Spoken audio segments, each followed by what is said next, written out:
When Lin Mian awoke, her body felt as if it were on the verge of disintegration.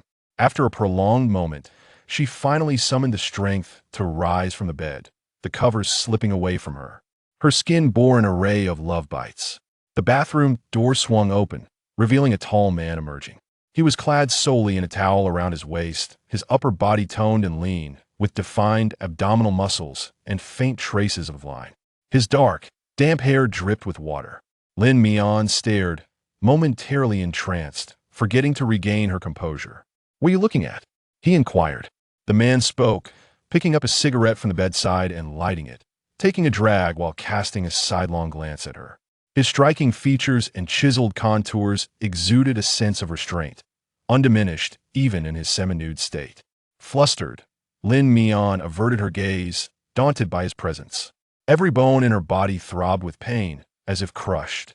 Embarrassed, she descended from the bed and retrieved her clothes from the floor, pulling them on. The garments had been removed with care, entirely intact, devoid of any rips. Shi Lin sat at the head of the bed, leisurely smoking, his eyes observing her as she dressed. Due to her discomfort, her movements were somewhat awkward and comical, imbued with a sense of youthful naivety. Once she had finished donning her attire, Shi Lin's cold gaze swept over her, a slight smirk playing at the corners of his lips. Noticing the redness in her eyes, as if she were on the verge of tears, she resembled a soft rabbit, bullied yet unable to voice her anger. Shi Lin retrieved his phone, displaying his business card with a deliberate nonchalance. "Scan me," he instructed. Lin Mian's eyes brightened, and she hastily pulled out her own phone to scan his QR code, adding him on WeChat. His profile picture was a void, an emptiness mirroring his own demeanor, leaving nothing to discern. Lin Mian felt a twinge of concern. Could this be a fake account? Such an innocent, unblemished creature, as pristine as a blank sheet of paper, had unwittingly dialed his number. Initially, Shi Lin believed he had received a misdial, frowning as he hung up. However, the call came through again. After several attempts to disconnect, she persisted in redialing. Growing impatient, he finally answered, only to be met with a soft, tentative voice on the other end. "Sir, I am 20 years old, in good health, youthful and clean, studying at North City University A. Please consider me." Shi Lin's movements faltered, his brow furrowing deeper. He coldly responded, "Are you all right?" Silence enveloped the line, the other party seemingly rendered speechless by his words. The faint sound of shallow breathing could be heard, as if she were anxious or grappling with her thoughts. Before she could speak, he decisively hung up. Exiting the operating room, he discarded his isolation gown into the trash bin. Having just completed several appendectomies, he felt a throbbing headache.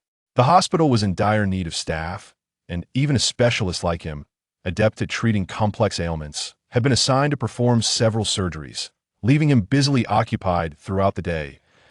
As Liu Zibai strolled past other departments, he coincidentally encountered Shi Lin, who had just finished his shift. He casually draped an arm around Shi Lin's shoulder, arching an eyebrow in greeting. "What a coincidence, Dr. Shi. Finally caught you. Come, let's grab a drink after work." Shi Lin glanced up, his tone indifferent. "You look like you've been cursed with those dark circles. Be careful, or you might just drop dead from another drink." "Don't even mention it. I'm simply infuriated," Liu Zibai lamented as they walked. "Are today's college students all lacking sense?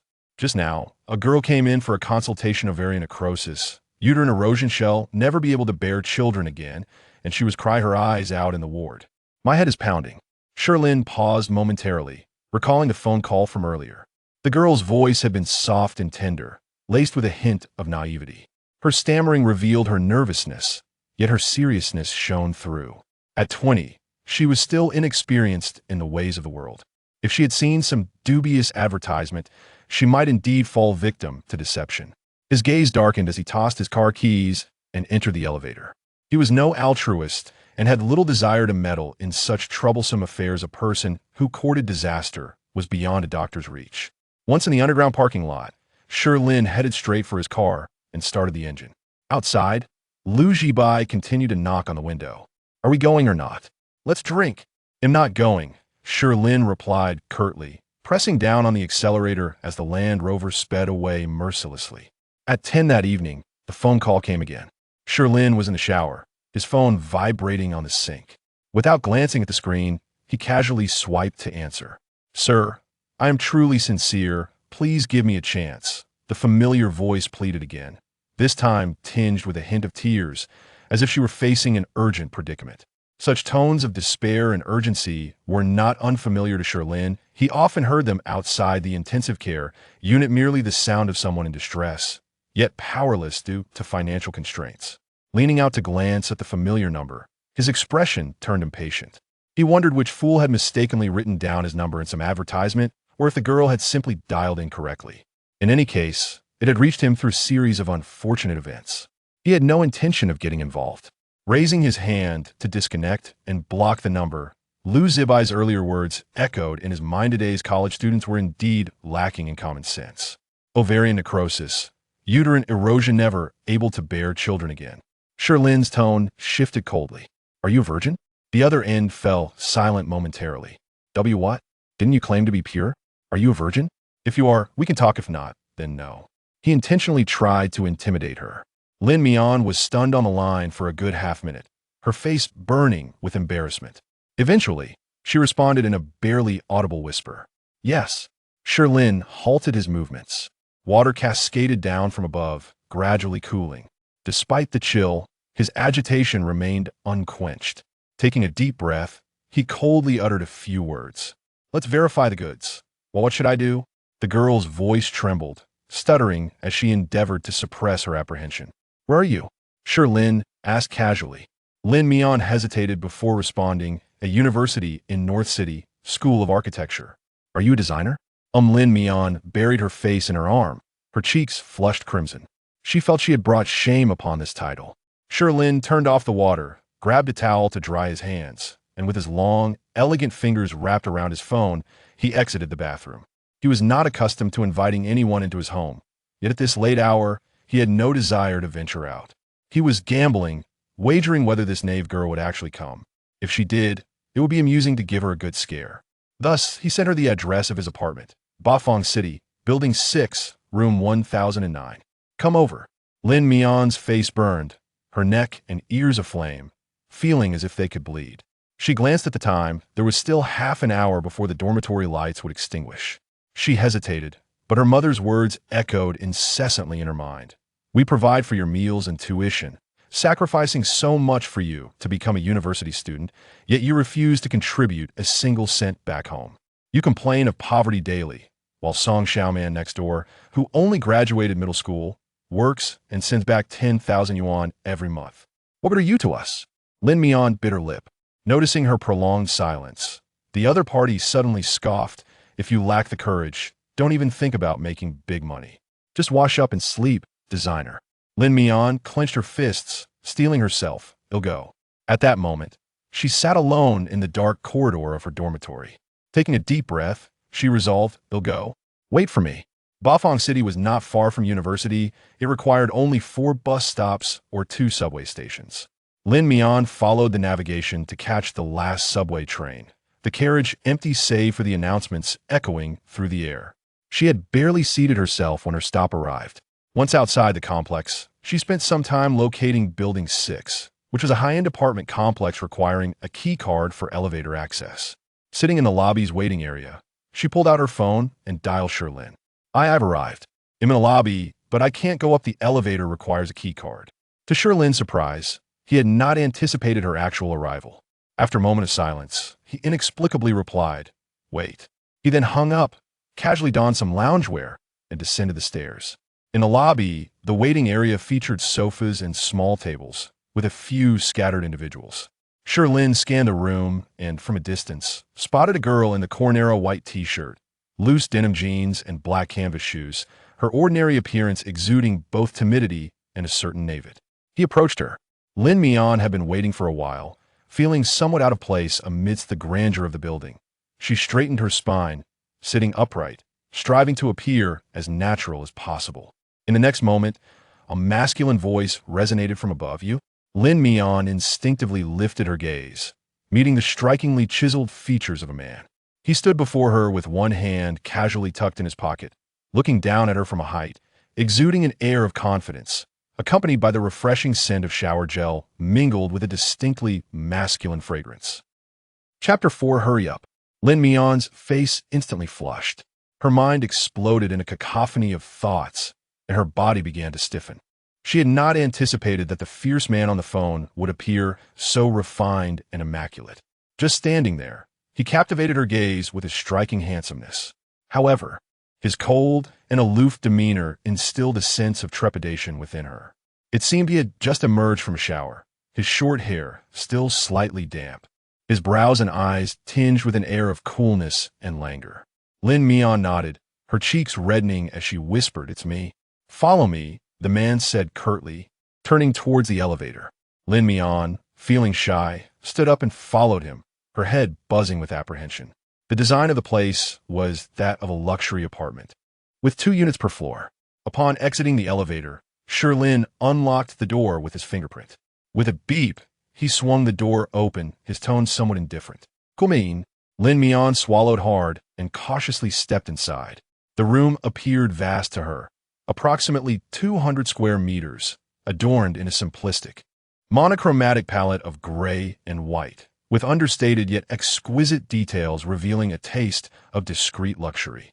She had heard that the apartments here were exorbitantly priced, housing only elite individuals, a fact evident from the lavish amenities in the lobby, which ordinary people could only dream of affording after many years of toil.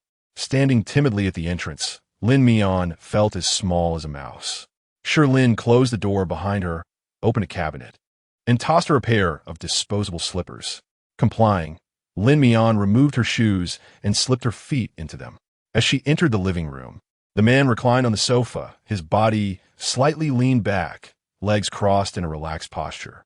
His deep-set eyes scrutinized her from head to toe, unabashedly assessing her as if she were an item awaiting appraisal. Lin Mian dared not move, standing obediently in the living room with her head bowed. Her mind was a tumultuous whirl, buzzing incessantly. Though she made no sound, it felt as if her thoughts were deafening. The man's gaze pierced through her, his pupils dark and penetrating, observing her every motion with an intensity that made her heart race. Feeling a flush rise to her cheeks, she sensed the warmth of her blood rushing to her head, her hands fidgeting restlessly. Shi Lin placed a glass on a coffee table with a soft thud, the sound devoid of discernible emotion. Lin Mian gripped her belt tightly, her fingers clenching the buckle, unable to release it. In the next moment, she abruptly recoiled. "I changed my mind. I'm sorry, I need to leave." She hurriedly turned to escape, trembling as she reached for the doorknob, yet it refused to budge. The door was locked. Lin Mian's heart leapt to her throat in that instant. At that moment, Shi Lin sauntered over leisurely, his tall frame effortlessly pressing her against the door. He closed the distance between them, his handsome face mere centimeters from hers, exuding an overwhelming sense of pressure. "Change your mind? Too late." Chapter 5. Do you want something else? Lin Mian's pupils constricted, her face shifting from pale to flushed, as her back pressed firmly against the door. "I truly regret it. Please, spare me, sir. I promise I will never return." With his head bowed, Shi Lin observed her tear-filled eyes, the redness surrounding them, and the tip of her nose, which was similarly flushed, a pitiful sight. He coldly inquired, "Are you truly not selling anymore?" "No, I won't sell anymore." Lin Mian hastily shook her head. "And in the future?" Unable to contain her tears any longer, Lin Mian trembled as she replied, "Never again. Please let me go. I will be grateful to you for a lifetime." Shi Lin tilted his head, his distinctly boned hand patting her shoulder twice. She was so thin, all bones and hardly any flesh. He averted his gaze and said, "Get lost." Crying, Lin Mian turned to open the door, but it wouldn't budge. A large hand reached from behind, pressing down on hers and lifting it, resulting in a sudden click as the door swung open. The lock was surprisingly reverse-locked. Lin Mian, disregarding everything else, bolted outside, forgetting to change her shoes. Once she had run a few meters and spotted the elevator entrance, she could no longer withstand the pressure and leaned against the wall by the elevator doors. Gasping for breath, the area was silent. She dared not cry out loudly. Covering her mouth, tears streamed down her face, her teeth chattering uncontrollably, making a clattering noise. She was engulfed in fear. She had never dared to engage in such actions. Even though she had prepared herself, she had still fled in terror, nearly unraveling. Lin Mian crouched on the ground, silently sobbing for about 10 minutes, her anxious and fearful heart gradually calming. At that moment, her phone rang, the screen flashing her mother's name. Lin Mian answered the call through her tears, hoping to find solace amidst her overwhelming fear. However, the next moment, a torrent of scolding came crashing down from the other end.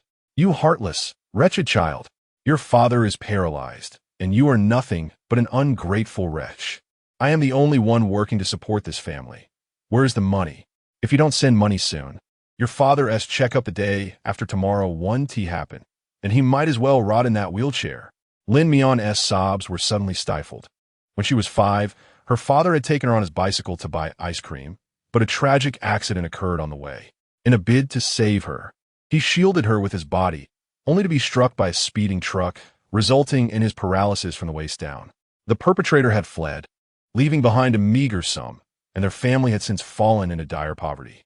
At 18, she had gained admission to university, and her father, despite facing opposition, insisted she pursue her studies. He had endured countless humiliations and insults throughout her life, secretly borrowing money from relatives just to ensure she could focus on her education, believing that knowledge would elevate her in life. Yet, the day after tomorrow marked the long-awaited surgical procedure. They had consulted specialists and waited 5 years in line. Without funds, her father would face years of life confined to a wheelchair. Throughout these years, she had witnessed a man's dignity ground into the dust. A sharp pain twisted in Lin Mian's chest. She hung up the phone and wiped her tears away, lowering her gaze to the disposable slippers adorning her feet. She felt the chill of the floors seep through the thin soles, invading her nerves and spreading through her limbs. Lin Mian shivered slightly, rising from her seated position and turning to retrace her steps. In just a few strides, she arrived at the door, wiped her face, and raised her hand to knock on room 1009. After a brief moment, the door swung open, revealing a man with a finely chiseled, handsome face. Without waiting for him to speak, Lin Mian directly inquired, "Is there anything else you desire?" Chapter 6. May I turn off the light? Shi Lin was taken aback to see her return. He lifted his gaze to her tear-streaked face, which appeared even more pitiable than before. Her lip was split, her eyes swollen and red, tears silently cascading down her cheeks, suppressing her disarray and despair, as if provoked by some unseen force. He leaned against the wine cabinet, his demeanor contemplative. "Are you certain?" Shi Lin spoke in a calm tone, curious to see if she would truly abandon her reservations. Lin Mian, sniffling, closed the door behind her and stepped inside. Shi Lin regarded the young woman before him with composed indifference. Her skin was fair, almost dazzling under the light. Her waist slender enough to be encircled by a single hand, her figure petite and her legs proportionate. Her disheveled hair clung to her face, tears falling silently, presenting a dismal sight that evoked an instinctual urge to protect her.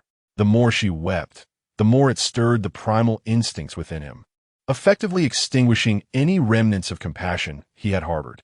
Shi Lin's eyes, profound and knowing, beckoned her as he sat on the sofa, his voice steady yet cold. "I will give you 20 minutes. If I am not intrigued, you may leave." Despite his fierce demeanor, she remained undeterred. Lin Mian pressed her lips together and slowly approached him, kneeling at his feet. A poem she had inadvertently come across flickered in her mind. Dry lips make for noisy kisses. How can one obtain a jade pot to spill golden waves? With a tentative boldness, Lin Mian leaned closer, tilting her head to brush her lips against his. His lips were thin and cool, exuding a faint, unique chill. She remained still, gently grazing against him. When he did not reciprocate, she continued her gradual, audacious exploration, keenly attuned to the rhythm of his breath. Suddenly, the last vestige of Shi Lin's self-control shattered. Having consumed a bit of alcohol that evening, he found himself unwilling to restrain his impulses any longer. In the next moment, he grasped the back of her head, turning the tide as he took the lead. His kiss was fervent, a stark contrast to her previous teasing, rendering it almost trivial. Lin Mian, in a daze, realized this was what a kiss truly entailed. Before she knew it, she found herself pressed against the sofa, the light pouring down upon her pale, slender form. The scene was strikingly vivid. Unable to contain herself, Lin Mian weakly murmured, "May I turn off the light?" "Si Linas mirkid." "No." With no choice left, Lin Mian shut her mouth and closed her eyes, burying her face into his chest in silence. Chapter 7. Do you remember? Upon emerging from the bustling city of Bafong, Lin Mian found herself alone on the subway, making her way back to her dormitory. Her roommates were all occupied with classes, leaving her to retreat into the bathroom for a cleansing shower. As her gaze fell upon her own reflection, she was met with a multitude of bruises, red and purple, a rather alarming sight. The man from last night had not been gentle. Rather, his demeanor bordered on cold and abrasive. She spent a considerable amount of time scrubbing herself thoroughly, then emerged from the bathroom clad in her nightwear, exhaling deeply as she sank in her bed. The familiar surroundings and scents provided a modicum of solace to her frayed nerves. Taking out her phone, Lin Mian noticed that Shi Lin had yet to transfer the funds. She stared at the empty dialogue box, her mind torn for what seemed an eternity. She typed out a few lines, her face burning with embarrassment, only to delete them in the end. Perhaps it was best to wait a little longer. Discussing such financial matters felt somewhat awkward for her. Meanwhile, Shi Lin had been preoccupied with a surgical procedure early that morning, and hours passed as he lost track of this particular matter. It wasn't until 3 in the afternoon, upon exiting the operating room, that he glanced at his phone and noticed the faint traces on his arm, prompting a sudden recollection. With a flick of his finger, he opened WeChat, effortlessly locating Lin Mian's account. Her profile picture, a somewhat dark-toned cartoon image of a girl in a black hat, caught his attention. Her name was simply abbreviated to the letters LM. The dialogue box between them lay barren, devoid of any messages. She seemed so eager for the money, yet he had not transferred it, nor had she made any effort to request it from him.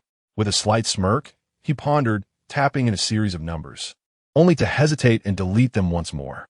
He was curious to see how long she would maintain her silence. Returning to the outpatient department, he found himself in a whirlwind of activity, having taken over for a gastroenterologist who was on leave. As the day drew to a close, the patient count dwindled, leaving only a handful of individuals in the waiting area. A soft knock echoed at the door, polite and measured. "Come in," Shi Lin called out.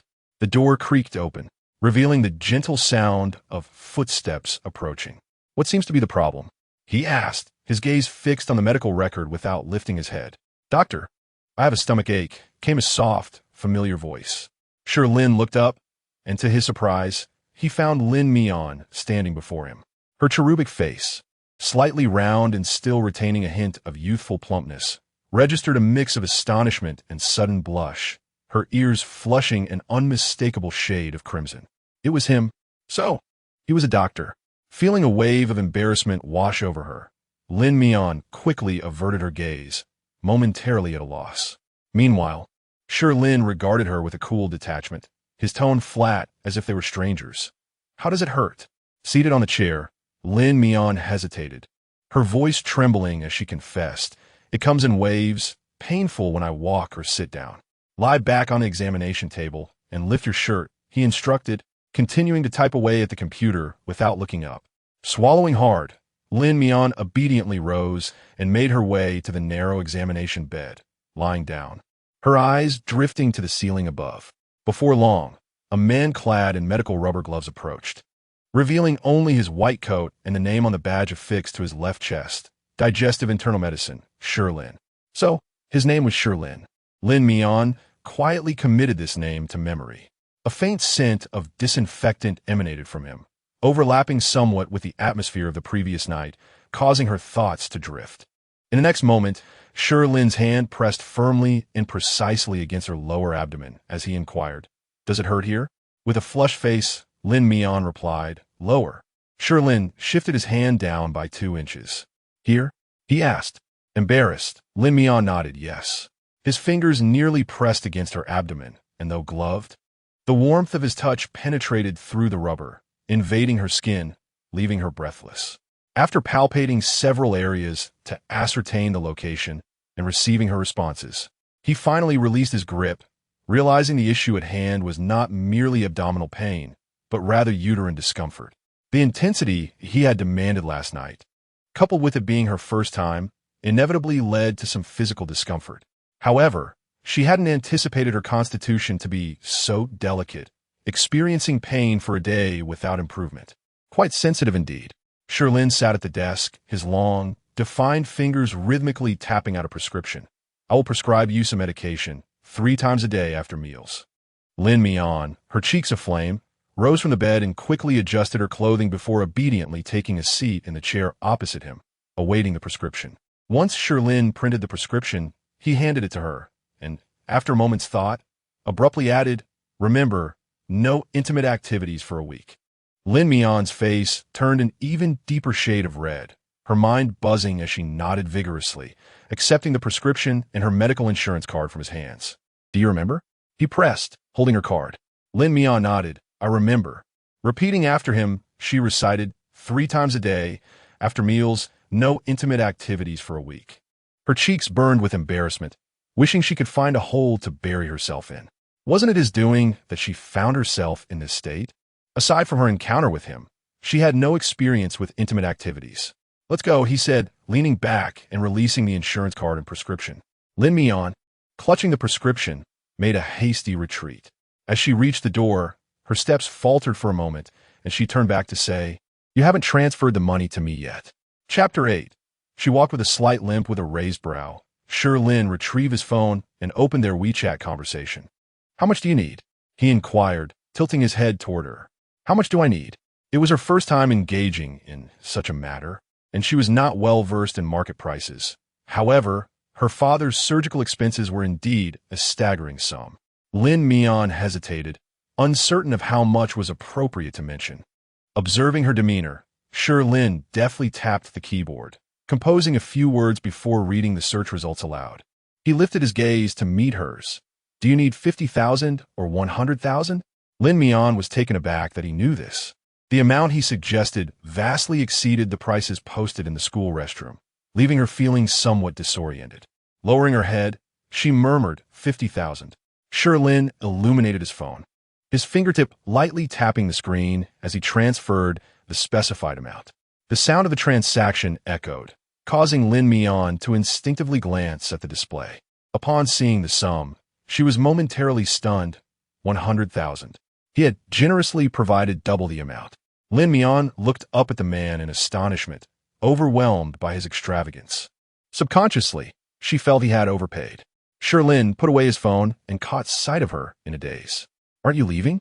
he asked, deliberately withholding half of the amount as her pocket money.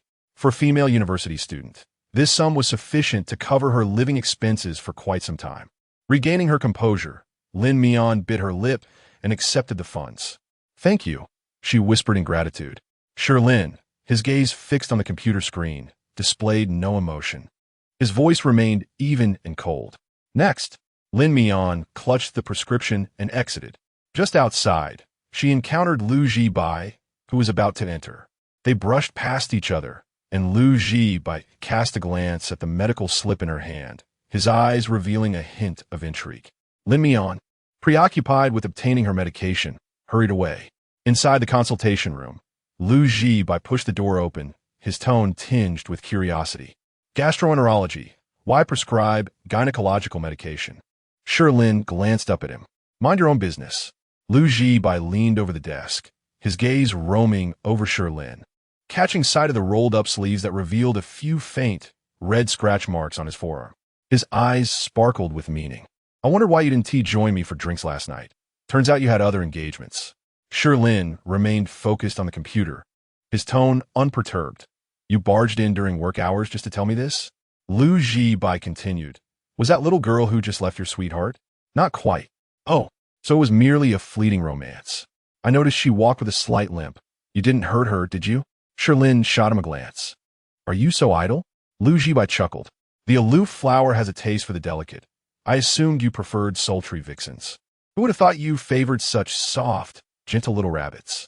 Quite a unique palate." Unique? In Shi Lin's mind, the vivid images from the previous night resurfaced, under the glaring light.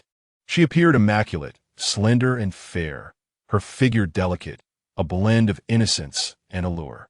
Her eyes, slightly reddened, He emitted a subtle vulnerability that easily ignited the predatory instincts of any man. Indeed, she resembled a fragile little white rabbit, inviting to be ensnared.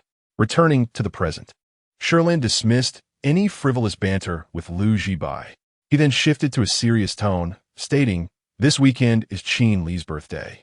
I'm here to inform you that we'll gather at Xingqiao Club." Understood, Shi Lin replied curtly, ushering him out of the consultation room. Upon exiting the hospital, Lin Mian promptly transferred money to her mother. After a moment's contemplation, she decided to send half, reserving the remainder for future requests. The recipient acknowledged the transfer quickly, without a single word in response, and through the screen, Lin Mian could sense the coldness and impatience emanating from the other end. After waiting for a while, she sent a WeChat message to her brother. "Once Dad's surgery is over, please inform me of the results." His reply was a simple okay gesture. Lin Mian collected her medication and took the bus back to school. As she stood beneath the dormitory building, a figure obstructed her path. In a nonchalant male voice called out to her, "Lin Mian, halt." She instinctively took 2 steps back, keeping a wary distance of a meter from the man before her. He was Song Xian, a senior from the adjacent finance department, rumored to come from wealth, a typical rich second generation, known for his extravagant lifestyle and frequent change of girlfriends. Recently, he had taken an interest in her. "Are you looking for me?" Lin Mian asked, concealing the medication bag behind her, eyeing him warily. Song Xian's gaze lingered on her unblemished, innocent face, stirring a restless desire within him. He yearned to possess her, to whisk her away to a hotel and indulge in his baser instincts.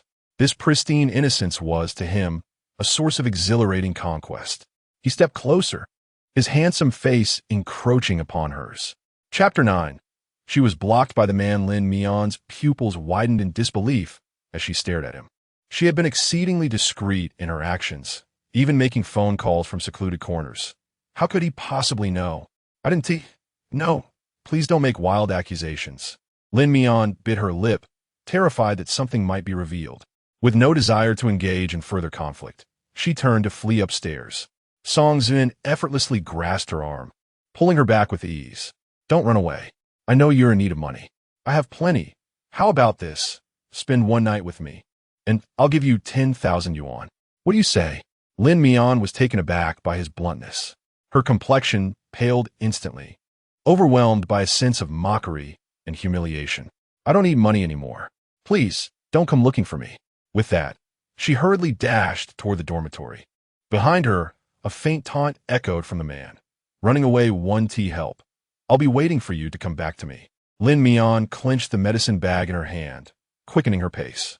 Even upon returning to her dormitory, her heart raced, refusing to settle. Today, there were others in the dorm. Lin Mian placed her bag on the bed and stealthily clutched the medicine box as she retreated to the restroom. Recalling Song Ziyuan's earlier words, unease washed over her. What was truly happening? After much contemplation, she could not deduce any reason for this. The only person privy to the matter being Shi Lin. Could it be him? The image of the man's cold, detached face made her bite her lip in frustration. She retrieved her phone, opened the chat with Shi Lin, and sent a message asking if he was available. The next moment, a red exclamation mark appeared on the screen. She had been blocked. Lin Mian stared at the screen for a full minute, trying to digest this reality. It seemed that the man genuinely wished to sever all ties with her, likely believing she had gone to the hospital today to deliberately entangle him. Lin Mian pursed her lips, silently exiting WeChat. "Knock, knock." Someone was at the door. Mian, are you done? I need to use the restroom.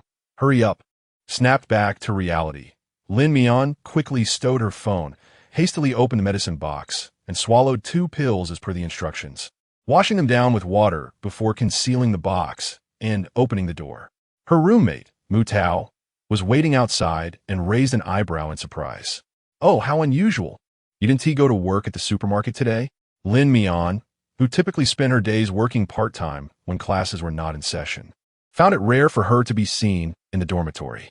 "I had something to attend to, so I took the day off," she replied, fabricating an excuse as she dove into the tent beneath her bed. With only a month until her internship, she was engrossed in her final design project and also took on part-time work in engineering surveying with her mentor to gain some practical experience and pocket money. Thus, she found it impossible to remain idle, immersing herself in her studies. In the week that followed, Lin Mian was perpetually busy, shuttling between her dormitory and the teaching building. She intentionally avoided Song Ziyuan, managing to evade him for the entire week. The concerns that had plagued her did not materialize. Everything continued as usual, and Lin Mian gradually relaxed the tension that had gripped her for days. Perhaps Song Ziyuan has already lost interest in her. This may be for the best. Father has completed his surgery and is now in the recovery phase, requiring a 3-month hospital stay. The surgical expenses are exorbitant, and the subsequent medical costs are also substantial. Lin Mian pondered for a moment and resolutely decided to transfer 10,000. She wished for her father to have access to superior medication. As long as her father can stand again, she believes that any sacrifice is worthwhile.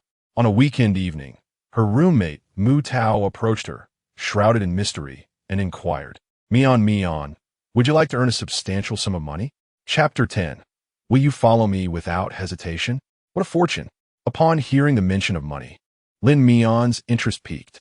Tonight, there was a part-time opportunity at a club, requiring only the serving and promotion of beverages, promising a remuneration of 1,000 for the night. Plus commission. Are you interested? Promoting drinks? Lin Mian hesitated. She had never engaged in such work and was acutely aware of the mixed clientele at such establishments, which were far from innocent. Yet, the allure of 1,000 yuan for a single evening was undeniably tempting. She typically earned just over 100 yuan a day as a cashier at the supermarket, a meager amount compared to her father's rehabilitation expenses. She felt an incessant need to earn more for her peace of mind. Rest assured, this club is quite upscale. My friend has worked there several times without any issues, which is why I dared to invite you. Aren't you in need of money? I noticed you had instant noodles for lunch, remarked Mu Tao, recognizing her apprehension and offering reassurance.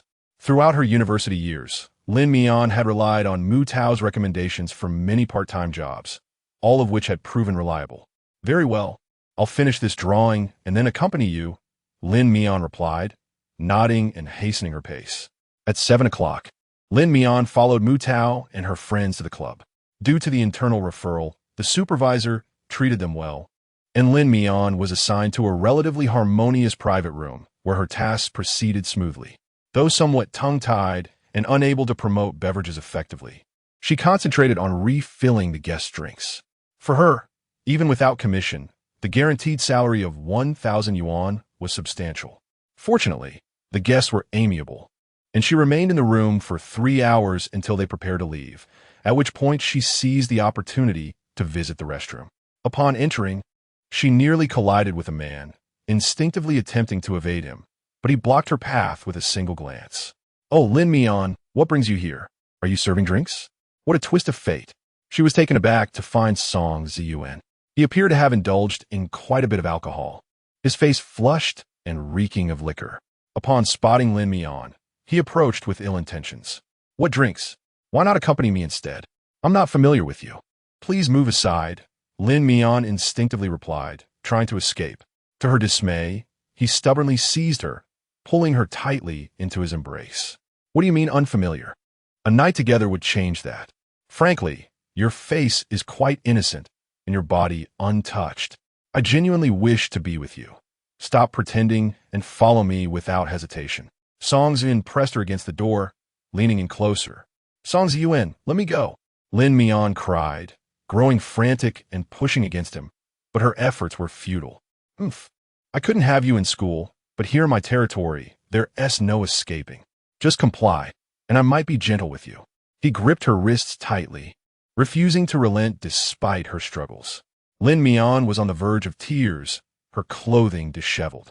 In the cacophony of the venue, her desperate screams fell on deaf ears. Just as he leaned in for a kiss, Lin Mian clenched her teeth tightly. Bang! The bathroom door frame was abruptly kicked open, interrupting the entanglement between the two individuals. Song Ziyuan cast an irritated glance, and upon recognizing the man's aristocratic and aloof visage, he froze in place. Uncle? Chapter 11. Are you lacking insight? Shi Lin stood outside the door, clad in a tailored black suit that accentuated his tall and slender frame, exuding an air of austere elegance. With his hands casually tucked into his pockets, he cast a languid glance at Song Ziyuan and the woman beneath him, his brow slightly furrowed, his voice laced with coldness. "What are you doing?" Lin Mian, hearing his voice, instinctively looked up and met his indifferent gaze, her heart momentarily faltering. It was him. He was Song Ziyuan's uncle. Song Zin awkwardly draped an arm over Lin Mian's shoulders, forcing a smile that lacked sincerity. "It's nothing. She's my girlfriend. We're just having some fun." "Girlfriend?" Shi Lin savored the word, his gaze drifting to Lin Mian's face. Today, she had applied makeup, her skin pale and flawless. Cheeks slightly flushed, her long eyelashes curling gracefully. Her large, watery eyes brimmed with fear, the redness around her eyes reminiscent of a wronged rabbit. Lin Mian, restless, wriggled free from Song Ziyuan's grasp and quickly retorted, "I am not his girlfriend." "Must I spell it out for you, uncle? It's been ages since I've indulged. Sharing a night with a classmate is permissible, and I paid her." Before Lin Mian could finish, Song Ziyuan interrupted, pulling her along to leave. He had encountered Shi Lin at this club several times before. Each time, they kept to their own business. His uncle was not one to meddle. As Lin Mian stumbled after him, passing by Shi Lin, he suddenly reached out and seized her wrist. "Uncle, what are you doing?" Song Ziyuan questioned, perplexed by his intent. "Leave." Shi Lin's response was curt, but Song Ziyuan attempted to protest, only to be silenced by Shi Lin's icy glare, which rendered him submissive. "Next time, I'll have your father break your legs," Shi Lin added coldly. This time, Song Ziyuan had no retort. With a reluctant glare at Lin Mian, he turned and departed.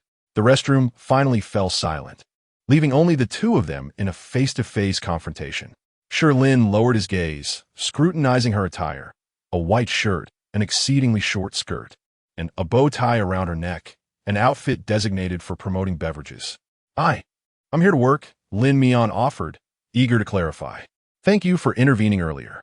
Shi Lin said nothing further, stepping out of the restroom and leaning against the quiet corridor outside, a more suitable place for conversation. He beckoned her closer with a gesture. "Running low on funds again?" he inquired. Lin Mian shook her head. "No." "Then why engage in this?" With honesty, Lin Mian replied, "I want to save money." Shi Lin regarded her for a long moment. "How much do you wish to save?" he asked again. 50,000. Shi Lin cast her a meaningful glance, his eyes reflecting a depth of inscrutable emotion. He tugged at his tie, unfastened two buttons of his shirt, loosening the constriction around his neck before raising his gaze to meet hers once more. "What will you do if you can't save it?" "Huh?"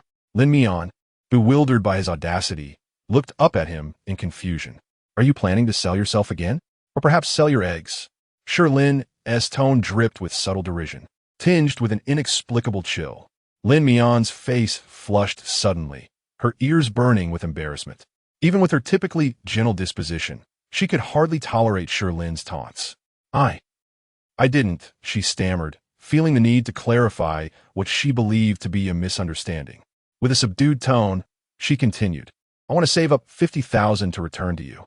Stubbornly, she felt that earning money within her own logical framework was the only way to find peace of mind. She had asked for 50,000, yet he had given her 100,000.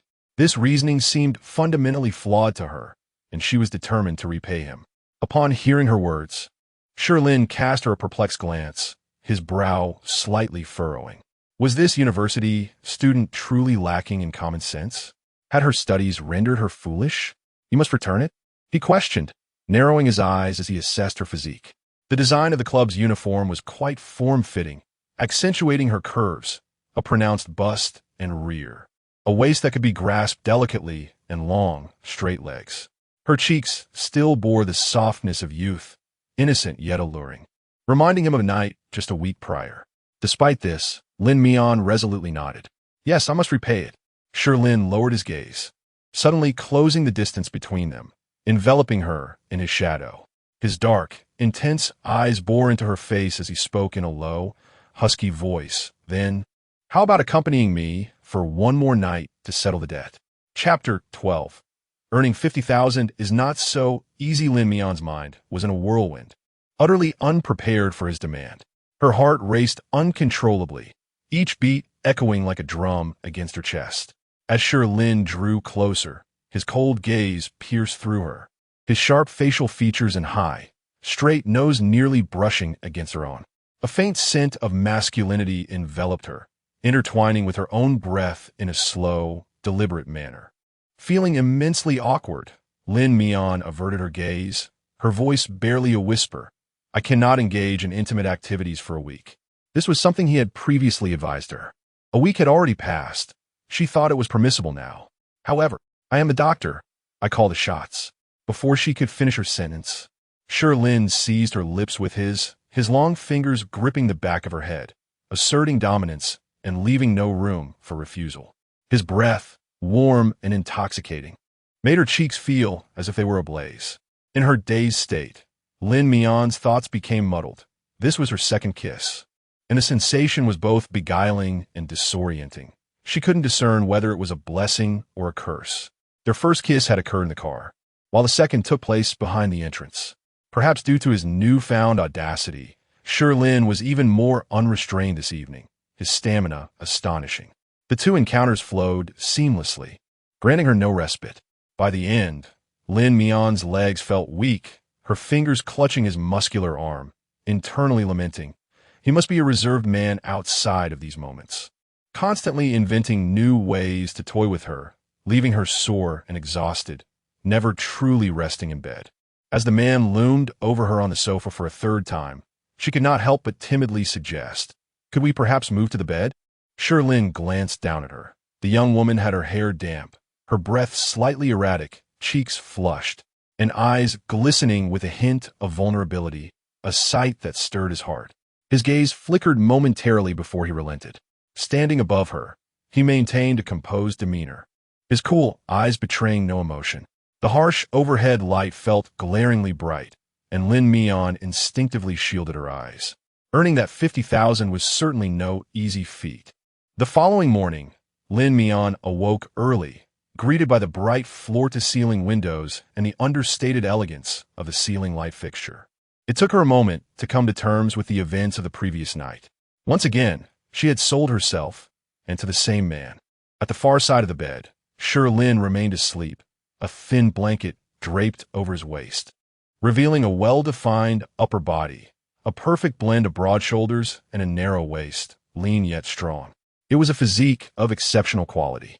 Lin Mian felt her cheeks flush as she seized the opportunity to slip out of bed in search of her clothes. Her garments were scattered throughout the living room, strewn across the floor and the sofa. Suppressing the ache in her legs, she struggled for some time before managing to don her t-shirt and jeans. She had changed out of her clothes when leaving the club the previous night. Click! As the bedroom door swung open, Shi Lin, draped in a nightgown, emerged just in time to catch sight of Lin Mian crouched by the entrance, putting on her shoes. He cast a fleeting glance at her, uttering no further words, and instead meandered through the living room into the kitchen to fetch a cup of hot water. Upon his return, Lin Mian had already tied her shoelaces. I'm about to leave. She hesitated at the door, offering him a brief farewell. The man sipped his water, his voice maintaining its customary cold detachment, starkly contrasting with the warmth he exhibited the previous night in bed, as if he were an entirely different person. I have a stomach ache. Could you perhaps prescribe me some more medication? Chapter 13. Is there a woman hidden in Shi Lin's home? As the words left her lips, Lin Mian felt a faint flush creeping on her cheeks. After departing from him last time, she had endured 2 to 3 days of abdominal pain. And just as she was beginning to recover, a restless night had rekindled the familiar pangs by this morning. Shi Lin paused momentarily, his gaze drifting towards her legs. Is it hurting again? Lin Mian, feeling somewhat embarrassed, nodded and replied, honestly, it hurts just like last time. It's quite uncomfortable. Shi Lin pressed his lips together, a fleeting shadow crossing his eyes. He placed the water cup on the coffee table and uttered 2 terse words. Wait here. A few minutes later, he emerged from the bedroom, clutching 2 boxes of imported medication, which he tossed into Lin Mian's arms. These are painkillers. Take one after meals once a day. If the pain persists after 2 days, come to the hospital and find me. Lin Mian hurriedly tucked the boxes in her bag, expressing her gratitude. Thank you.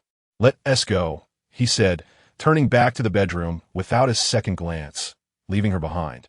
Having had 2 close encounters, Lin Mian had garnered some understanding of his typically aloof demeanor. Their relationship was fundamentally transactional. It was already a privilege that he allowed her to stay the night. With her bag secured, Lin Mian was about to step outside when ding dong, the doorbell rang abruptly, startling her. Instinctively, she looked up to see a familiar face on the small screen by the entrance. It was Song Ziyuan. Lin Mian's heart skipped a beat, and she reflexively retreated to the living room, her face flushed with a mix of anxiety and confusion. "What's wrong?" Shi Lin inquired, noticing her unease as he peeked out. "Your nephew is outside," Lin Mian managed to say, her cheeks burning. She recalled how Song Ziyuan had referred to Shi Lin as uncle the night before, displaying utmost respect. She anticipated he would visit Shi Lin's apartment. The thought of being discovered by Song Ziyuan here was utterly mortifying. Shi Lin seemed momentarily taken aback, but his expression quickly regained its composure. As he tied the sash of his robe, he gestured towards the bedroom with his chin. "You should go in." Understanding his intent, Lin Mian swiftly retreated into the bedroom and closed the door behind her. Shi Lin glanced at the somewhat disheveled living room before striding over to open the door. "Uncle, why did it take you so long to open the door?" "My dad sent me to deliver some documents." Song Ziyuan's voice drifted in from outside, and Lin Mian could vaguely grasp the conversation through the bedroom door. "The documents are here. You can leave now." Shi Lin accepted the papers, unceremoniously ushering him away. "Wait a moment. I still need to discuss something with you." Song Ziyuan leaned in, eager to engage. "It's about last night at the club. Can you just not involve me?" Shi Lin's brows furrowed slightly, his gaze narrowing at him. "What do you mean?" With a sleazy grin, Song Ziyuan replied, "That girl from last night, the innocent one, she's quite young, and I heard she's still a virgin. I want to have some fun with her." Shi Lin's eyelids twitched involuntarily, and he cast a casual glance towards the bedroom, his expression devoid of warmth. "No, why not?" Song Ziyuan was perplexed. It was evident that in the past, he had indulged in various escapades without Shi Lin ever intervening. The sudden display of authority from an elder was undeniably discomforting for him. "She is not suitable. You cannot afford to play with her." Shi Lin issued a stern command. Yet, Song Ziyuan remained defiant. "You surely do not believe that I am ruining her simply because of her innocent appearance? Allow me to enlighten you. She recently resorted to selling her eggs for money, a fact I clandestinely overheard during a phone call. There are many at school who desire her. Even if I do not keep watch, others will. After all, it is all the same who it is it not?" Upon hearing these words, Shi Lin's gaze darkened considerably. The memory of that woman weeping softly on his bed last night, coupled with the thought of her being scrutinized by others, stirred a deep sense of agitation within him. "I don't concern myself with others, but as for you," he issued a warning. "Keep your desires in check. Should I discover any inappropriate actions on your part, you are well aware of the consequences." Song Ziyuan involuntarily shivered at the thought. Recollections of his uncle's past methods of retribution instilled a sense of unease within him. "All right, I understand. I shall refrain from watching her," he conceded. Shi Lin cast a cold glance his way before turning to change clothes in the cloakroom. "If there is nothing else, be gone, and do not linger here." Song Ziyuan sighed in resignation as he watched his retreating figure. Just as he was about to leave, he caught a glimpse of a shadow beneath the bedroom door, causing him to halt. Was it possible that someone was in his usually aloof uncle's house, hiding in the bedroom? Could it be a woman? Intrigued, Song Ziyuan approached the bedroom door. Lin Mian crouched behind the door, straining to listen to the sounds outside, and after a long silence, the tightly shut door suddenly clicked open. Chapter 14. Indeed, quite tender bang. Lin Mian stood frozen in place, her mind a blank slate.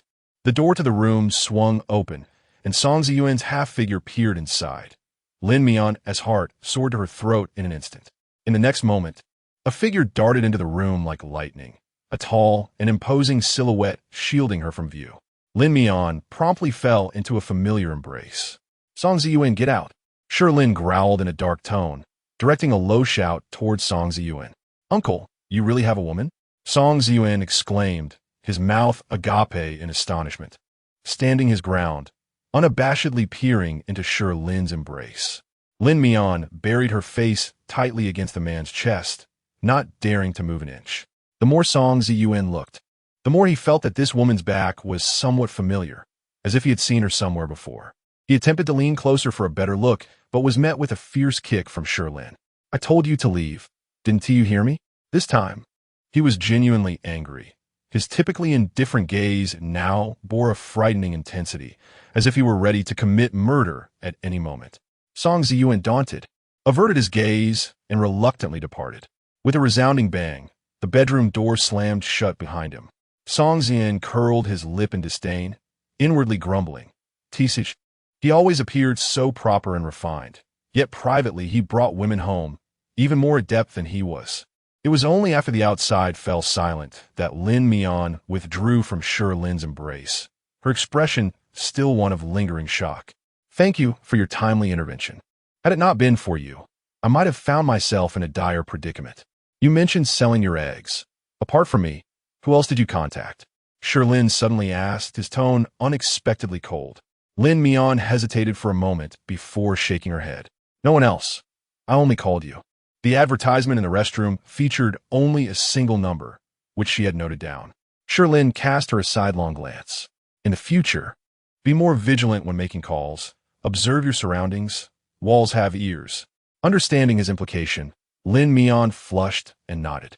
She had overheard Song Ziyuan's words earlier. It turned out she had inadvertently revealed herself when she made the call, just as Song Ziyuan happened to be listening. Thankfully, he remained unaware that the call had been to his uncle. Otherwise, the consequences were too dreadful to contemplate. "Well then, I'll take my leave." Lin Mian prepared to exit, but suddenly recalled that he had blocked her. She added, "Rest assured, I shall not trouble you again. We are square." Shi Lin. Having shared the bed twice, she treated them as if they were strangers. Lin Mian turned the doorknob and left without looking back, her gait slightly awkward due to her stomach pains. Shi Lin smirked slightly, then turned back to tidy the bed. Out of the corner of his eye, he caught sight of a faint bloodstain on the sheets, and his expression darkened. Indeed, she was quite tender and delicate. It was alarming how easily she bled. One couldn't help but wonder how she would satisfy a man in the future. Chapter 15. Unable to bear it, Lin Mian lingered in the corridor for quite a while, ensuring that Song Ziyuan had departed before she slowly made her way back. "Lin Mian, what are you doing here?" A male voice suddenly echoed from ahead. Lin Mian raised her head to discern the man's face and instinctively straightened her posture. "Professor Qin?" Although she addressed him as such, the man before her was not merely a teacher. He was also a board member of a university, Qin Li. Each year, he allocated a substantial sum for scholarships at a university, and as a four-time recipient, Lin Mian had the opportunity to take photographs with him almost annually. Thus, they were familiar enough to exchange a few words. "What a coincidence to run into you in the neighborhood. Are you here to visit a friend?" Qin Li, clad in a gray casual outfit with one hand casually tucked into his pocket, exuded a friendly and approachable demeanor as he smiled. Lin Mian, wide-eyed, fabricated a response. "I'm here for a part-time job. I'm about to head back to school." Known for her diligence and financial independence, her professors were well aware of her work ethic. Qin Li nodded in understanding. "Ah, I see. I recall you're graduating soon, right? This year as cohort?" "Yes. I'll be starting my internship in a month," Lin Mian replied candidly. Qin Li pondered for a moment before speaking again. "How about I have a word with your supervisor? You can come and turn with me." "Pardon?" Lin Mian was momentarily taken aback, staring at him in astonishment. "I have a design project that requires an assistant. Would you be interested, Lin Mian?" Her eyes sparkled with excitement, and she almost immediately agreed. "I'm very interested. Thank you, Professor Qin. I will work diligently." Such an opportunity for a university student was akin to a stroke of fortune falling from the heavens. As a board member, Qin Li possessed extensive capabilities and abundant resources. The prospect of interning with him on a project was beyond her wildest dreams. "All right, it's settled then. I'll come find you in a few days." Lin Mian's spirit soared. "Thank you, Professor Qin. Goodbye." She exited the neighborhood with a buoyant heart, scarcely feeling the fatigue in her legs. It seemed that this man was indeed a harbinger of good fortune, effortlessly granting her a remarkable internship opportunity. Soon after Lin Mian departed, a black Land Rover pulled up beside Shi Lin. The window lowered halfway, revealing the cool, aloof visage of Shi Lin. Shi Lin adeptly opened the car door and settled into the seat. Dr. Shi, you promised to celebrate my birthday yesterday. Why did you vanish after half the festivities? Shi Lin started the engine. I had something to attend to. What could possibly be so pressing? Surely, it was a romantic escapade? Shi Lin teased. You've got fresh marks on your arm. Tut tut. Which little wildcat left such deep scratches?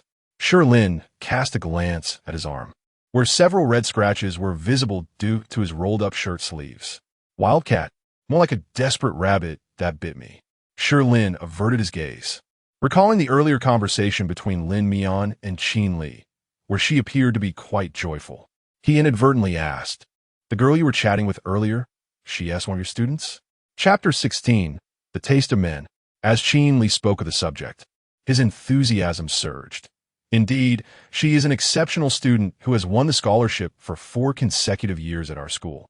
The little girl possesses immense potential and is truly outstanding, a promising talent. You have a keen eye. What do you think of her? Is her capability sufficient? Shi Lin leaned in closer to inquire. Shi Lin smirked, her lips curling in derision.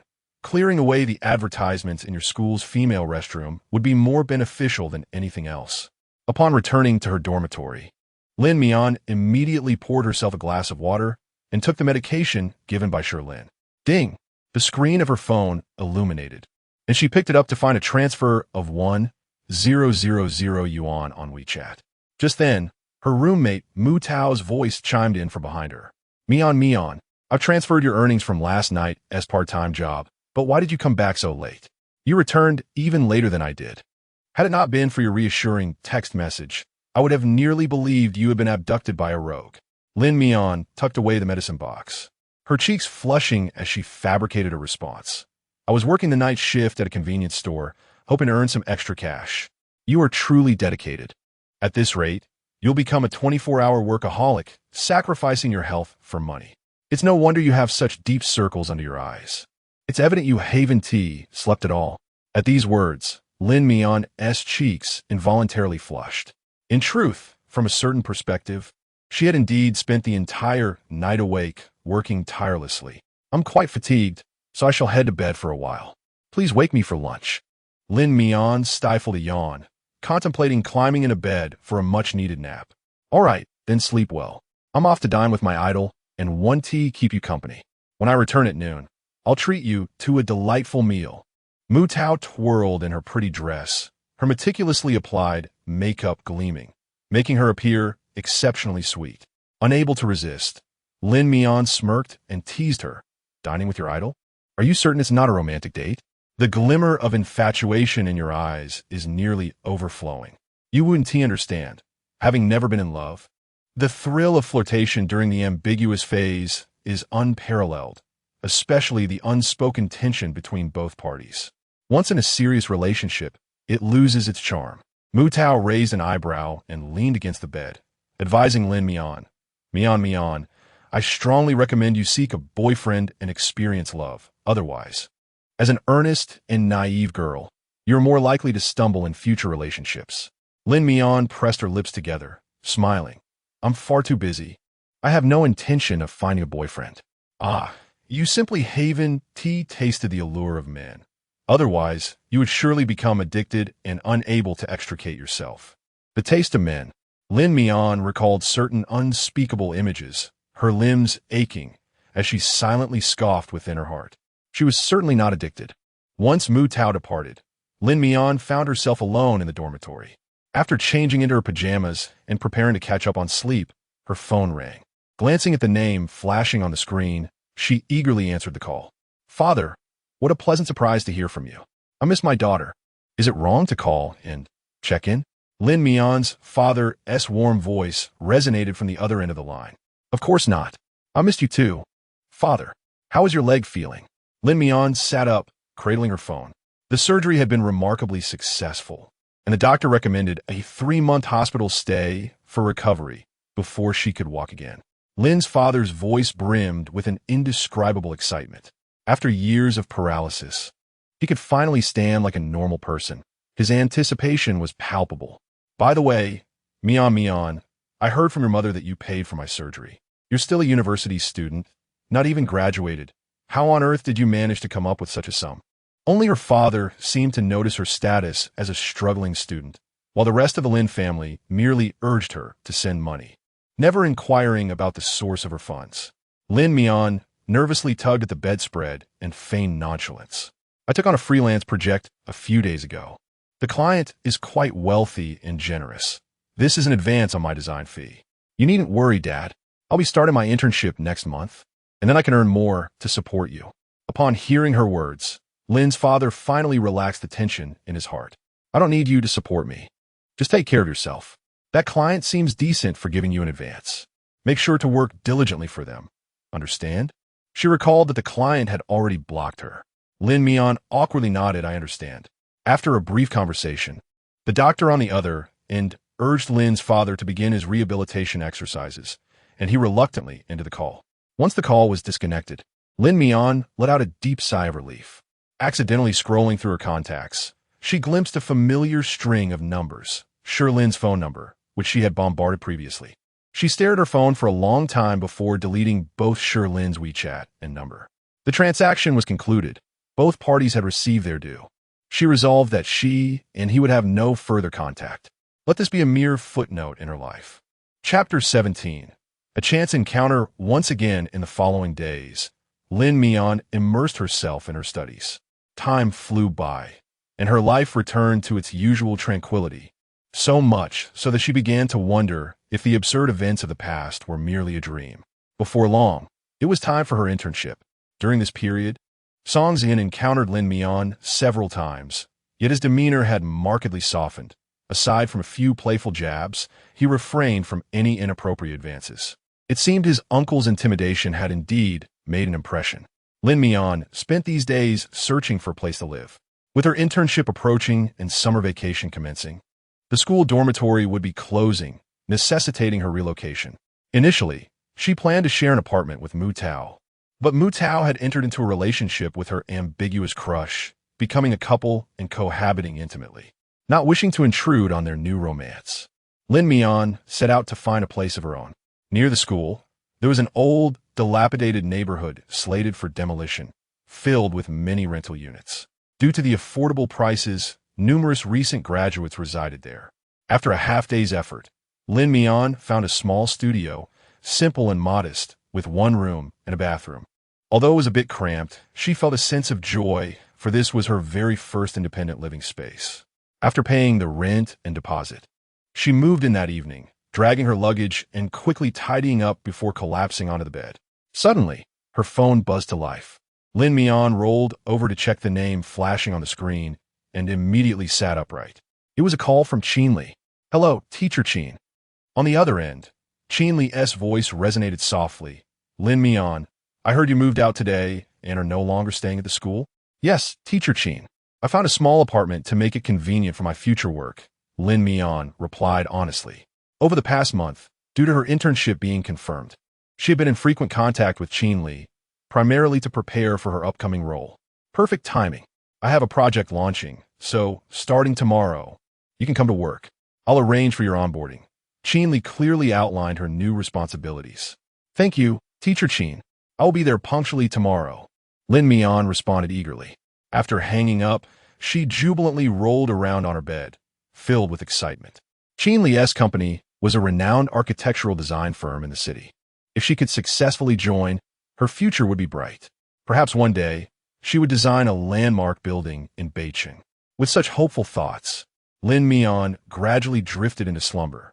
The next day, Lin Mian awoke early and took the subway to the Qin group. As it was her first day at work, she felt a flutter of nerves. She even applied a light touch of makeup and skipped breakfast.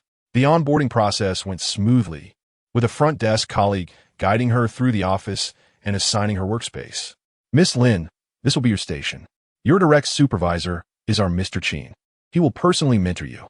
Please wait here for a moment," the colleague informed her. Lin Mian nodded and politely expressed her gratitude. "Thank you. You're welcome. Mr. Qin will arrive shortly.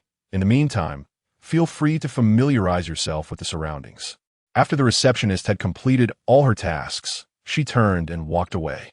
Lin Mian sat at her workstation, glancing around. The office on this floor was sparsely populated, with most desks unoccupied. Adjacent to her was Qin Li's office, its door firmly shut and devoid of any presence. Her position felt more akin to that of a junior assistant. To be able to serve as Qin Li's assistant would indeed be a tremendous stroke of fortune. Before long, Qin Li arrived, clad in a light gray casual outfit, one hand casually tucked into his pocket, a smile gracing his features, exuding an air of languid ease. Mian, good morning, he greeted. Lin Mian promptly rose to acknowledge him. Good morning, President Qin. Do not stand on ceremony. You are my student, so feel free to be at ease. Have all the onboarding procedures been completed? Qin Lin Kidat. Lin Mian nodded affirmatively. Everything is in order. Perfect. Then let us venture out. Today, there happens to be a design project I would like you to observe, Qin Li announced, gesturing for her to follow. On her very first day of internship, being invited to participate in a project filled Lin Mian with excitement and quiet joy, and she eagerly trailed behind Qin Li. Half an hour later, Qin Li's car came to a halt at the entrance of North City Hospital. Lin Mian gazed at the familiar building, an inexplicable quickening of her heartbeat stirring within her. This hospital, Mian, keep up, Qin Li called as he exited the vehicle. Snapping back to reality, Lin Mian hastily opened the car door and followed him. Qin Li navigated with familiarity, explaining, our current project involves the renovation of this hospital structure and the redesign of its interiors. I brought you here to scout the site. Later, you will accompany the designers for measurements. Lin Mian nodded earnestly. I will remember. As she followed Qin Li through twists and turns, they explored the entire interior design of the hospital, eventually arriving at the internal medicine building. Captivated, Lin Mian unwittingly drifted down the corridor, passing by a stairwell. She raised her hand to push open a door, only to suddenly meet the piercing gaze of a pair of deep, cold eyes. It was him? Lin Mian's heart abruptly halted. Chapter 18. What kind of pain? A man clad in a white lab coat sat nonchalantly on the staircase, his long, slender fingers holding a cigarette, the ember flickering in the dim light. He lifted his gaze, lazily fixing his eyes on her as he exhaled a puff of smoke. Looking for me? His voice was cool and indifferent, laced with a hint of languor from smoking, showing no surprise at encountering her in such a place. Lin Mian quickly shook her head, mustering the courage to greet him. What a coincidence, Dr. Shi. I'm here for work. My internship project happens to be at this hospital. To assure him of her intentions, she waved the measuring tool in her hand, demonstrating that she was not there to bother him. In her impression, someone like him would be most irked by a woman's persistence. Shi Lin's gaze fell upon the instrument in her hand, observing it for a couple of seconds without uttering a word. Instead, he extinguished his cigarette and gestured for her to take her measurements in the corridor. Go ahead. His succinct words were clear.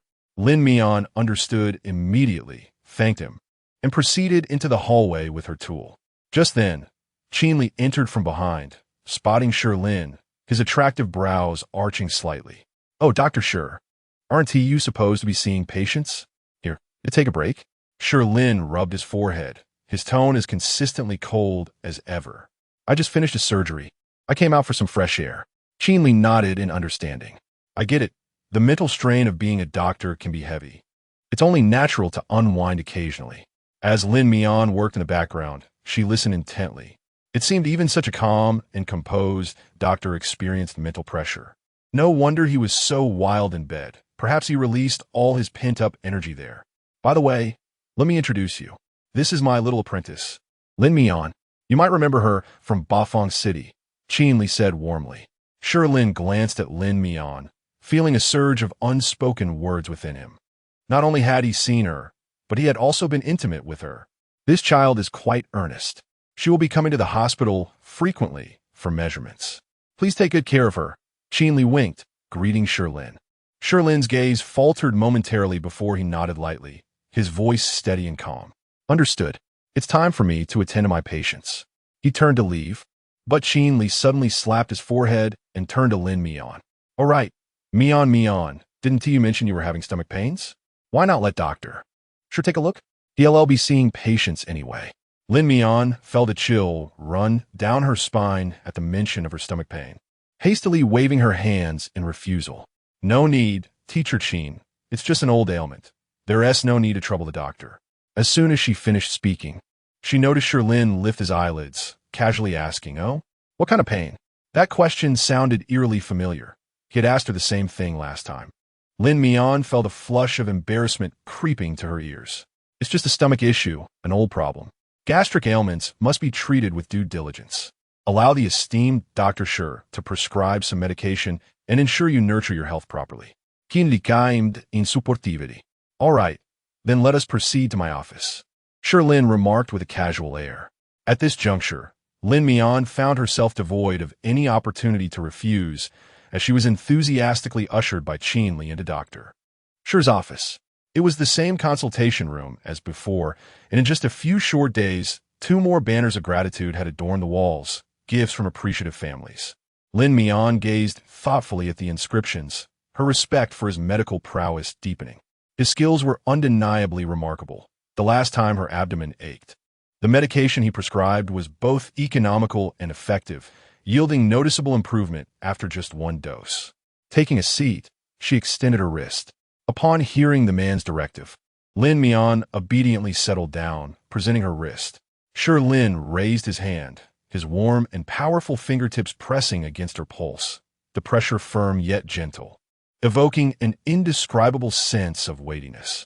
Instinctively, Lin Mian held her breath, refraining from any movement.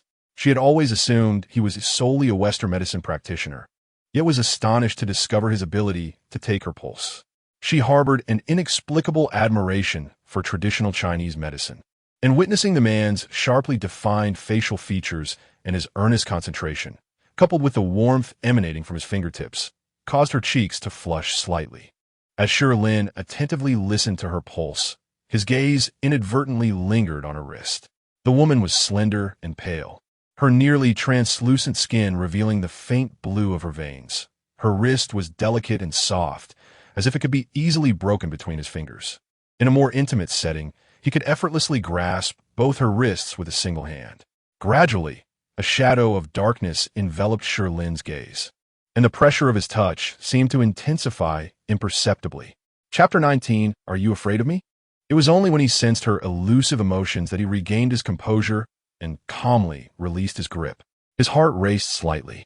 He lifted his eyelids, questioning his own nervousness. Lin Mian's ears flushed crimson. I did not. Indeed, before a traditional Chinese medicine practitioner, no secret remained hidden, not even the acceleration of her heartbeat. Spleen deficiency, excessive dampness, and weak gastrointestinal function, he continued. Consuming junk food is detrimental to your stomach, particularly instant noodles. What? Lin Mian was taken aback that he could discern even this, accurately pinpointing her dietary habits.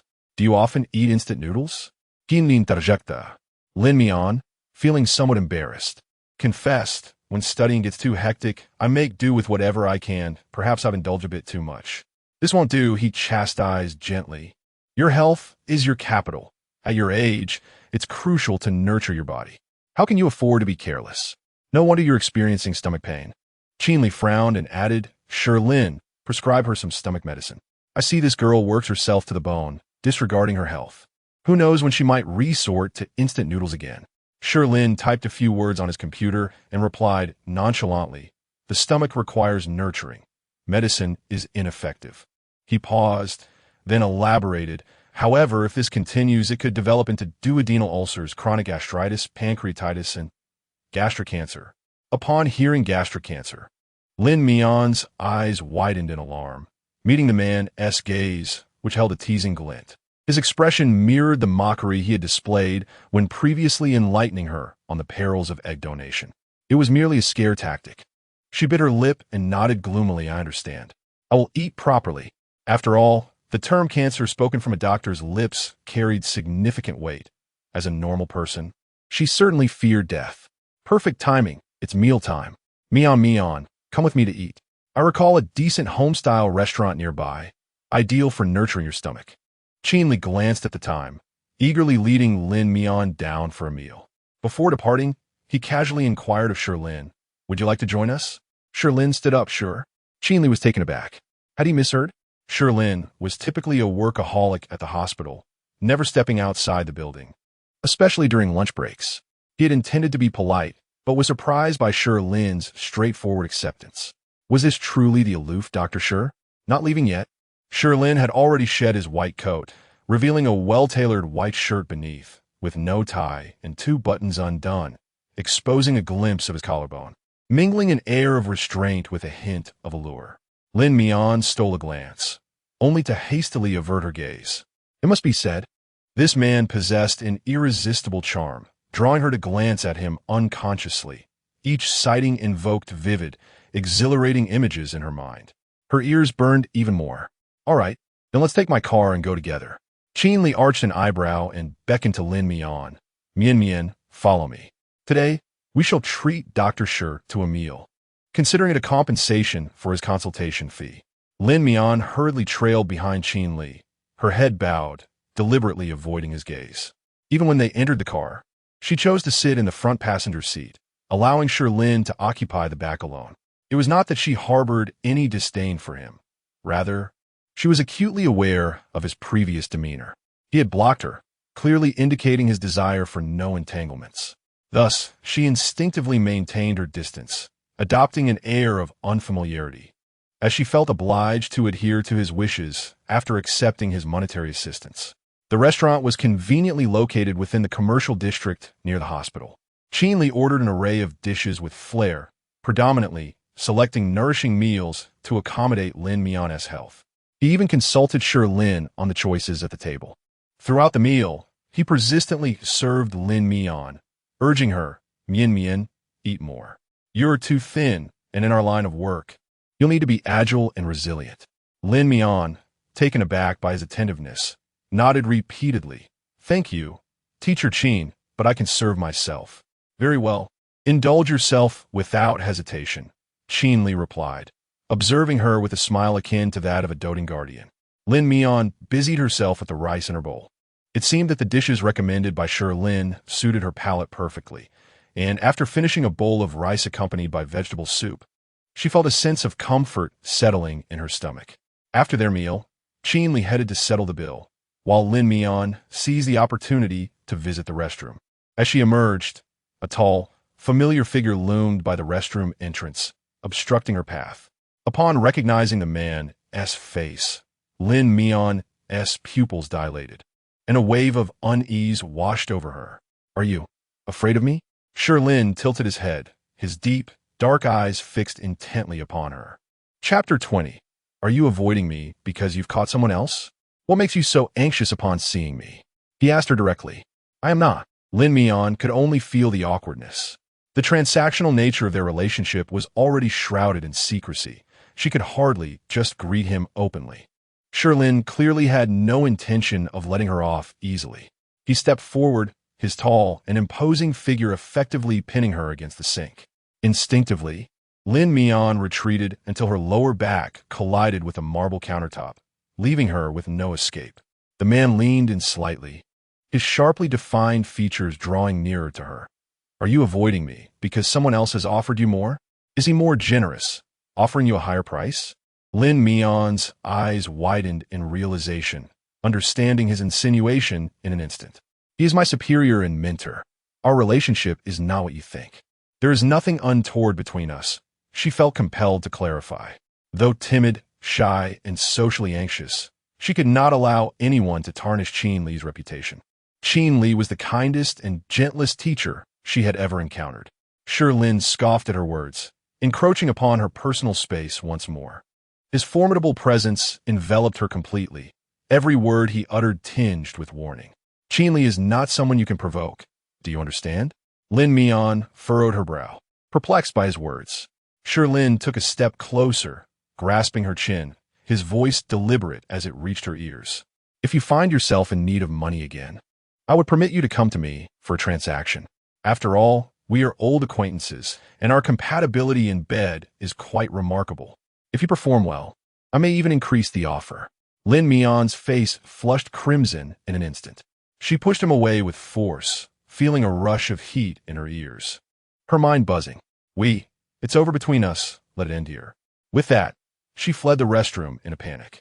Even after exiting into the lobby, her heart raced wildly in her chest. Lin Mian slapped her flushed face, striving to regain her composure. She had just been teased by a man in the restroom. The seemingly demure and ascetic doctor had a surprisingly audacious manner of speaking. At that moment, Shi Lin emerged from the bathroom, and Qin Li, returning from settling the bill, caught sight of Lin Mian's flustered demeanor and couldn't help but reprimand Shi Lin. What did you do? Why is my assistant so red in the face? She is shy and innocent. Do not provoke her. Shi Lin smirked and murmured, Oh, really, an innocent child? Innocent enough to climb into my bed at midnight. Innocent enough to share my sheets twice? Qin Li interjected, Mian. Ignore him. He is blunt and lacks emotional intelligence. Do not take him seriously. Lin Mian dared not engage with him. She was too busy avoiding him.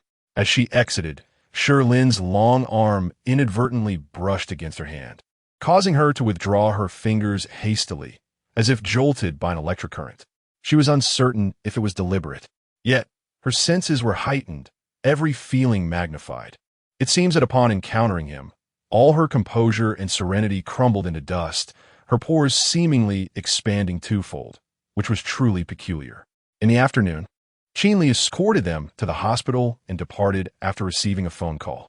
Before leaving, he entrusted Lin Mian to another master for assistance, and she followed him to continue her surveying work. Due to the substantial restructuring of the hospital, Lin Mian was responsible for the measurement data of the entire third floor, which included the internal medicine office and the examination room where Shi Lin worked. Lin Mian, taking her time, completed the measurements of all the buildings and terrain on the third floor before slowly making her way to Shi Lin's examination room. Fortunately, he was occupied with a patient and momentarily could not attend to her. After explaining the situation, Lin Mian immersed herself in her work, tools in hand. A fleeting glance caught her eye, directing her attention to the examination bed within the room, and involuntarily, she recalled the last time she lay upon it, with him pressing down on her abdomen after lifting her clothing. The strength and warmth of his fingers seemed etched upon her lower abdomen, warm, heavy, and substantial. Her complexion flushed, she subtly averted her gaze and continued to focus on her tasks. Being petite, she held a long measuring stick with one hand, tiptoeing to reach the ceiling. As she moved, her short t-shirt lifted slightly, revealing a small portion of her fair waist, delicate as if it could be snapped with a single hand. Once he had dismissed the patient, Shi Lin cast an inconspicuous glance in her direction. Just one glance was enough to ensnare his attention completely. Chapter 21. I will not return. Her slender waist was delicate, her figure enchanting, and beneath the black t-shirt, her skin appeared even more fair and tender, captivating anyone who gazed upon her. Shi Lin's eyes lingered on her slim waist, then drifted to her hips, calves, and ankles. Lin Mian remained oblivious to the man's aggressive scrutiny. After measuring, she recorded the dimensions in her notebook and was about to put away her tools when her foot slipped, causing her to stumble forward. Lin Mian widened her eyes and instinctively gasped. Just as she was about to fall, a large hand extended from behind, deftly encircling her waist. The handsome face of the man loomed close, his white coat brushing against her, the faint scent of antiseptic wafting from him. Thank you, Lin Mian stammered. Her cheeks flushed as she steadied herself. However, Shi Lin did not release her. His hand remained firmly on her waist, and he inexplicably inquired, Are you not short of money lately? Lin Mian paused, quickly grasping his implication, her face uncontrollably turning crimson. She pushed Shi Lin away with force, maintaining a distance between them, and asserted with unwavering conviction, I am not lacking anymore, and I want TB in the future. Dr. Shi, I appreciate your assistance during my difficult times, but that was merely a transaction. Let's leave it at that. Shi Lin had anticipated her response, his cold visage revealing no emotion. At that moment, Lin Mian's phone rang, and upon glancing at the screen, she saw it was her mother calling. Not wishing to linger, she gathered her toolbox and fled the examination room in haste, clutching her phone. Once the room was empty, Shi Lin glanced at his vacant palm, inhaling deeply to suppress the inexplicable fire within him. She was merely a Navi girl, and their interactions had spanned only 2 brief nights. Yet he found himself inexplicably addicted. What absurdity!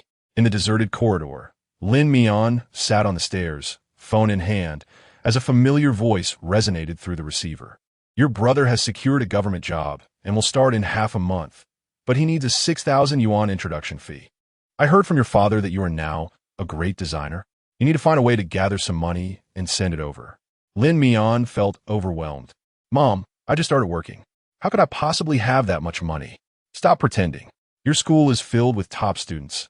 I've heard that graduates earn millions annually. How can you not have money? 6,000 yuan should be no trouble for you.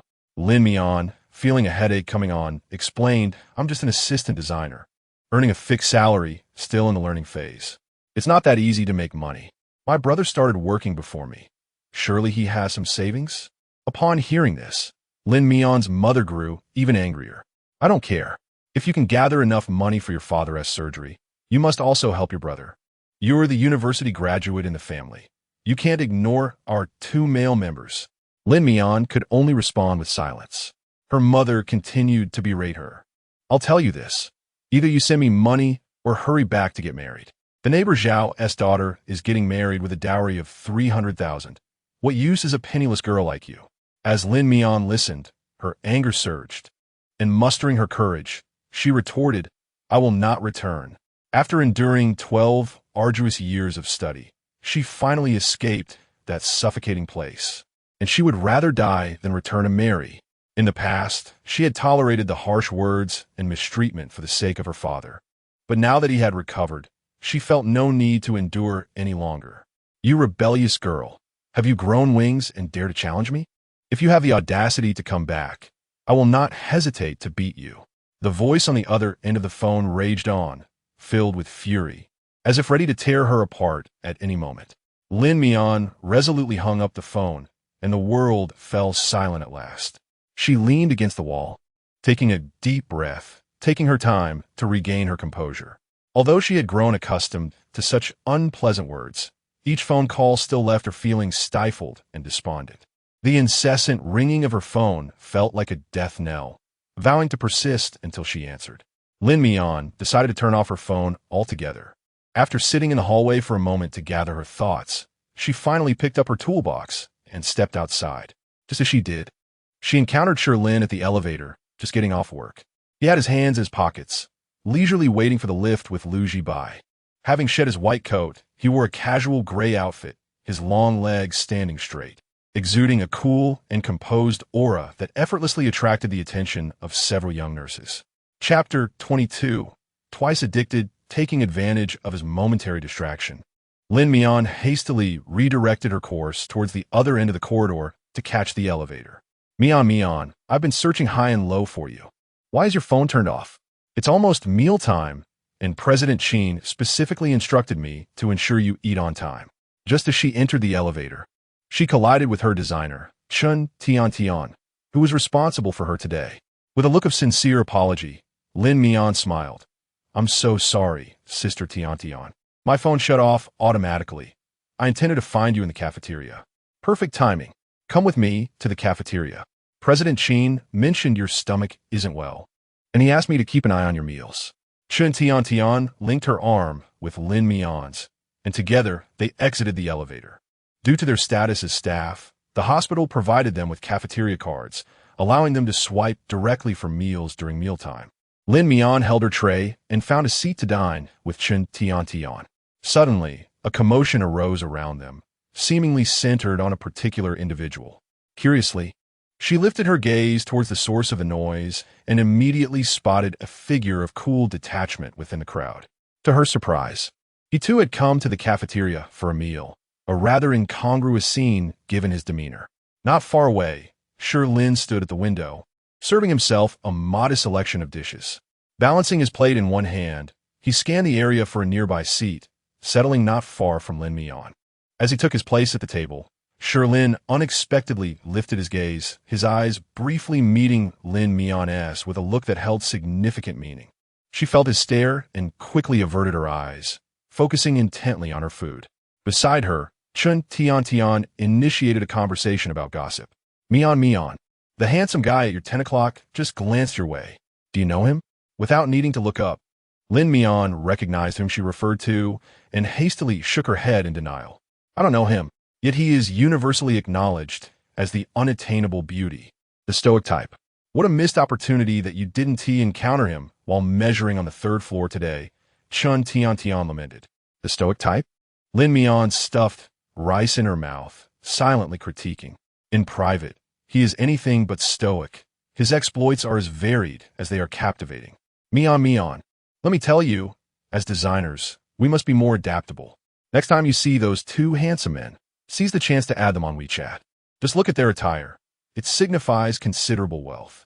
They could be our potential high-value clients. Do you understand? Chun Tian Tian imparted her wisdom. This girl was sweet and gentle, but a tad too naive, lacking the initiative. Yes, I understand. Thank you, Sister Tian Tian. Lin Mian responded earnestly, while internally she sighed. Adding someone on WeChat was out of the question. He had already blocked her long ago. Building connections was indeed a laborious endeavor. At another table, Lu Jibai playfully teased Shi Lin. Today truly is a peculiar day. Our director Shi, who rarely graces the cafeteria, has voluntarily invited me to dine here. The motivation is rather transparent, wouldn't you agree? As Shi Lin absent-mindedly sifted through the food on his plate, he spoke lightly. Oh, what motive could I possibly have? Lu Jibai smirked at him. It has been merely 10 minutes since we entered the cafeteria, yet your gaze has wandered to that young lady no less than 3 times. The intentions of Sima Zhao are clear. Are you here to dine, or to feast upon someone? Shi Lin curved his lips in response, offering no comment. Noticing his unusual silence, Lu Jibai understood immediately. Had he become addicted after 2 encounters? Was his heart now filled with mischief? Just eat your meal. Refrain from asking unnecessary questions, Shi Lin retorted, silencing him. Look at you, a man in his 20s, yet still shy. If you enjoy it, then indulge. That girl appears rather naive, yet she seems to linger on your mind. Could it be that she possesses skills that are particularly enticing? Lu Jibai pondered, intrigued by the idea of tasting the sweetness of a youthful university student himself. Hearing Lu Jibai's words, Shi Lin felt an inexplicable irritation rise within him. He set down his chopsticks, his brow slightly furrowed as he imparted a gentle warning. It would be wise for us to avoid sharing the same woman. Why? Lu Jibai inquired. Because it would be uncomfortable. Lu Jibai. Chapter 23. Is Shi Lin uninterested in women? Due to the phone call from yesterday, Lin Mian spent the entire day distracted. She was reluctant to delay her work progress. And after a brief moment of using her phone, she was bombarded by her mother-esque calls as soon as she powered it on. With no other option, she decided to switch it off again. After completing the measurements on the 3rd floor yesterday, she remained on the 6th floor all day, without encountering Shi Lin's presence again. In the evening, as she was leaving work, Shi Lin unexpectedly appeared at the hospital to personally escort Lin Mian. Teacher Qin, what brings you here? Lin Mian was quite surprised to see him. I finished my tasks and specifically came to take you out for dinner.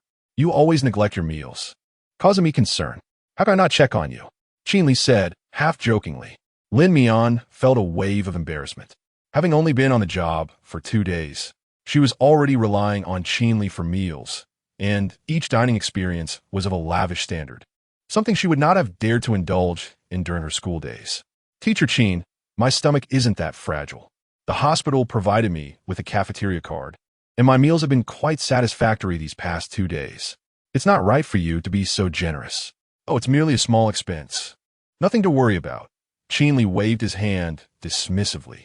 Now that I'm here, will you honor me by having dinner with me tonight? With such a request, Lin Mian found it impossible to refuse and nodded readily. All right, I promise to treat you to a meal once I receive my salary. I'll hold you to that. You owe me a dinner. Shi Lin laughed heartily and then personally took hold of Lin Mian's toolbox as they walked out together. Teacher, please let me carry the toolbox. Lin Mian said, feeling anxious about having her boss carry her tools.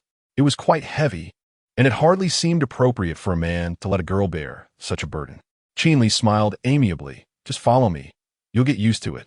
Don't feel pressured. Lin Mian felt both honored and surprised. Teacher Qin was genuinely kind, perhaps the most amiable and benevolent instructor she had ever encountered. She silently encouraged herself. Lin Mian, stay motivated, work hard, and repay teacher Qin's kindness. Upon reaching the underground garage, just as Qin Li started the engine, a black Range Rover cut in ahead of them. The license plate was all too familiar. Qin Li rolled down the window to greet the driver. "Dr. Shi, are you off work?" Through the lowered window, Shi Lin caught sight of Lin Mian in the passenger seat. His gaze lingered for a moment before he replied coolly, "Yes." Qin Li continued, Mian and I are heading to Xiangyu Pavilion for dinner. Would you care to join us?" Shi Lin's eyes briefly scanned Lin Mian again, who deliberately averted her gaze, clearly uncomfortable in his presence. It was evident she wished to avoid any association with him. How unwelcome she seemed to him, as if he were some sort of menace. Shi Lin curled his lips slightly and coldly shifted his gaze away. "I want to be joining. I have other matters to attend to." Qin Li did not press further and nodded. "Very well. Take care." Two cars exited the garage, one following the other. The black Land Rover swiftly vanished into the bustling traffic, and Lin Mian, seated in the passenger seat, exhaled softly, feeling a wave of relief wash over her. That was close. Thankfully, he was not there. Otherwise, the pressure would have been overwhelming. She had always sensed an unsettling sharpness in Shi Lin's gaze whenever she was with Qin Li, an invisible tension that left her feeling uneasy. "By the way, Mian, did you know Shi Lin before?" Qin Li suddenly inquired. Lin Mian's heart skipped a beat as she shook her head and replied, "No, I don't know him." "Why do you ask, Teacher Qin?" "Nothing much. Just felt that his gaze towards you seemed a bit off." Qin Li chuckled lightly. "But I know him well enough. His demeanor is rather aloof, akin to plain water, and he shows little interest in women. He is quite dull, so he probably won't make any advances towards you." Lin Mian pressed her lips together, hesitant to speak. She suddenly realized that they seemed to know very little about Shi Lin, especially regarding his apparent disinterest in women. Half an hour later, the car came to a halt in front of Xiangyu Pavilion. Qin Li had already reserved a table, and Lin Mian followed him inside. This establishment exuded a more refined ambience than the last one they visited, with melodious piano tunes floating through the air and courteous waitstaff attending to guests. It was Lin Mian's first time in such an upscale restaurant, and she couldn't help but feel a bit out of place. Qin Li was attentive, introducing her to the restaurant's signature dishes and helping her select a few, alleviating her indecision. The waiter departed with the menu. Before long, two figures appeared at the adjacent table, their presence so striking that Lin Mian instinctively glanced up. That fleeting glance sent her heart racing. Chapter 24. He was an ever-present shadow. Clad in a pristine white shirt and a tailored black suit, the man sat languidly in his seat, exuding an air of aloof charm that effortlessly captivated the attention of those around him. His cool, almost ethereal profile was one that could etch itself into memory with but a fleeting glance. Opposite him sat a striking woman, her makeup meticulously applied, her tall figure adorned in a sultry black dress, radiating an aura of intimacy. When Shi Lin handed her the menu, she responded with a sweet smile. Lowering her gaze to select her meal, Lin Mian instinctively diverted her eyes. "Oh, Dr. Shi, I was wondering why you didn't join us for dinner. Turns out you have a lovely companion," Qin Li teased, having spotted them with a mischievous grin as he approached. Shi Lin offered a faint smile, neither confirming nor denying the insinuation. "I heard this restaurant is quite commendable, so I thought I'd give it a try." Qin Li shuklad. "This place offers a subtle flavor, good for the stomach.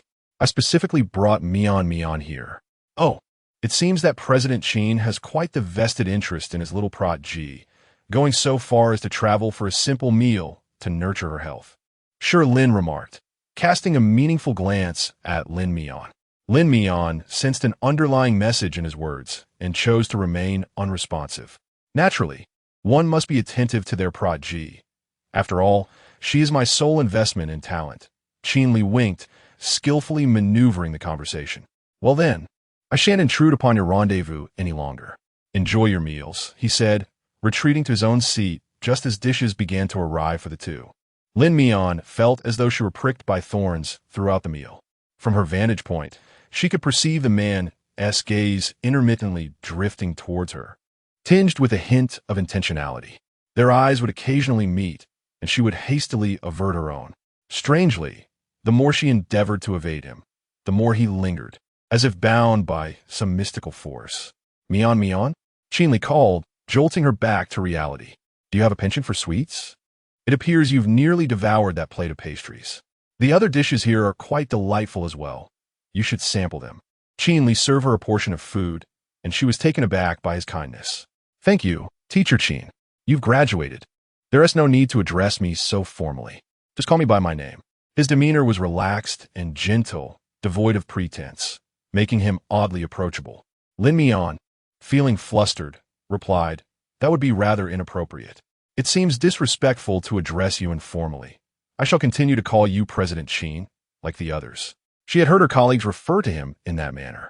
You are different. You are my mentee, and we should distinguish ourselves. Perhaps you could call me Master. To reflect our closeness, Qin Li suggested with a smile. With his encouragement, Lin Mian nodded in acquiescence. Very well, Master. As a newcomer in the design field, she recognized the value of having a skilled mentor to guide her learning. To be fortunate enough to be selected by Qin Li as her mentor filled her with gratitude, and she was more than willing to accept that role. After their meal, Qin Li proceeded to settle the bill, and Lin Mian promptly stood to accompany him as they left together. As Qin Li passed by Shi Lin's seat, he offered a greeting. Lin Mian lowered her head, unable to meet the man's gaze. The fact that he was out with another woman made her feel guilty for even stealing a glance, as if she were engaging in an affair. Upon leaving the restaurant, Qin Li received an urgent phone call. Mian, Mian, where do you live? I'll take you home first. Lin Mian was aware of his pressing matter, and, being considerate, replied, I live a bit far. At this hour, traffic will be a hassle. You should attend to your urgent matters. I can take the bus home. That won't do. I brought you out, so I must see you home, Qin Li insisted. Really? It's unnecessary. The bus is quite efficient. There are priorities to consider. I cannot delay you, Lin Mian urged, waving her hands. Qin Li wished to say more, but another call interrupted him. He had no choice but to relent. Then I appreciate your understanding. Please call me once you get home to let me know you're safe. All right, I will. Qin Li hurriedly drove off. Lin Mian checked the route and headed to a nearby bus stop. From a distance, she spotted two figures exiting the restaurant. A tall woman got into Shi Lin's car, which then drove past her, a sleek black Land Rover. Instinctively, Lin Mian lowered her head, wishing to remain hidden. It seemed he had found someone new and would likely not seek her out again. After a short drive, Shi Lin suddenly halted the vehicle and, maintaining a calm demeanor, told the woman, I have other matters to attend to. I cannot take you home today. You can get a taxi, and I'll cover the fare. The woman appeared reluctant. Dr. Shi, you've already taken me to dinner. Let me treat you to a movie at a private cinema. Can't we discuss your matters after the film? Shi Lin furrowed his brow. Who said anything about watching a movie? This was merely a dinner to fulfill a family obligation. Don't overthink it. The woman, taken aback, exclaimed, You, get out of the car. Chapter 25 Lin Mian, have you grown obstinate? The woman did not anticipate such a swift change in his demeanor. Yet, the man before her was not one to be trifled with. His reputation for ruthlessness was well known in their circles. Furthermore, he hailed from the Shi family of Beicheng, a name that commanded fear and respect. Such a man was best kept at a distance. To offend him would be to court disaster, leaving one oblivious to the manner of their demise. With a heavy heart, the woman exited the vehicle. Shi Lin turned the steering wheel, circling back to finally park beside the bus stop. As expected, he spotted Lin Mian still waiting alone for the bus. Get in, he said succinctly as he lowered the window. Lin Mian was taken aback for a moment, glancing inside his car to find the passenger seat empty. Had the previous woman departed? What was his intention with this seamless transition? In an instant, she hesitated to approach, shaking her head in refusal. I'll take the bus home. Get in, I have something to discuss with you, he insisted. What could they possibly have to discuss? Lin Mian was not inclined to trust him. She stepped back 2 paces, her resistance unmistakable, clearly unwilling to enter his car. Shi Lin, growing impatient, pressed Lin Mian. Do you not understand my words? She bit her lip, leaning against the bus stop sign, refusing to budge or speak. Stubborn as she was, he remained unmoved. Both of them engaged in a silent standoff. The vehicles behind them began to honk, urging them to clear the way. Yet, Shi Lin remained oblivious, steadfastly waiting for her decision. "Miss, please get in the car. If you two have matters to discuss, do it inside. Don't block the road." Indeed, there were shouts of discontent from the drivers behind them.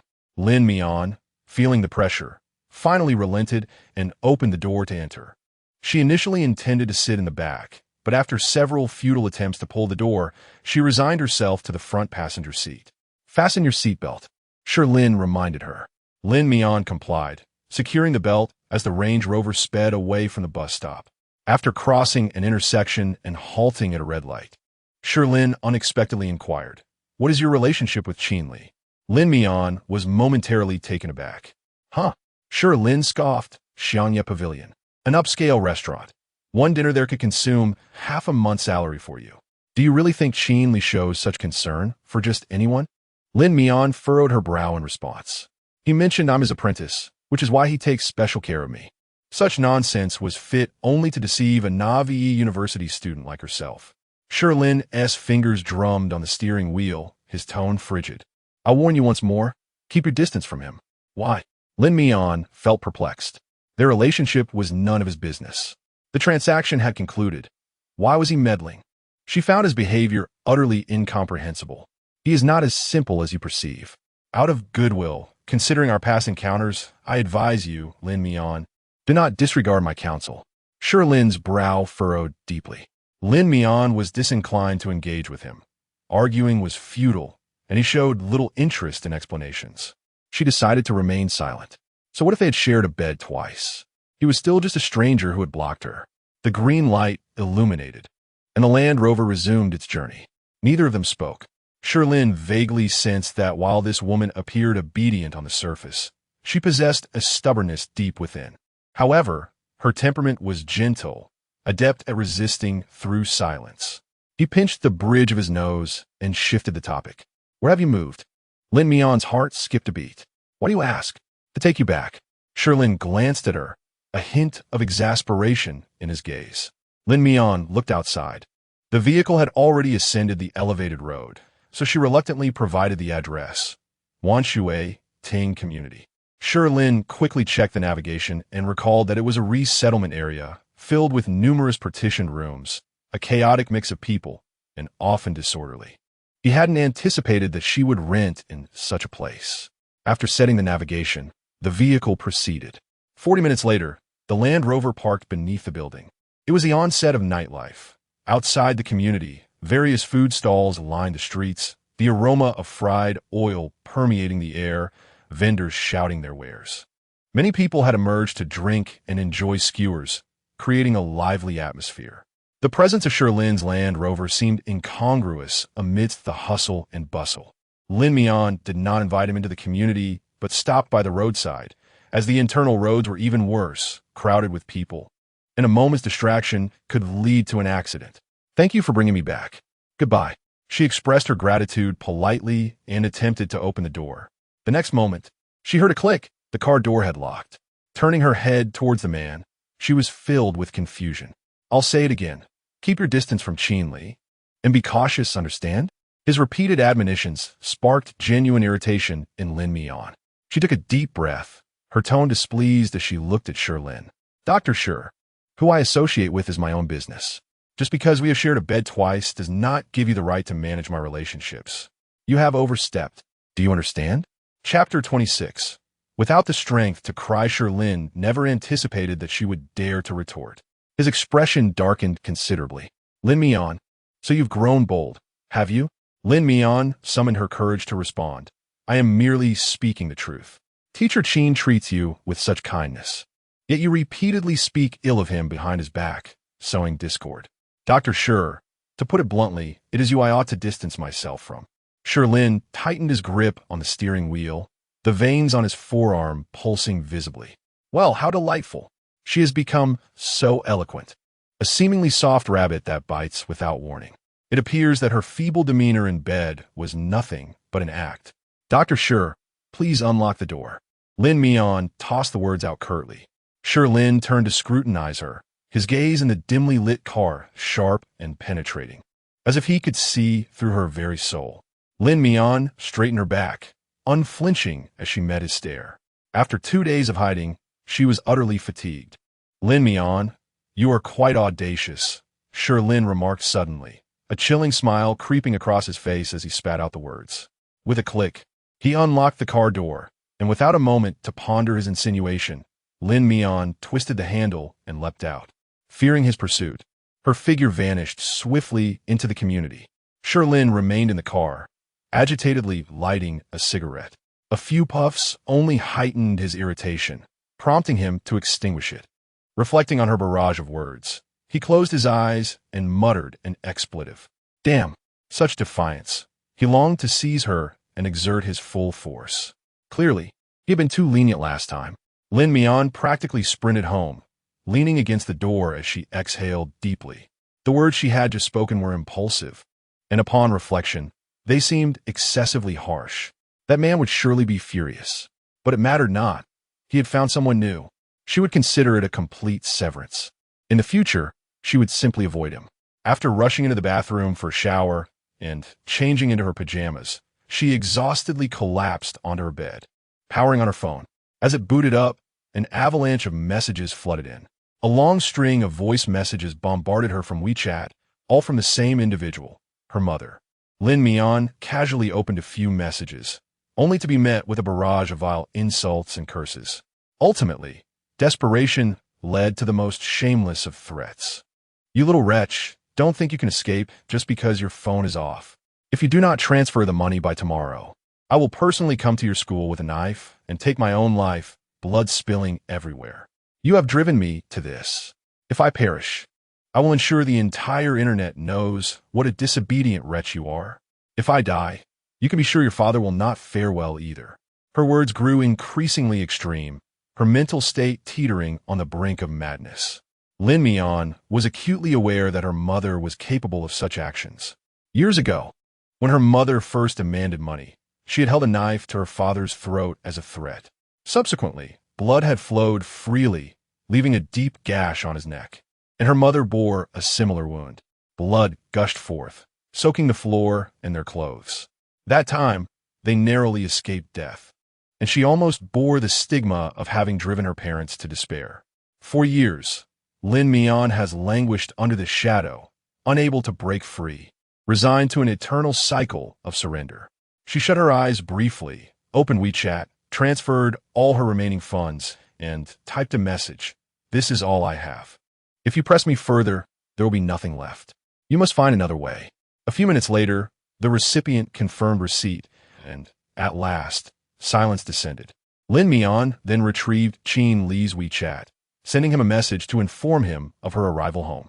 He seemed preoccupied, as his reply took an unusually long time. She turned off her phone and buried her head beneath the covers, an overwhelming fatigue enveloping her, as though the very lifeblood had been drained from her limbs. In the past, each time she was pressed for money, she would hide under the blankets and weep in secret. But now, she found herself devoid of even the strength to cry. Suddenly, a loud bang echoed from outside, the sound of a door slamming shut, startling Lin Mian. Chapter 27, Defiled. She would rather die, damn it. That wretched woman is out there enticing men behind my back. Outside, the sound of a drunken man's curses echoed, accompanied by the cacophony of objects being hurled, shaking her door violently. Lin Mian realized that her neighbor had returned. She resided in a modest room, sharing a common living area with two other neighbors, one of whom was a middle-aged couple. The man often stumbled home late at night, intoxicated and belligerent, occasionally smashing things in a drunken stupor. The poor soundproofing of her room meant she was frequently roused from her sleep. On several occasions, he had even hurled a bottle at her door, leaving her anxious throughout the night. However, given the low rent in such a chaotic and mixed environment, she had no choice but to endure it. Listening to the ruckus outside, Lin Mian sighed inwardly. She lacked the funds to secure a better place, so she would have to bear with it for now. After a prolonged episode of destruction, the man outside gradually quieted down. Lin Mian let out a breath of relief and was about to turn off the light and retire for the night, when suddenly there came a series of loud knocks on her door. Startled, she sat upright in bed. Knock, knock, knock. The persistent banging continued. Who is it? Lin Mian asked warily. A slurred voice from outside responded, "It's me, your neighbor." "Open the door, little girl." "What do you want?" "I need to talk to you." "Open the door, and I'll come in and explain." "I can't. If you have something to say it through the door," Lin Mian insisted, refusing to open. The man outside grew impatient, knocking again with increasing force. "Come on, little girl, we're neighbors. Can we get to know each other? You're a university student, right?" "I've never met a university student before." At his words, Lin Mian felt her heart leap into her throat. Clutching her blanket, she shouted, "I don't want to know you. Just leave, or I'll call the police." The drunken man hesitated momentarily, then kicked the door with a heavy thud, cursing furiously. "Damn it, I've been to jail countless times. Do you really think I'm scared of your silly threats? Go ahead and call. I swear I'll break this door down. You little harlot, I'll make you pay." The door was kicked with a resounding crash, and Lin Mian, terrified, leapt from her bed, grasping a pair of scissors from her desk, trembling as she stood by the window. The torrent of insults continued, and the doorknob rattled ominously, as if the man were about to force his way in at any moment. A cold sweat broke out on Lin Mian's back. There were no weapons for self-defense in her room. Situated on a high floor, it was evident that the other neighbors had yet to return, and her cries for help would go unheard. In a state of desperation, Lin Mian scrambled to retrieve her phone from the bed, her fingers shaking as she dialed 110 for emergency assistance. Unbeknownst to her, in her frantic state, her trembling finger inadvertently slid to dial a number from her call history, and she pressed the call button with her eyes closed. "Hello, is this the police? I'm at Wan Shui Ting Community, Building 3, Unit 1, Room 1109. Someone is trying to harass me, and they're banging on my door." As soon as she finished speaking, a thunderous crash reverberated through the room. The man had kicked her door open with force. The inebriated man outside reeked of alcohol.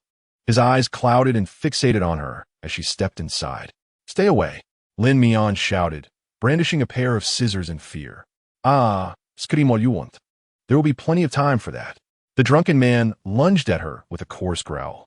Lin Mian screamed and thrust the scissors toward him, but he skillfully dodged and seized the weapon from her grasp, forcefully pinning her onto the bed. Her phone tumbled to the floor as Lin Mian desperately struggled to break free, yet the man, grotesque and corpulent, held her down firmly. "Move again, and I'll kill you," he hissed, pressing the sharp blade of the scissors against her neck. On the other end of the line, Shi Lin sensed the commotion, his expression darkening ominously, an icy chill emanating from him. "Lin Mian?" He called out into the phone, but received no response. Only intermittent sounds of struggle echoed through the receiver. Without hesitation, he swerved the steering wheel, hastening towards Lin Mian's neighborhood. Meanwhile, Lin Mian was trapped beneath the weight of the drunken man, his greasy hands roaming over her body. The nauseating scent of alcohol mingling with an unbearable stench that made her stomach churn. His movements persisted, intent on tearing apart her nightgown. In a desperate act, she turned her head and bit down hard on the flesh of his palm, eliciting a pained scream from him. He discarded the scissors, raising his hand to slap her forcefully across the face. "Bitch, I'll kill you." Dazed and disoriented, Lin Mian felt her head ringing. Gritting her teeth, she fumbled for the scissors on the bed and plunged them towards the man. If she were to be defiled by such a creature, she would rather die. With a cry, she managed to slice his abdomen, leaving a gaping wound in his tattered clothing. Yet, instead of retreating, he seemed invigorated, his bloodshot eyes locking onto her as he clutched her hair, his foul breath descending upon her. Suddenly, the unsteady door was kicked open once more. Chapter 28, Beg Me, Coax Me, Let Me Take You Home. A tall and imposing figure suddenly burst in. He seized the man by the collar and dragged him to the ground, delivering a resounding punch to his face. One blow after another, each strike more brutal than the last. The man, utterly defenseless, lay on the floor, groaning in agony, blood streaming down his face, on the verge of unconsciousness. As the man's cries began to fade, Shi Lin coldly delivered several more kicks to ensure he would not rise again, before turning his attention to Lin Mian's condition. "Are you all right? Are you hurt?" Lin Mian, panting heavily, clutched the blanket on the bed, wrapping herself tightly within it, tears streaming uncontrollably down her cheeks. observing her swollen face, marked with handprints, her disheveled hair cascading down, and her vacant expression, Shi Lin felt a surge of protectiveness. She trembled uncontrollably. He approached, pulling back the blanket, and wrapped her in the sheets, lifting her into his arms as he made his way outside. At the doorway, his peripheral vision caught sight of a fallen phone on the floor. He bent down to retrieve it and tossed it into her lap. Lin Mian remained in a daze as Shi Lin placed her into the car. It wasn't until he attempted to peel back the sheets enveloping her that she flinched violently, instinctively recoiling from his touch. "Let me see if you're injured," Shi Lin urged gently. Gradually, her emotions began to ease as she stared blankly at him, her voice hoarse as she insisted, "Call the police. Keep calling the police. I have already contacted them. They will arrive shortly.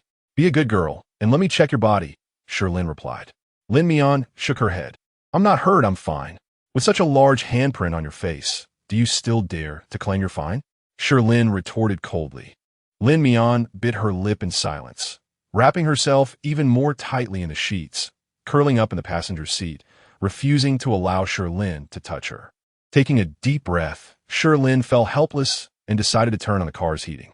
His hands bore traces of blood, a faint metallic scent lingering in the air as he retrieved a packet of alcohol wipes from the glove compartment, meticulously cleaning his hands. Moments later, the sound of police sirens echoed from downstairs, and a police car, lights flashing, came to a halt. It was the report Shi Lin had made en route. He opened the car door and stepped out, conversing with the officers for a moment before they ascended the stairs. Shortly after, they emerged, escorting the drunken man from earlier. The man was shoved into the police vehicle, and the officers verified details with Shi Lin, requesting the victim to accompany them to the precinct for a statement. Shi Lin nodded and returned to the car. "I will take you to give your statement. Are you in a condition to go to the police station?" Upon hearing his words, Lin Mian instinctively nodded. "Yes." "All right then. Please fasten your seatbelt," Shi Lin reminded her. Lin Mian quietly reached for her seatbelt, securing it as the police lights illuminated the path ahead. Shi Lin's car followed closely behind.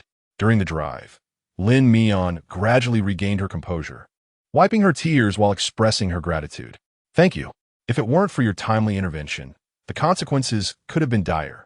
Shi Lin tugged at the corner of his lips and remarked, "You made the distress call yourself.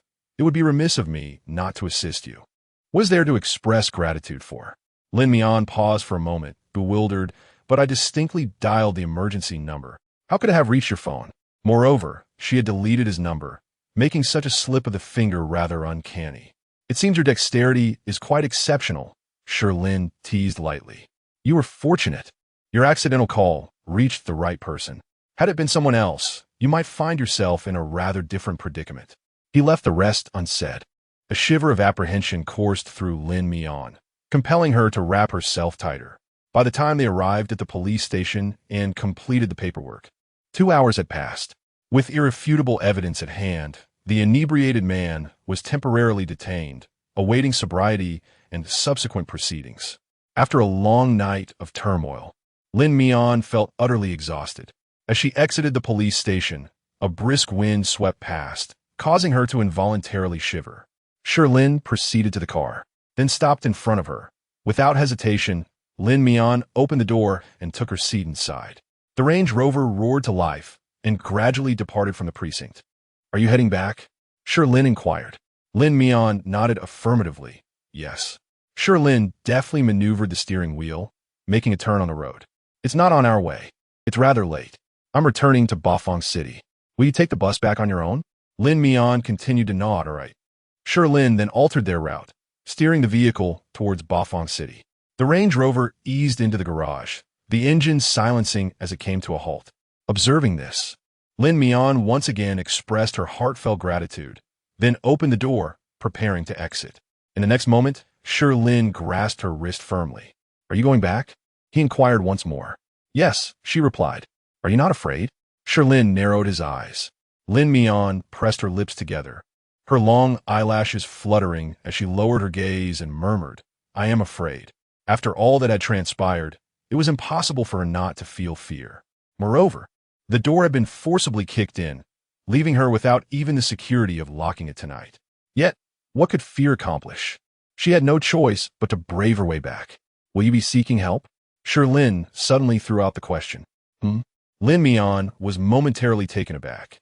Shi Lin tugged at her wrist, pulling her closer, his tall and imposing figure encroaching upon her space, enveloping her in his distinctive aura. Beg me, be charming, and allow me to take you home. Chapter 29. Please, shelter me for a night. Lin Mian was momentarily taken aback. She never anticipated that Shi Lin would utter such words, her mind buzzing in disbelief. She had always preferred not to burden others. If someone did not offer assistance, she would never ask for it, no matter how frightened she felt. Moreover, this was Shi Lin. Just a few hours prior, they had engaged in a fierce argument, and it was a miracle he was not irritated with her. Realizing the gravity of the situation, Lin Mian looked at the man before her, who was caught between familiarity and estrangement, her eyes shimmering with unshed tears. She parted her lips, but ultimately, her pride faltered, and she meekly asked, "Could you please let me stay for a night?" After a moment's thought, she added politely, "If it's not too inconvenient, of course." Shi Lin's expression darkened as he replied tersely, "Follow me." Lin Mian tightened the bed sheet around her, silently descending from the car to keep pace with him. Upon exiting the elevator, he scanned his fingerprint to unlock the door. Once inside, Shi Lin changed his shoes and strode into the living room, while Lin Mian, feeling a sense of propriety, rummaged through the shoe cabinet for a pair of disposable slippers before cautiously stepping inside. His home was immaculate, illuminated by bright, sophisticated lighting that seemed to scrutinize every inch of her being, rendering her and the shabby bedsheet she wore, along with her tattered pajamas, as paltry as refuse. She suddenly regretted coming with him. In the face of fear and inferiority, the latter proved to be far more humiliating. "Get rid of that tattered bedsheet and take a shower," Shi Lin commanded, producing a bathrobe from somewhere and tossing it into her arms. Lin Mian instinctively accepted it and made her way to the guest bathroom. As she showered, gazing into the mirror, Lin Mian was shocked to see that half of her face was swollen, marked by several large fingerprints, her ears flushed red. Her eyes were puffy, her hair disheveled, presenting a disheveled appearance that was almost unrecognizable. It was no wonder Shi Lin would be willing to take her back, in her current state. She resembled a fallen girl in desperate need of rescue. Whether it was selling her eggs or being assaulted, he had saved her once, and now he was doing so again. It appeared she owed him yet another debt of gratitude. Taking a deep breath, Lin Mian turned on the shower, submerging herself in the cascading water. Upon emerging from the shower, wrapped in the bathrobe, she discovered bruises on her feet and calves, alongside a few minor scrapes. Remnants of her struggle with the drunken man, beginning to throb painfully now. "Come here," Shi Lin beckoned from the sofa, where a first aid kit lay on the coffee table, accompanied by cotton swabs, iodine, and an ice pack. Lin Mian obediently approached and settled onto the sofa. Shi Lin tossed the ice pack in her lap and unscrewed the iodine, carefully treating the wounds on her calves. As a physician, his technique was proficient and efficient. When his gaze dropped, he appeared intensely focused. Lin Mian silently held the ice pack against one side of her face, the coolness soothing the heat radiating from her skin. Inexplicably, her ears felt warm as well. After a while, the wound had been disinfected, and Shi Lin meticulously applied several adhesive bandages to her leg before methodically closing the medical kit. "Thank you for tonight, Dr. Shi." Lin Mian, feeling a sense of shame, apologized. "My previous words were too hurtful. I never expected you would come to my rescue and offer me shelter. I'm truly sorry, and I apologize to you." Shi Lin wiped his hands with alcohol and cast her a sidelong glance. "Lin Mian, both apologies and expressions of gratitude require sincerity. Do you understand?" "Huh?" Lin Mian was momentarily taken aback. "What do you mean by sincerity? For instance?" He chuckled lightly, glancing at her. "How about you do something with me?" Chapter 30. Focus. Lin Mian's mind erupted in a cacophony of thoughts as she beheld the man's strikingly handsome face. Her ears flushed with a deep crimson hue. Overwhelmed by the unexpected audacity of his words, delivered in the most indifferent tone. "Do you want it?" Shi Lin's tranquil gaze mirrored the profound darkness of the night outside. an abyss of unrelenting intensity that enveloped her. Lin Mian felt her nerves tauten, every hair on her back standing on end. I don't want to, she stammered, yet a part of her whispered otherwise. Shi Lin's already deep voice grew even darker, laced with an unmistakable rasp. Lin Mian's fingers instinctively clenched. Her lips parted to utter a refusal, but it was too late. Shi Lin grasped her arm, pulling her forward, while his other hand firmly cradled the back of her head, descending upon her with a fervent kiss. The sound of an ice pack tumbling to the floor punctuated the moment. His unique essence enveloped her, intoxicating and fervent, as if her very skin might ignite from his proximity. Lin Mian's breath hitched. A primal urge to escape surged within her, yet in that fleeting moment of turning away, his strong hand anchored her head in place. "Don't move," he commanded, his voice gravelly and imbued with an irresistible authority. Lin Mian's heart raced uncontrollably. Just hours earlier, she had been harassed by a drunken man, leaving her psyche fraught with turmoil. Even though the man before her was distinguished and exceptionally handsome, her body trembled uncontrollably. "Open your eyes and look at me," Shi Lin's husky voice commanded at her ear. Reluctantly, Lin Mian complied, meeting his exquisitely haunting gaze. "Do you know the most effective way to dispel fear?" he inquired, pressing his forehead against hers, enunciating each word with deliberate clarity. "It is to overshadow it with another form of stimulation." In the next instant, Lin Mian felt his grip tighten around her waist, lifting her effortlessly into the air. The world spun, and she found herself nestled into the softness of a large bed. With a quiet resignation, she closed her eyes, surrendering to the moment. Lin Mian slept soundly, devoid of any insomnia. Upon awakening the next day, the familiar ceiling and expansive windows came into view, and the vivid memories of the previous night cascaded into her mind, clear and fervent. She realized she had once again succumbed to the allure of the city. The other side of the bed lay empty, devoid of Shi Lin's presence, yet the sheets were imbued with his distinct essence. Lin Mian dragged her weary legs from the bed, retrieving the bathrobe that had fallen to the floor and wrapping it around herself before stepping outside. The living room was void of company, save for a note left behind. Temporarily occupied, out for half an hour.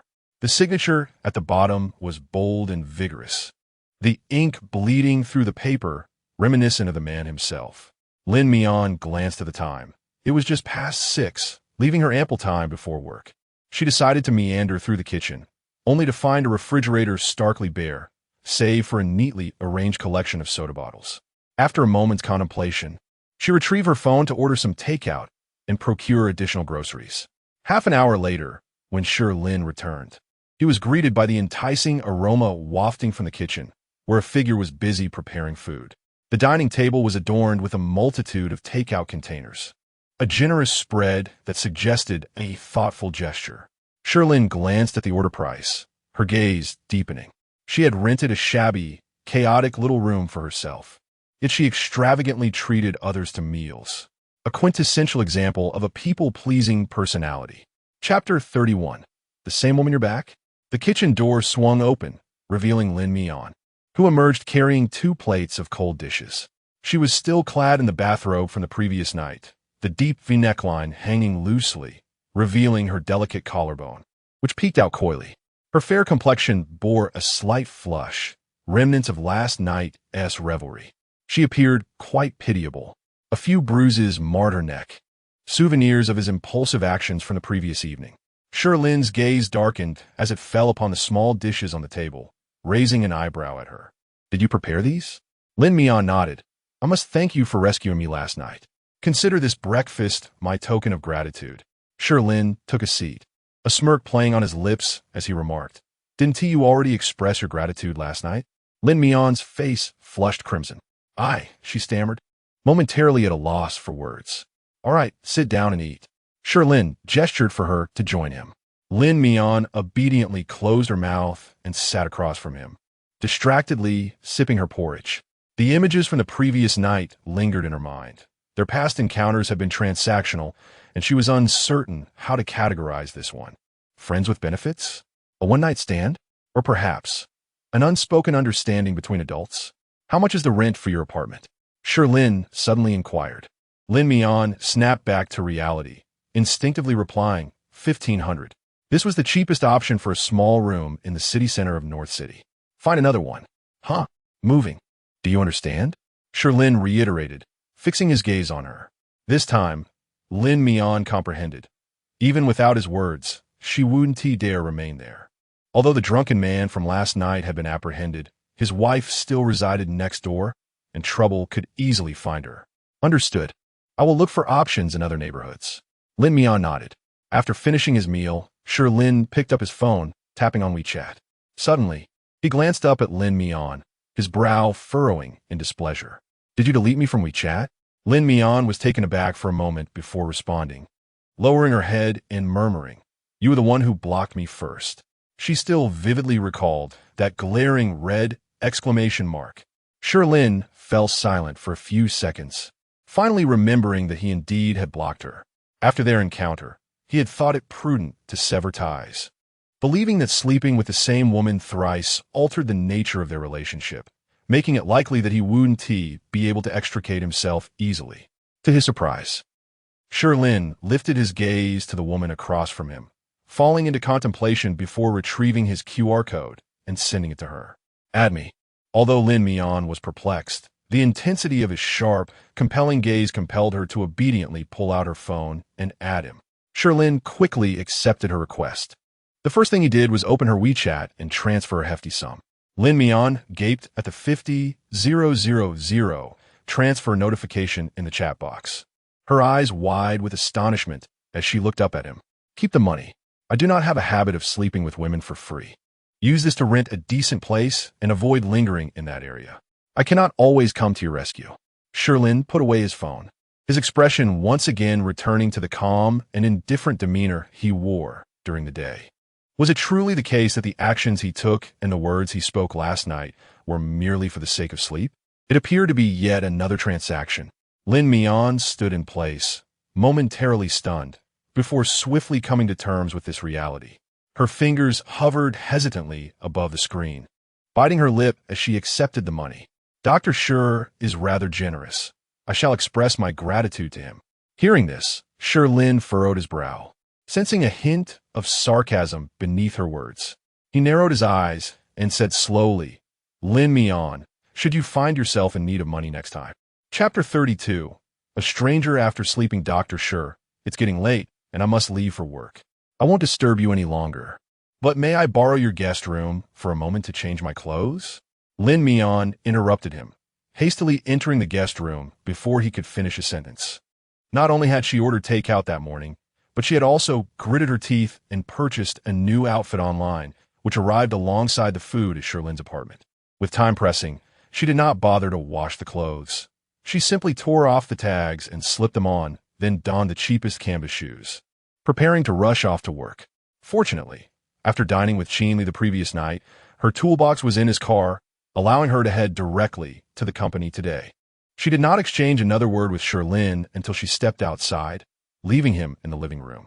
His deep-set eyes followed her silhouette as she moved from the guest room to the living area and finally to the entrance, where she opened the door and exited with a resounding thud. The entire sequence of actions flowed seamlessly. He sat on the sofa, momentarily stunned, his calm demeanor gradually darkening. After a while, he tossed his phone down heavily and walked to the dining area, where he dumped both plates of side dishes into the trash. Very well. After a night together, she takes the money and leaves without a second thought. She conducts business with more decisiveness than I, he mused bitterly. Lin Mian, you are truly something. Upon arriving at the company early in the morning, Lin Mian discovered that there were alternative work arrangements for the day, sparing her from needing to measure at the hospital. She sighed in relief. After completing her tasks in the morning, she found herself with some free time in the afternoon and decided to seek Shi Lin's permission to take leave, stating her intention to find a new place to live as soon as possible. Weren't you just moving? Lin Mian summarized the events of the previous night without delving into details, merely indicating that the environment was rather chaotic and unsuitable for continued residence. Sensing her predicament, Shi Lin thoughtfully suggested, why not stay in my neighborhood? It's quite near the company, which would make your commute convenient, and Most importantly, it's very safe. Your neighborhood? Bafang City? Lin Mian exclaimed, her hair standing on end in disbelief. Master, I am merely an intern. My monthly salary is insufficient to afford a place in Bafang City. Those luxurious apartments are far beyond my means. That's something you need not worry about. The company provides employee dormitories, and there happen to be several apartments in Bafang City as part of a support program for interns.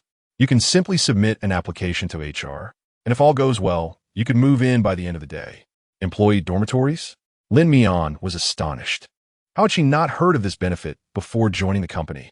This perk was just established recently and hasn't been implemented yet. Consider yourself among the first group of employees.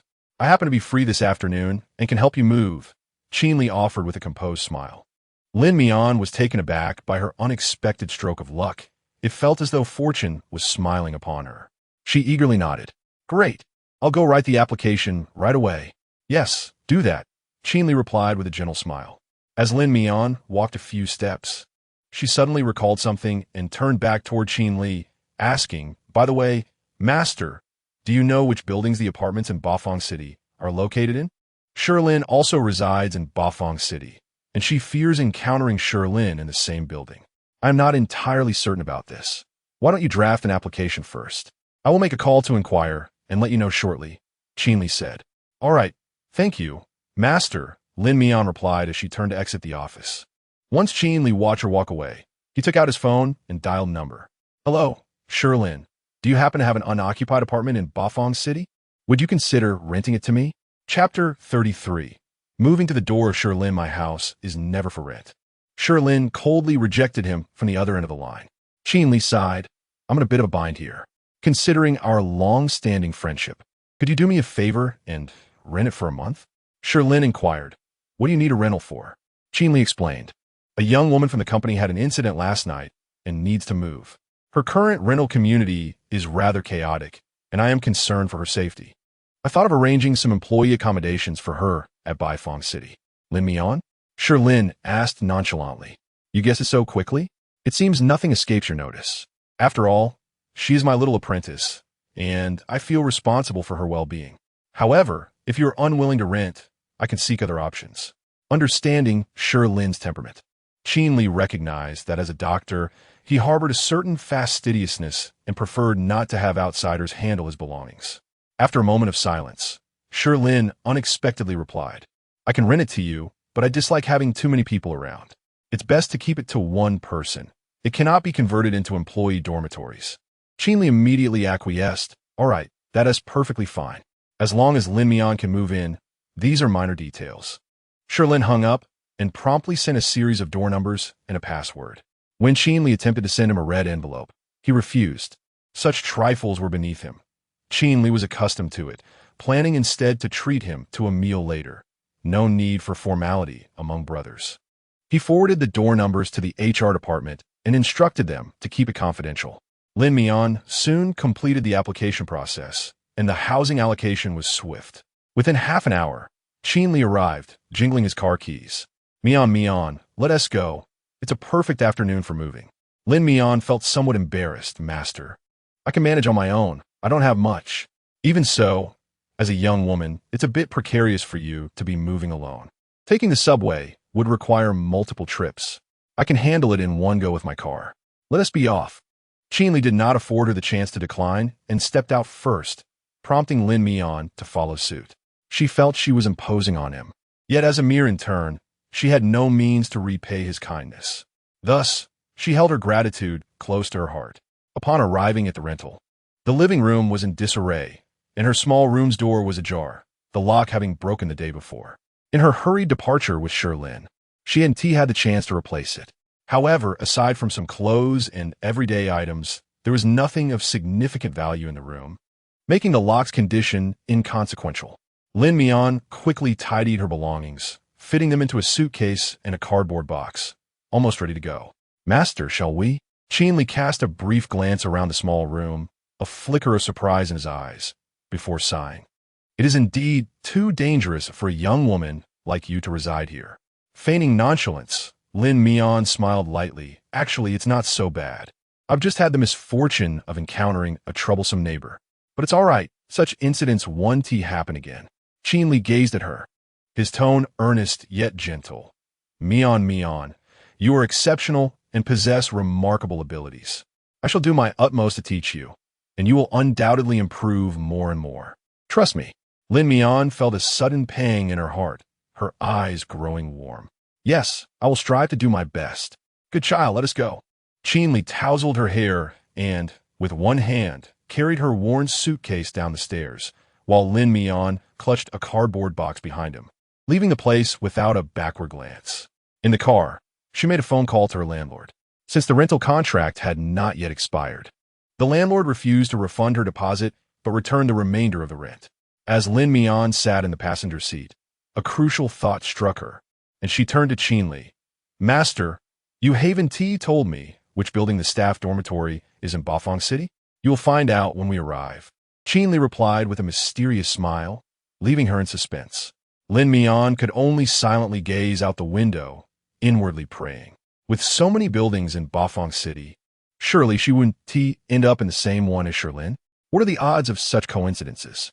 Half an hour later, Lin Mian stood outside the apartment directly across from Shi Lin's home, utterly dumbfounded. Chapter 34. The entire floor occupied by her and Shi Lin. This is simply surreal. Not only does she reside in the same building as Shi Lin, but they are also neighbors. In this upscale apartment complex, with only 2 residents per floor, does that not imply that the entire floor is exclusively theirs? Lin Mian's heart raced with excitement. Master, is this the employee dormitory allocated by the company? She inquired, her hope unwavering. Indeed, this is the last available unit, though it has been unoccupied for quite some time and may require some cleaning, Shi Lin replied, as he raised his hand to input the password, resulting in a click that unlocked the door. The interior design unfolded before her eyes. Lin Mian gazed in disbelief at the furnishings, sofas, coffee tables, cabinets, beds. How could they be identical to those in Shi Lin's home? If not for the change in orientation, she might have thought she had entered the wrong apartment. Is something amiss? Shi Lin, noticing her peculiar demeanor, instinctively inquired. Shaken from her reverie, Lin Mian shook her head in confusion.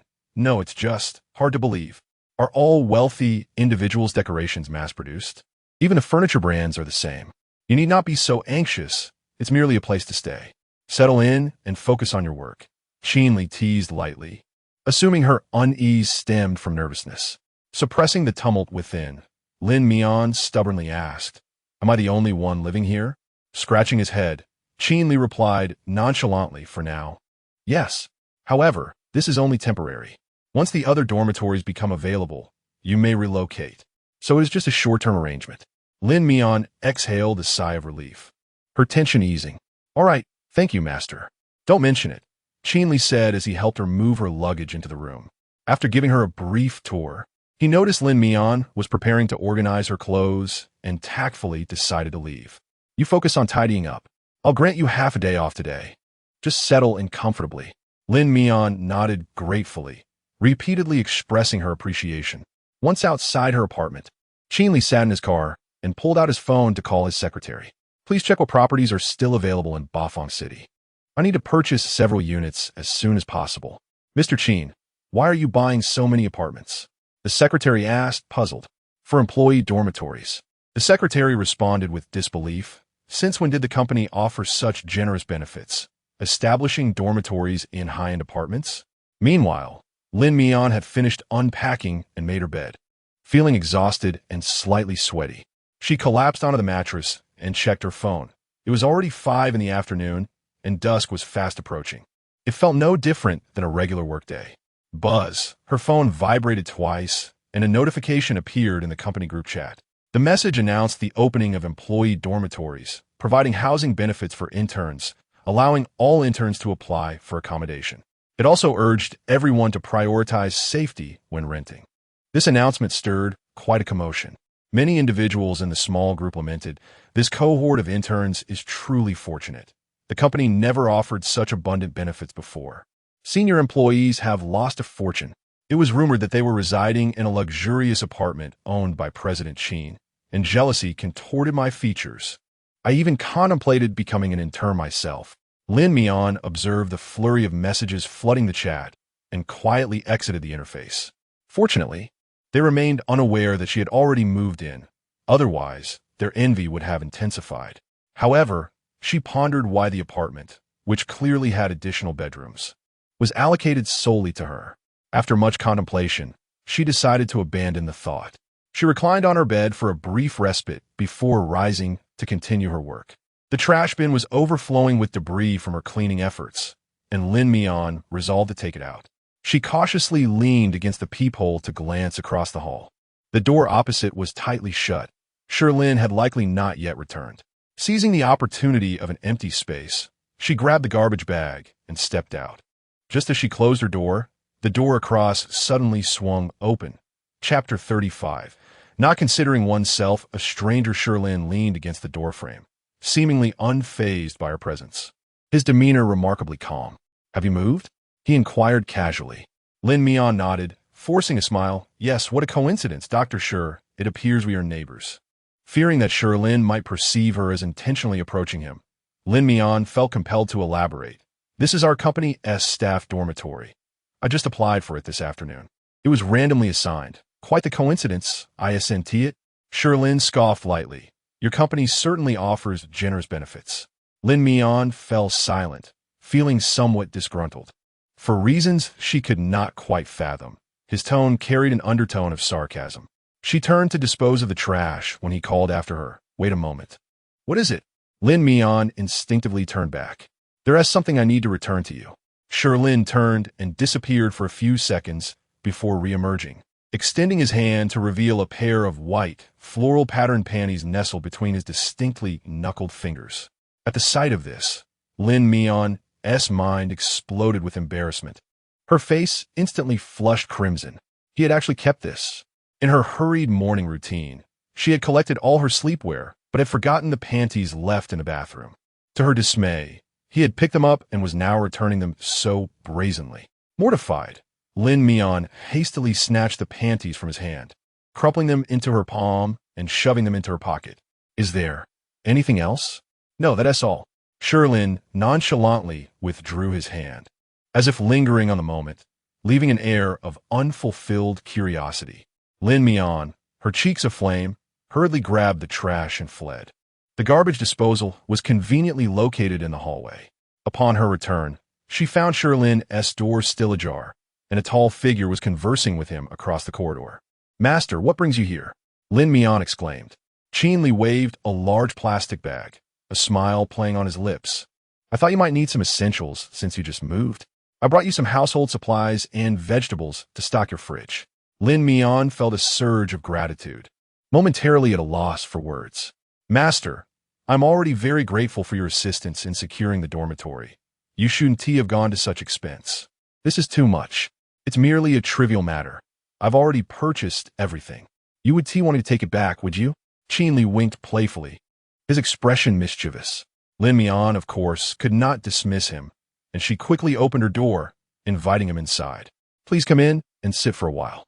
Otherwise, I must treat you to a meal to express my gratitude. I feel quite embarrassed otherwise." Feeling somewhat uneasy about the weight of her indebtedness, Lin Mian pondered how she could repay him. "All right, but there is no need to go out to eat. I brought plenty of ingredients. You could prepare some home-cooked dishes for me. I'm quite eager to sample your culinary skills." Li shook the bag, revealing an abundance of vegetables and meats, sufficient for several meals.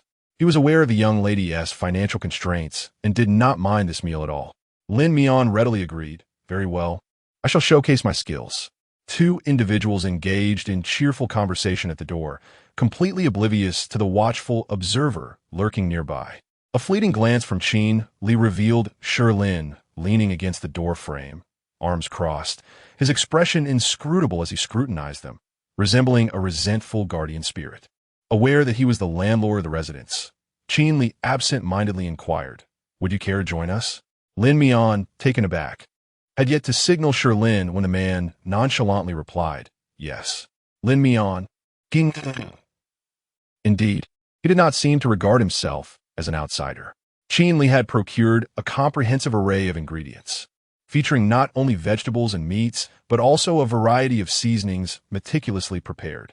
As Lin Mian carried a collection of ingredients into the kitchen, she began her culinary endeavors with a clatter of pots and pans, while Li attempted to assist her, only to be firmly rebuffed. She had resolutely declared that she alone would prepare the meal from start to finish. Seeing her stubbornness, Li had no choice but to concede and step outside. This young lady, appearing soft and pliable, was surprisingly tenacious. Returning to the living room, Li expressed his thoughts to Shi Lin, who lounged on the sofa. Shi Lin, accustomed to such antics, cast a fleeting glance toward the kitchen, a hint of amusement curling at the corners of his lips. No matter how obstinate she was, in the end, she would submit to him in the bedroom. Lin Mian showcased her culinary skills, preparing several dishes, simmering a fish soup, and assembling 2 plates of appetizers, all of which she artfully arranged on the dining table. The table was adorned with a feast that tantalized the senses, prompting Li to exclaim, "Mian Mian, your culinary prowess is exceptional. Whoever marries you will surely enjoy great fortune." Astounded by her skill, Li could not help but shower her with compliments. Lin Mian, blushing with modesty, replied, "It's merely home cooking. I've been doing it since childhood, and practice makes perfect." Her words rang true, as her father had been bedridden for years, requiring nutritional support, while her mother was quite discerning. Thus, Lin Mian had honed her cooking skills from a young age, becoming adept at preparing a variety of dishes. "Then sure, and I shall indulge ourselves. Come, let us dine." Li cheerfully urged the two to partake in a meal. Lin Mian's gaze followed Li's hand, just in time to see the man leisurely rise from the sofa and take his place at the dining table directly across from her. The proximity ensured that a mere glance would reveal his strikingly handsome visage. Whether intentional or not, he certainly commanded attention.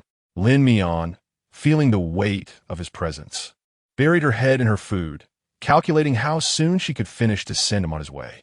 Suddenly, without warning, a foot brushed against her calf, teasingly provocative. Clang! Lin Mian's spoon clattered onto the table. Chapter 36. This man truly knows how to pretend. She abruptly lifted her gaze toward Shi Lin, her pupils dilating in shock. He was actually brazenly teasing her in front of Li. "Mian Mian, what is wrong? Kinli instinctively inquirat. It's nothing, just a cramp in my hand," Lin Mian replied, picking up her spoon and casting a warning glance at Shi Lin.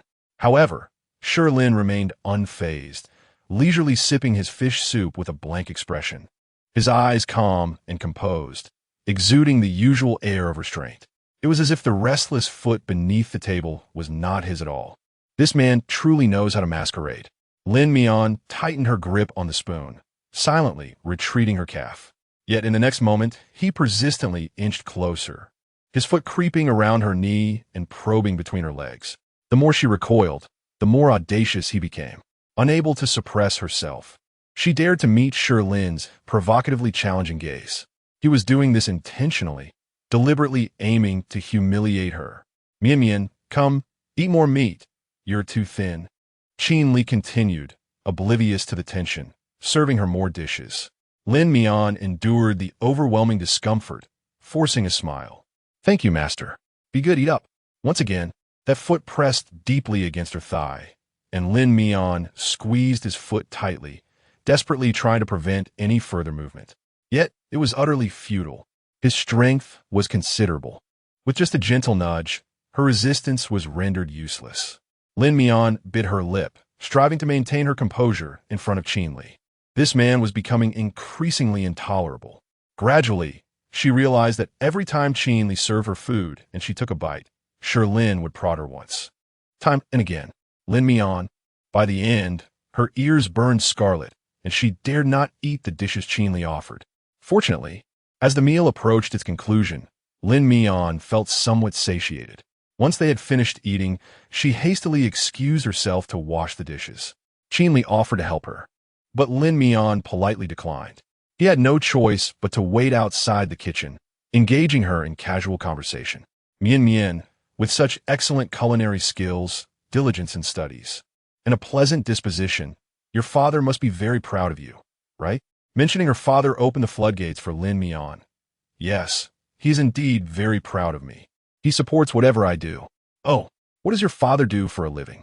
Lin kita proving gently. Lin Mian's bright eyes dimmed as she replied.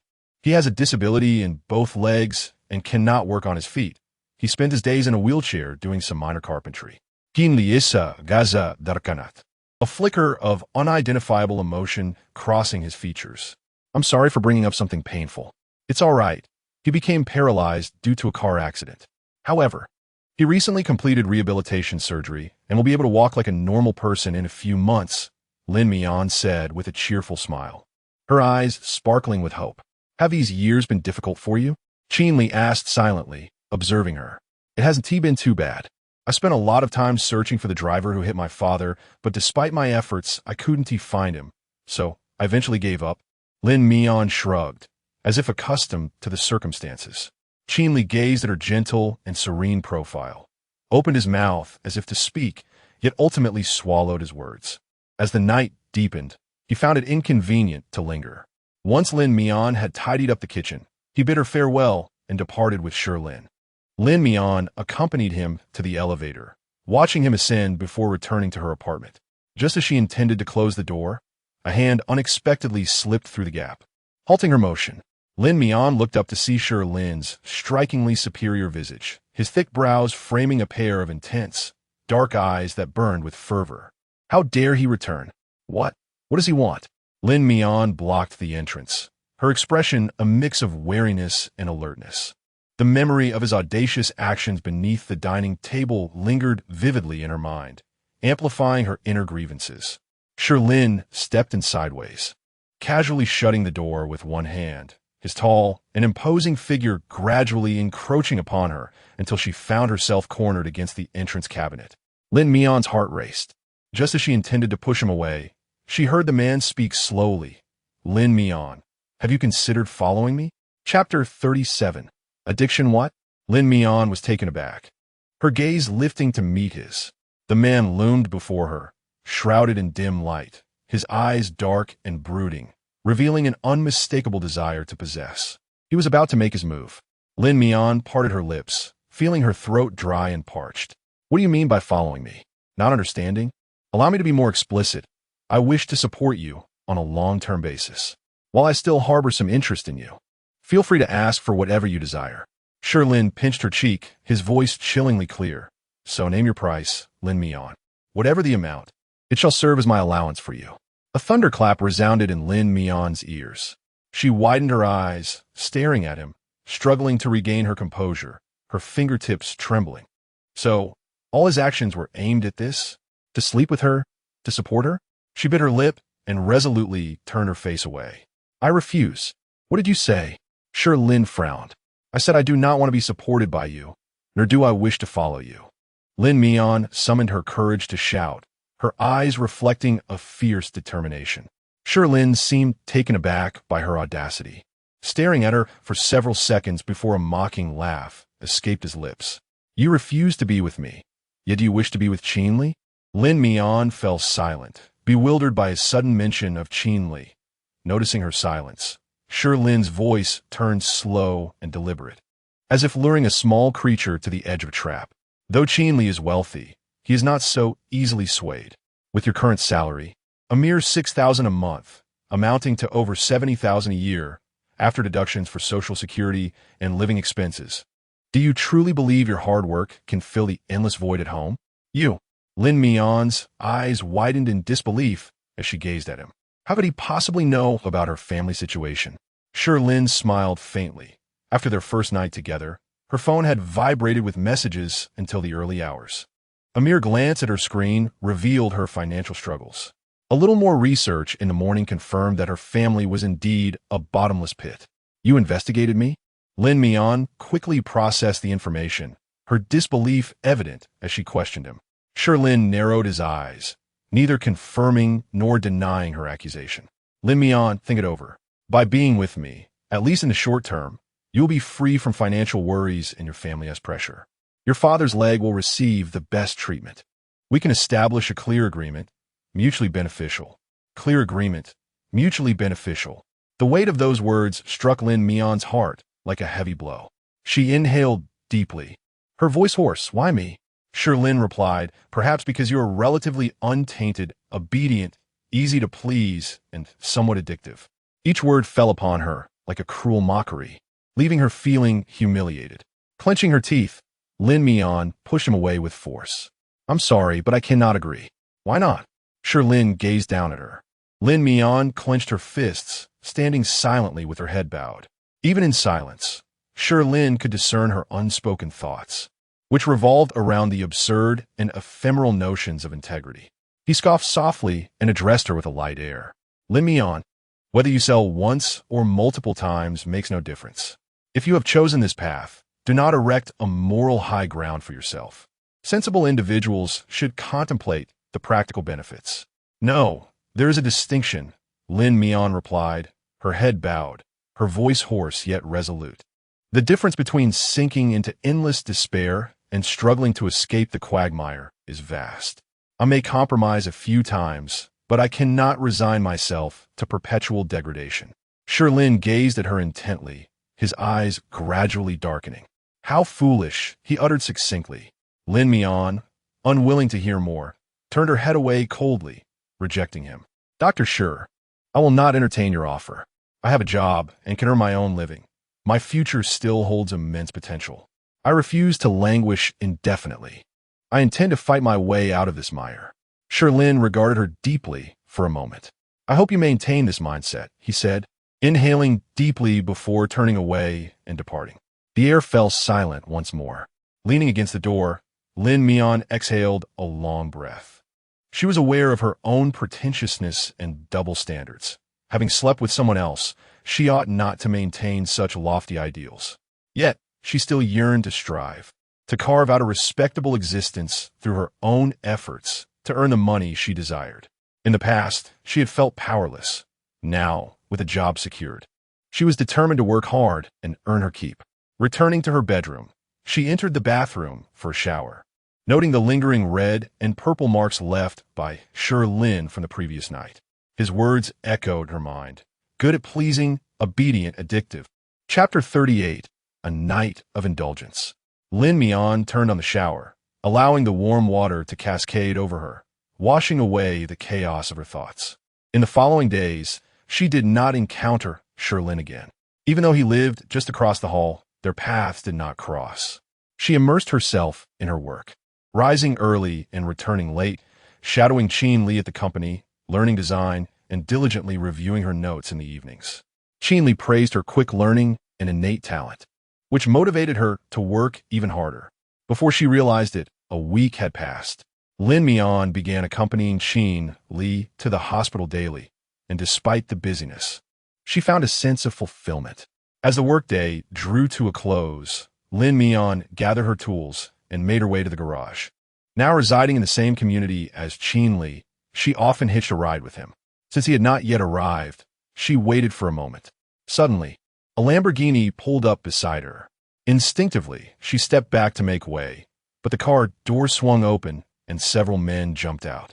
Hey, Lin Mian, have you latched onto a rich guy? Came a taunting voice. Lin Mian instinctively looked up to see the familiar face of Song Ziyuan, still exuding his usual nonchalance after their long separation. She had no desire to engage, turning to distance herself, only to find her path blocked by him. Why are you running? It's been so long. Don't you recognize your brother anymore? Song Ziyuan grinned. Look at you, following teacher Qin to do some shabby architecture. And now you're all covered in dirt. Let me help clean that pretty little face of yours. He reached out, but Lin Mian reflexively dodged, her brow furrowing in dismay. Don't touch me. Wow, look at you, getting feisty after not seeing me for a while. Your fiery temper is even more entertaining. Since I'm in a good mood today, how about you come with me? I'll drive you home. Not necessary, just go. Lin Mian's expression hardened as she rejected his offer. The smile faded from Song Ziyuan's face. What's this? You look down on me? Just then, a lackey nearby laughed derisively. Ziyan, what are you going to do? Take her straight to your place? Ha ha! A bed is a bed, no matter whose it is, sleeping or sleeping with someone. Laughter erupted from the group as Lin Mian felt utterly humiliated, turning to flee. To her shock, Song Ziyuan seized her wrist tightly. The more she struggled, the more he seemed to revel in it. In desperation, Lin Mian shouted, "Songzin, your uncle is upstairs. Try touching me and see what happens." "Oh, so you think threatening me with your uncle will work? Who do you think you are? Just because he saved you once doesn't mean he'll remember you. Don't flatter yourself. Even if I hold you down here, he won't say a word." Song Ziyuan forcefully pulled her closer, attempting to shove her into the car. Lin Mian fought back, screaming, but she was no match for the strength of the men around her. In a moment of panic, she grabbed a tool from her bag and swung it with all her might. A cry echoed as blood immediately streamed from Song Ziyuan's forehead. "Damn it! You little brat, grab her!" Song Zin pressed his forehead, bloodied hands trembling with frustration as he issued commands. Several men immediately set off in pursuit of Lin Mian. Being a girl, had not managed to flee far before they captured her.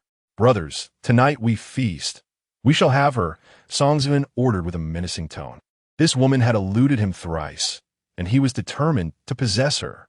Just as Lin Mian found herself overwhelmed and on the verge of being shoved into a vehicle, a furious voice thundered from a distance. "Stop right there." Qin Li, his face a stormy shade of blue, strode over and, without a moment's hesitation, pulled Lin Mian behind him, his eyes glinting with a chilling intensity that suggested deadly intent. "Ah, it's Teacher Qin," Song Ziyuan smirked. "Lin Mian is the one I desire. Since work hours are over, she is no longer under your jurisdiction, is she? In light of my past assistance to you, how about you let me have her for just one night? Get lost." Qin Li spat coldly, an edge of profanity lacing his words. "If you dare to provoke her again, do not blame me for being unfriendly." Song Ziyuan, feeling wronged, retorted, "You've never shown concern for any woman before." His sentence remained unfinished as Qin Li turned to Lin Mian, saying, Mian, go wait in the car for me. I will be there shortly."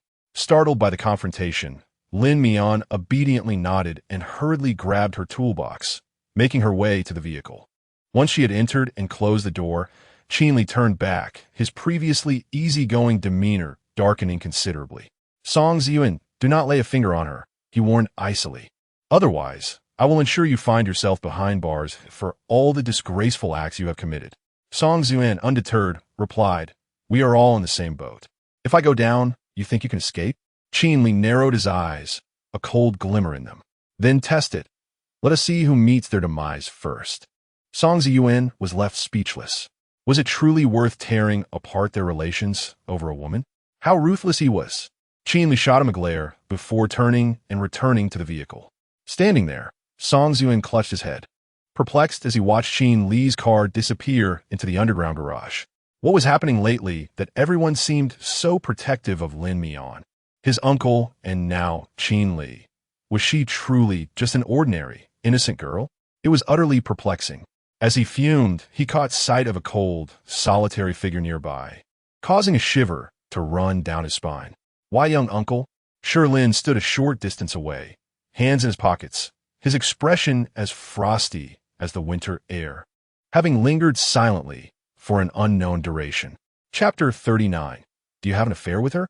Just the sight of that face made Song Ziyuan feel an involuntary shudder. "Uncle, when did you arrive? Why didn't you say anything?" Shi Lin gazed at him with a brooding intensity, his voice as unyielding as iron. "I've seen everything that should and should not be seen." A chill ran down Song Ziyuan's spine. "I was just joking with that girl. I didn't do anything to her. Please, don't look at me with such eyes." Shi Lin averted his gaze, pulling out his phone to make a call, his icy tone laced with a piercing coldness. "Your son attempted to assault someone, is suspected of kidnapping, brawling, and acting in a group. If you cannot handle it today, I wouldn't mind throwing him into the police station for proper sentencing." Song Ziyuan's scalp tingled with dread. "Uncle, you." The person on the other end of the line must have said something, for Shi Lin abruptly hung up. When he looked up again, the coldness in his eyes had intensified. "Go back. Your father's looking for you." Upon hearing the word father, Song Ziyuan's face drained of color. Generally, no matter how outrageous his behavior, his father would not intervene. But with Shi Lin's word, he would undoubtedly face severe consequences for at least 3 months, both physically and mentally. The last time he crossed Shi Lin, he had 2 ribs and both legs broken, left to languish in a warehouse for 3 months, forbidden even from painkillers. His expression darkened considerably. "Uncle, do you really have to treat me this way for a woman?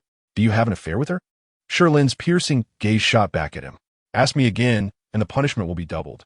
Song Ziyuan obediently fell silent, watching as Shi Lin got into his car and sped away in his Land Rover, leaving him standing there in a storm of gloom. "Ziyuan, what should we do now?" His bewildered companion queried. "What can we do?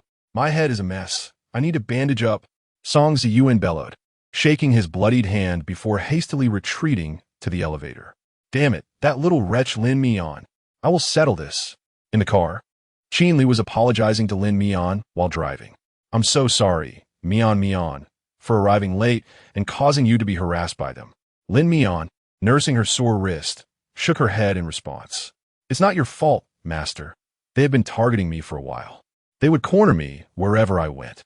I was fortunate to have you here today. Otherwise, the consequences." Lin Mian lowered her head. She had thought Song Ziyuan would merely tease her as usual, and she could endure it. But to her dismay, this time it escalated as he attempted to force her into his car. She should have reported him. Realizing this, she took out her phone, contemplating whether to dial 110, but Shi Lin anticipated her thoughts. Song Ziyuan's family holds immense power in Beicheng. Few dare to offend him. Mian, just stay with me from now on. He won't dare to harm you." Lin Mian paused, her grip on the phone stiffening as she remained motionless. Indeed, she was just an inconsequential, ordinary person. No one could contend against such forces. She had once been stubborn, once indignant over her father's car accident, and had desperately sought to uncover the identity of the reckless driver. However, someone had later advised her with caution. "Lin Mian, do not pursue this any further. The other party wields too much power. Even if you investigate for a decade, you'll find no leads. If you wish to preserve your father's life, it is best to concede." Lin Mian bowed her head and put away her phone. Noticing her despondent demeanor, Shi Lin pondered for a moment before introducing a new topic. "Shall I take you out for a little fun? Haven't you always been fascinated by the architecture of the Tiandi International Center? I will take you there tonight." The Tiandi International Center is one of the largest landmark buildings in North City, a pinnacle that countless architecture students aspire to. Lin Mian had often yearned to explore its interiors, but the entrance requirements were daunting. One needed a membership to gain entry. Her interest was indeed piqued. "Can we go there at night?"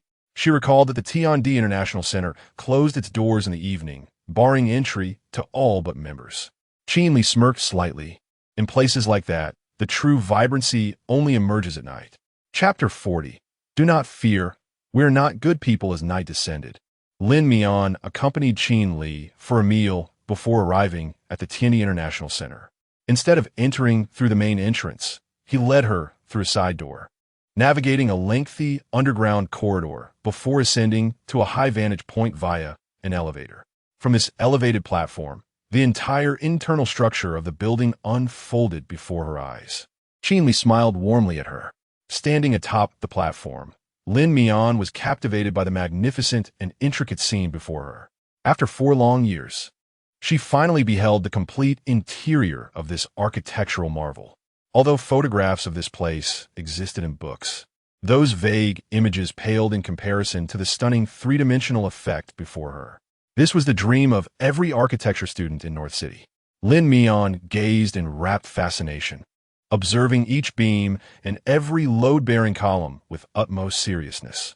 She, too, aspired to design such buildings in the future. An hour slipped by unnoticed. Suddenly, a few figures appeared in the hall below. One of them whistled up towards Shi Lin, their tone exceedingly familiar. "Mr. Qin, are you up there cultivating immortality? Come down and join us." Shi Lin glanced at the individuals below, smiling as he shook his head. "I have matters to attend to today. I won't be joining you." "Please feel free. What is the matter with having a girlfriend? Standing up there is rather dull. Come down and meet us. We are not bad people. What are you afraid of?" Someone teased. "Exactly. Just getting to know each other's faces for future reference." Another chimed in, their playful banter continuing. After a moment of contemplation, Shi Lin turned to Lin Mian. Mian, would you like to join them? They are prominent figures in North City. They might be able to assist you in the future. In architecture, who doesn't need a network, especially one of such quality?" Lin Mian discerned the underlying message in his words. He wished to provide her with additional client resources. Although feeling a bit apprehensive, she summoned her courage and nodded affirmatively. All right. Shi Lin then called down, book a room. It's on me. We'll head down shortly. Laughter erupted from the group below as they sought out a waiter to reserve a private room. Among the crowd stood Lu Jibai, whose keen eyes quickly spotted Lin Mian beside Qin Li, prompting him to narrow his eyes in recognition. If memory served him correctly, that young lady was the one-night affair of Shi Lin. How curious that she was here on a date with Qin Li at such a late hour. Was Qin Li planning to take her into the private room? Lu Jibai pondered for a moment and discreetly took a photograph with his phone, sending it via WeChat to Shi Lin. Lu Jibai, does this girl look familiar? Shi Lin quickly responded. Lu Jibai, Qin Li is on a date with his little girlfriend and will be announcing it in the private room shortly. Who would have thought? You didn't want me to pursue her, and now Qin Li has gotten ahead of you. Quite the pity. Shi Lin replied with a terse two-word response. Address.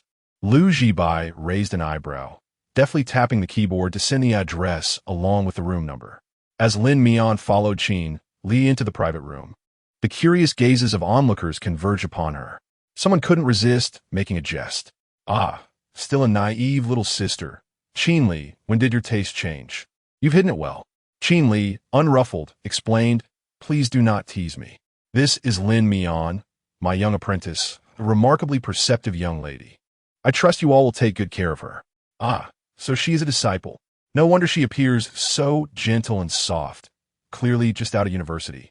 One of them remarked, little sister, do not be afraid. We are not exactly saints. The group began to banter animatedly, while Lin Mian sat beside Qin Li. Her cheeks flushed, though she had encountered a similar scene during a previous event promoting beverages. The intensity of these scrutinizing gazes made her feel acutely uncomfortable. All right, everyone, please carry on with your own conversations and do not frighten her. Qin Li interjected, pouring a glass of juice for her and offering quiet reassurance. There is nothing to worry about. I am here, so just relax. Lin Mian nodded obediently, striving to acclimate to the atmosphere. The individuals at the table engaged in casual conversation, and unsure of what to contribute, she focused on sipping her drink. At that moment, the door to the private room swung open suddenly. A tall figure clad in black entered with measured grace, exuding a chilling yet undeniable aura that prompted a wave of murmurs from the others in the room. Instinctively, Lin Mian glanced over, locking eyes with the man's piercing, profound gaze. Chapter 41. A 10-minute French kiss, is it really him? Why has he come here? Lin Mian felt a surge of unease.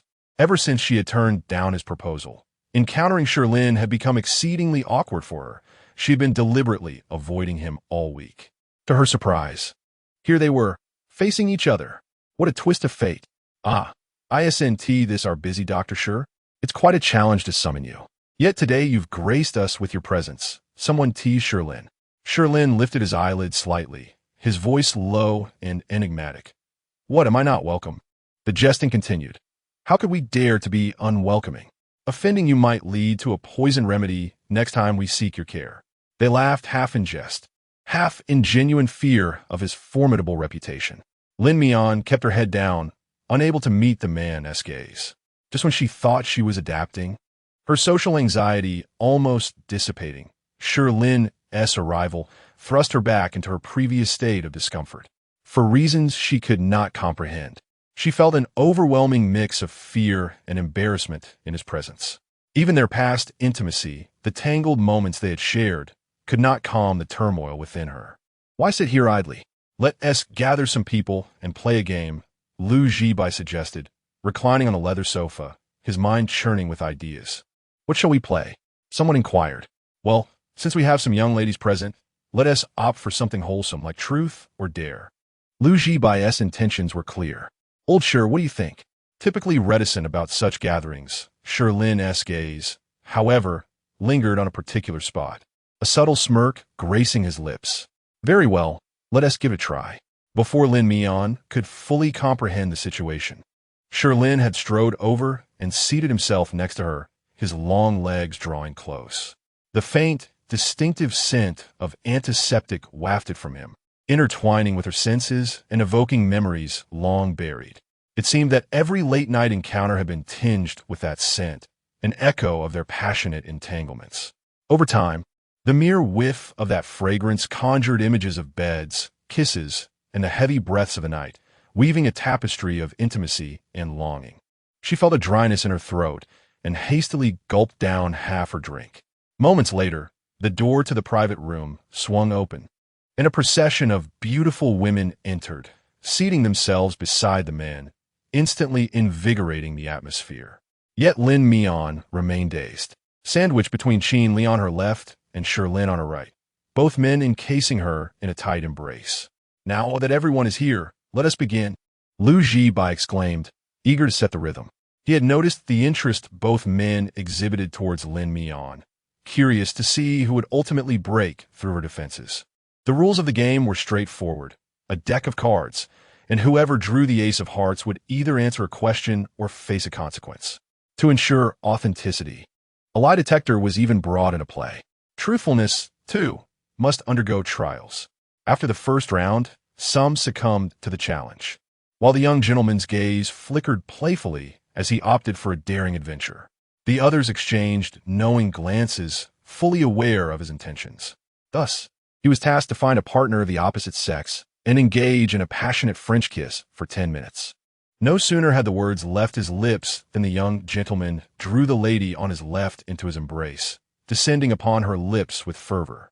The room erupted into a cacophony of cheers. Chapter 42. Are you not up for it? Lin Mian found herself utterly stunned upon witnessing such a scene for the first time. The cacophony of cheers surrounded her. Yet the two individuals locked in a kiss showed no signs of relenting, their embrace growing increasingly fervent. She caught a glimpse of the gentleman's hand slipping beneath the young lady's garment, until a large hand obscured her view. Looking up, Lin Mian was met with the gentle and handsome visage of Qin Li, whose warm eyes offered her a moment of solace. He leaned in close, whispering softly in her ear, "Do not be overly frightened. One merely needs to grow accustomed to it." Accustomed? Would she frequently have to acclimate to such circumstances in the future? Lin Mian lowered her gaze, her emotions a tangled knot of complexity. Stealing a glance to her right, she noticed Shi Lin languidly reclining on the sofa, his chiseled jawline clearly visible from her angle, exuding an air of superiority and elegance. His aloof demeanor starkly contrasted with the surrounding atmosphere. In his hand, he held a glass of wine, sipping it idly, the slight movement of his Adam's apple conveying an inexplicable allure. Lin Mian found herself entranced, only breaking her reverie when the raucous cheers subsided and the couple reluctantly separated, leaving the room thick with a palpable tension. She hastily redirected her gaze, sitting up straight. As the second round of the game commenced, Lu Zibai skillfully dealt the cards, and soon everyone had their hands. With a call of "show your cards," each person revealed their hand in turn. Lin Mian followed suit, only to unveil an eye-catching ace of hearts. "Ah, how fortunate you are, little sister, to have drawn such a card so swiftly," came a teasing remark, drawing the curious gazes of the onlookers, some assessing, others probing, and a few simply awaiting the spectacle. Lin Mian straightened in her seat, instinctively clenching her fingers, a telltale sign of her unease. "Come now, let us adhere to the rules. Will you choose truth or dare?" Dare was utterly out of the question. She could never bear the thought of kissing a stranger. Without a moment's hesitation, she declared, "I choose truth." "Very well, let us procure a device for our little sister," Lu Zibai commanded, and soon enough, a lie detector was brought forth, firmly affixed to Lin Mian's wrist. "Dear sister," with the lie detector strapped on, "you must answer truthfully. Should you falter, you shall face double the punishment." Lin Mian clicked her tongue in surprise at their rather high-tech game, nodding in acknowledgement. However, the next question left her blushing furiously. "Whom did you give your virginity to? What position did you use? Please elaborate." Lin Mian's mind exploded in disbelief. She had not anticipated such bluntness in a game of truth. Had it been any other question, it might have been manageable, but the answer to this one sat right beside her. Clenching her fingers tightly, her face flushed with heat, she found herself at a loss for words. Beside her, Shi Lin seemed oblivious, casually toying with his cards, displaying no reaction as if they were mere acquaintances. Lin Mian swallowed hard, overwhelmed with anxiety. 30 seconds remaining. Should you remain silent, you shall incur double the punishment, dear sister. Lu Jibai quietly reminded her from the side. What to do? Should she speak up? Lin Mian's palms were clammy with anxiety. You've gone too far. She is still young and knows nothing. Do not tease the little girl. Just as she felt lost, a voice of rescue came from beside her. Qinli, Lu Jibai, ever the instigator, chimed in. Did we not agree to abide by the rules? To accept the consequences of our bets? Can one not bear to play? Chapter 43. A heroic rescue. Qinli spoke up. I shall bear her punishment in her stead. Oh, is President Qin playing the hero? Someone exclaimed, eager to stir the pot. Qinli smiled. I brought her here, so naturally I will protect her. She is still young and should not be subjected to any distress. Please, do not frighten her. They retorted. We were merely asking a few questions, not doing anything wrong. Just look at the passionate kiss from young Master Han earlier. That is the standard procedure in our game. Several voices chimed in, elevating Lin Mian to a pedestal. Lin Mian bit her lip, intending to claim her own punishment, but Qinli preempted her. I will take on double the punishment for her. With this declaration, the others relented, waving him off as a sign of concession. 2 shots of strong liquor down the hatch, and we can consider this round concluded. Do not say we did not look after you. It would not be so easy for anyone else. Qinli nodded with a smile. Agreed. Lin Mian remained frozen in place, hesitating to move. Qinli gently removed the lie detector from her wrist and winked reassuringly. Do not be anxious. Everything is fine. Lin Mian felt a twinge of guilt. Master, since I have lost, I should drink these 2 shots myself. After all, she found solace in drinking rather than answering questions. You have a stomach ailment. How can you drink? He replied. Do not worry. 2 shots of strong liquor are nothing to me. But, doctor, sure, is still beside you. He just examined your stomach. Why not ask him if you should drink?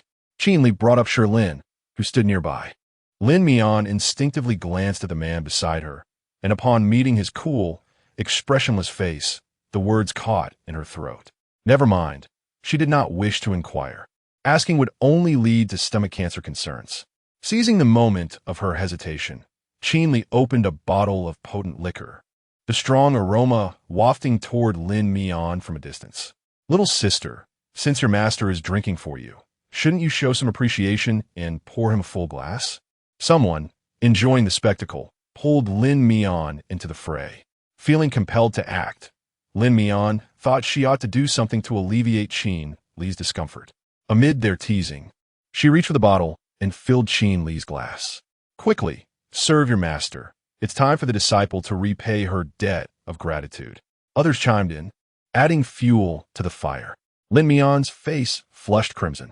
Though hesitant, her indecision only seemed to amplify her awkwardness in front of Qinli, summoning her courage. She held out the glass. Master, as Qinli reached for it, 2 of his boisterous friends restrained his wrist, preventing him from moving. Embrace your punishment. President Qin, it is not every day one gains a disciple. Let her show some filial piety. We are not about to consume her. Qinli's expression turned cold. Let go. Please, let us honor the bet. Little sister, your master is getting upset. He can be quite intimidating when angry. Hurry, pour him a drink. Lin Mian sensed an unusual tension in the atmosphere. She had no desire to stir trouble, so she promptly lifted her glass and brought it to Qinli's lips. It was merely a gesture of offering a drink, nothing of great significance. Just open your mouth, why hesitate? Someone urged Qinli. As he looked up, he was met by the gaze of her clear, innocent eyes, reminiscent of a timid little stray dog he once cared for, pitiful and fragile, yet imbued with an air of innocence and eagerness to please. Qinli's Adam's apple bobbed as he parted his lips to grasp the rim of the glass. Above, the light flickered, casting a glimmering brilliance upon the transparent liquid that trickled down his chin. The drink shimmered under the illumination, appearing almost alluring, adding an unexpected touch of sensuality to the moment. Lin Mian thought her hand had tilted awkwardly and quickly reached for a napkin on the table to wipe Qinli's chin. Suddenly, she felt a piercing gaze upon her from behind, fixated and unwavering. Chapter 44. Beware of attracting trouble. Lin Mian did not need to turn her head to know who it was. She complied with Qin Li to accept the punishment. Why was he staring at her? Lin Mian, unconcerned by his scrutiny, finished a glass of wine with Qin Li. Behind her, Shi Lin's gaze became increasingly profound as it rested upon the woman. From his vantage point, half of her body was turned towards him, allowing him to catch sight of her slender waist and her curvaceous figure. Just a week ago, this very body had been entwined beneath him, her delicate waist nearly gripped to the point of fracture. Yet now, she was feeding wine to another. Was this what she meant by striving to ascend through her own efforts? Shi Lin pinched the bridge of his nose, his mood growing ever more agitated. Meanwhile, Lin Mian had finished one glass and, amid the crowd's cheers, continued to pour another. As she set down the wine glass and turned to retrieve the bottle, she accidentally collided with Shi Lin, causing the liquid to spill uncontrollably. The wine splattered onto his black shirt, the pungent liquid cascading down his arm. Startled, Lin Mian hastily placed the bottle down and grabbed a tissue to wipe it off. "I'm so sorry." Shi Lin cast her a heavy glance, his eyes inscrutable, as if suppressing some unknown emotion. Lin Mian felt a chill run down her spine. "Miss Lin, be careful. You might attract trouble," he remarked unexpectedly. Lin Mian's hand trembled as she attempted to wipe his shirt, nearly poking his abdomen. For reasons unknown, she felt as though his gaze burned intensely, as if it could sear right through her. She hurriedly cleaned his shirt, lowering her head in apology. "I'm really sorry, Dr. Shi. I accidentally stained your shirt. I will have it cleaned for you. This shirt is handmade and cannot be washed. It will be ruined." Lin Mian quickly amended. "Then I will take it to the dry cleaners for you." "It cannot be dry cleaned either. It will lose its shape." What kind of shirt cannot be washed or dry cleaned? How then can be cleaned?" Seemingly perceiving her bewilderment, Shi Lin spoke softly. "This shirt is quite delicate. I typically wear it a few times before discarding it. However, this particular one is brand new, and you have stained it within just a few hours. What do you propose we do?" In an instant, Lin Mian grasped his implication. I will compensate you with a new one." After all the roundabout discourse, was he merely waiting for her to say this? "Very well, the total price is 50,000. Would you prefer a bank transfer or credit card?" Lin Mian was taken aback. Indeed, he had been waiting for her. Coincidentally, she had exactly 50,000 in her account, a sum she had received from him as a transaction fee, which had barely warmed in her possession before being demanded back. With many eyes upon her, Lin Mian clenched her teeth. "Fine, I will transfer it to you." She took out her phone to initiate the transfer, only to be halted by Qin Li. "Old Shi, why are you teasing her again? This girl is simple and timid. Do not frighten her. How can an intern have 50,000? Shi Lin's lips curled into a subtle smile as he cast a meaningful glance at Lin Mian. "Do not underestimate her. She might very well have it. Right, Miss Lin?" Lin Mian's hand froze mid-transfer, her smile faltering. It dawned on her that he was indeed putting her on the spot. If she were to produce 50,000 yuan, she would struggle to explain the source of such funds to Qin Li. She was well aware that he knew of her diligent efforts to support herself through work-study programs, her family's financial difficulties, and her applications for scholarships and financial aid. "It's just a piece of clothing. I shall reimburse Dr. Shi." Mian, you only spilled it on him while pouring me a drink. The blame lies with me, so do not burden yourself with guilt." Qin Li interjected, attempting to smooth over the situation. Before Lin Mian could react, he retrieved his phone and transferred the funds to Shi Lin. "All right, let the game continue." With Qin Li's words, Lin Mian felt it inappropriate to remain obstinate. She refilled her glass and extended it towards Qin Li, her peripheral vision involuntarily drifting towards Shi Lin. At that moment, the man was engrossed in his phone, one hand gripping it as he read messages. His expression was devoid of emotion, yet she sensed an undercurrent of irritation. He desired her money, not Qin Li's. She understood this all too well. Moreover, she did not wish for Qin Li to bear the consequences of her own missteps. Seizing the opportunity while Qin Li drank, Lin Mian discreetly pulled out her phone and opened Shi Lin's WeChat, swiftly transferring 50,000 yuan. If he merely sought money, she would return it without hesitation. Shi Lin's phone buzzed twice, and upon seeing the incoming notification, a flicker of darkness flashed in his deep gaze. He promptly accepted the payment, taking the money in full. This woman must not be allowed to have any spare funds. He intended to keep her finances under his control, ensuring she remained in a state of need, compelling her to comply with his wishes. Chapter 45. One night, the punishment has finally been executed. Lin Mian sat on the sofa, feeling an immense wave of relief wash over her, as though a significant portion of her energy had been depleted. These young masters certainly knew how to indulge in revelry. The next round of the game commenced, with Lu Jibai dealing the cards while the others revealed theirs. As expected, Shi Lin drew the ace of hearts. Ah, doctor. Shi has fallen into the trap. Shi Lin leisurely tossed the card onto the table, a flicker of sharpness gleaming in his eyes. I choose. His gaze swept around the private room before he spoke. Truth. I anticipated he would opt for truth. His perennial fastidiousness rendered it unlikely for him to casually kiss someone. Lu Jibai teased with a few chuckles, mischief flashing in his eyes. Indeed, his subsequent question was explosive. When was the last time you indulged in carnal pleasures? And how many times in one night? Shi Lin propped his chin on his hand, his gaze drifting nonchalantly to the side, coolness emanating from him as he slowly replied. Last Tuesday, at 11 in the evening, 5 times in one night. Boom! Lin Mian's mind erupted, her cheeks aflame. He was referring to her. Last Tuesday was the night she was harassed by a drunken man, the same night she spent at Shi Lin's home.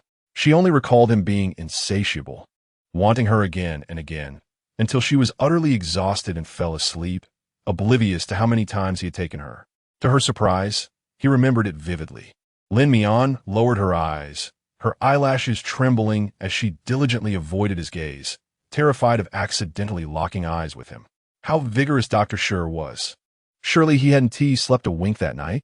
How could there have been so many times in one night? What enchanting allure, Dr. Shi. The atmosphere in the private room once again erupted with teasing banter. Shi Lin toyed with his cards, pausing momentarily before responding with a faint smile. Quite enjoyable indeed, leaving one wanting more.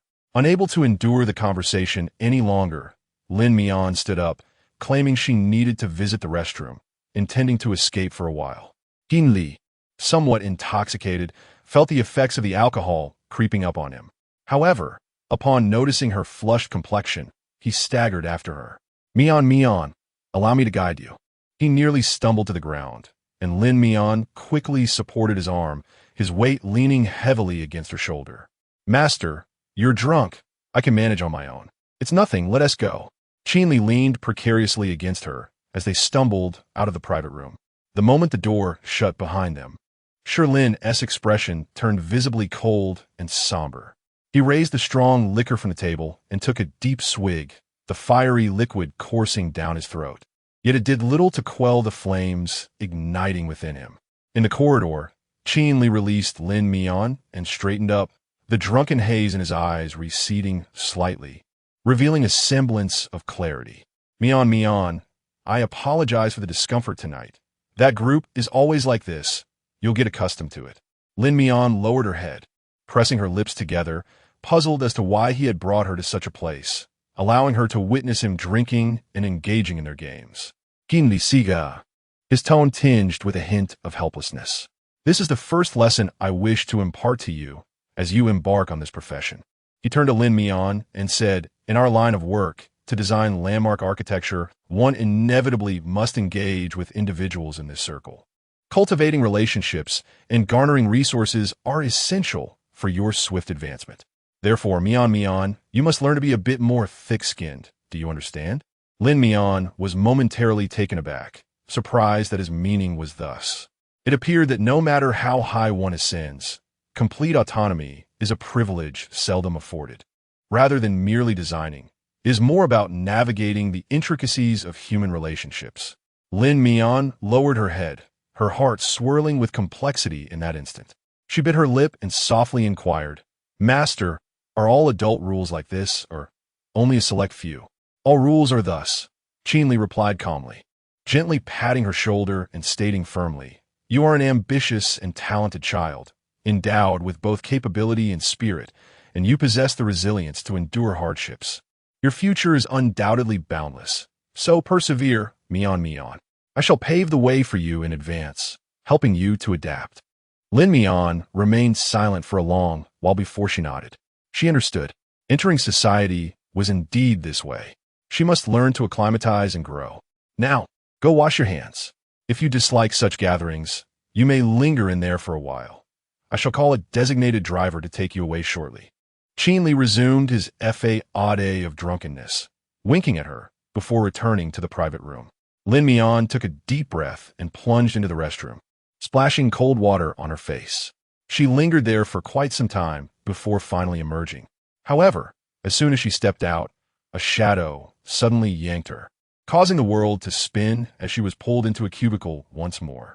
A tall, imposing figure pressed closely against her, his searing body heat scorching her as he pinned her firmly against the door of the stall, leaving her utterly immobile. Lin Mian looked up in astonishment, only to meet the piercing, cold gaze of Shi Lin. Chapter 46. The unsavory transaction before Lin Mian could finish her sentence. The man lowered his head and captured her lips with his own, overwhelming her with fervent kisses. His heated breath, infused with potent alcohol and his distinct, refreshing scent, invaded her senses, monopolizing her breath with a blend of force and a hint of fierce punishment. Shi Lin, let go. Lin Mian gasped, struggling to push him away with all her might. Yet it was futile. The man would not permit her escape, his passionate, commanding lips pressed deeper against hers, swallowing every whimper and struggle. Lin Mian fought desperately, but he seized her restless waist with a grip strong enough to meld her into his very being. His fingers, long and defined, tangled in her dark hair, gripping the back of her head and compelling her to face him as stormy kisses rained down upon her, leaving no room for respite. This is madness. He is kissing her. He is forcefully kissing her. Lin Mian pounded against him in desperation, but it was utterly ineffective. She could scarcely fathom why Shi Lin had cornered her in the restroom to engage in such an act. He pried her lips open, invading every inch of her breath. All her struggles seemed as insignificant as an ant shaking a tree, leaving Lin Mian with no opportunity to resist. Gradually, she weakened, surrendering to Shi Lin's fervent kisses.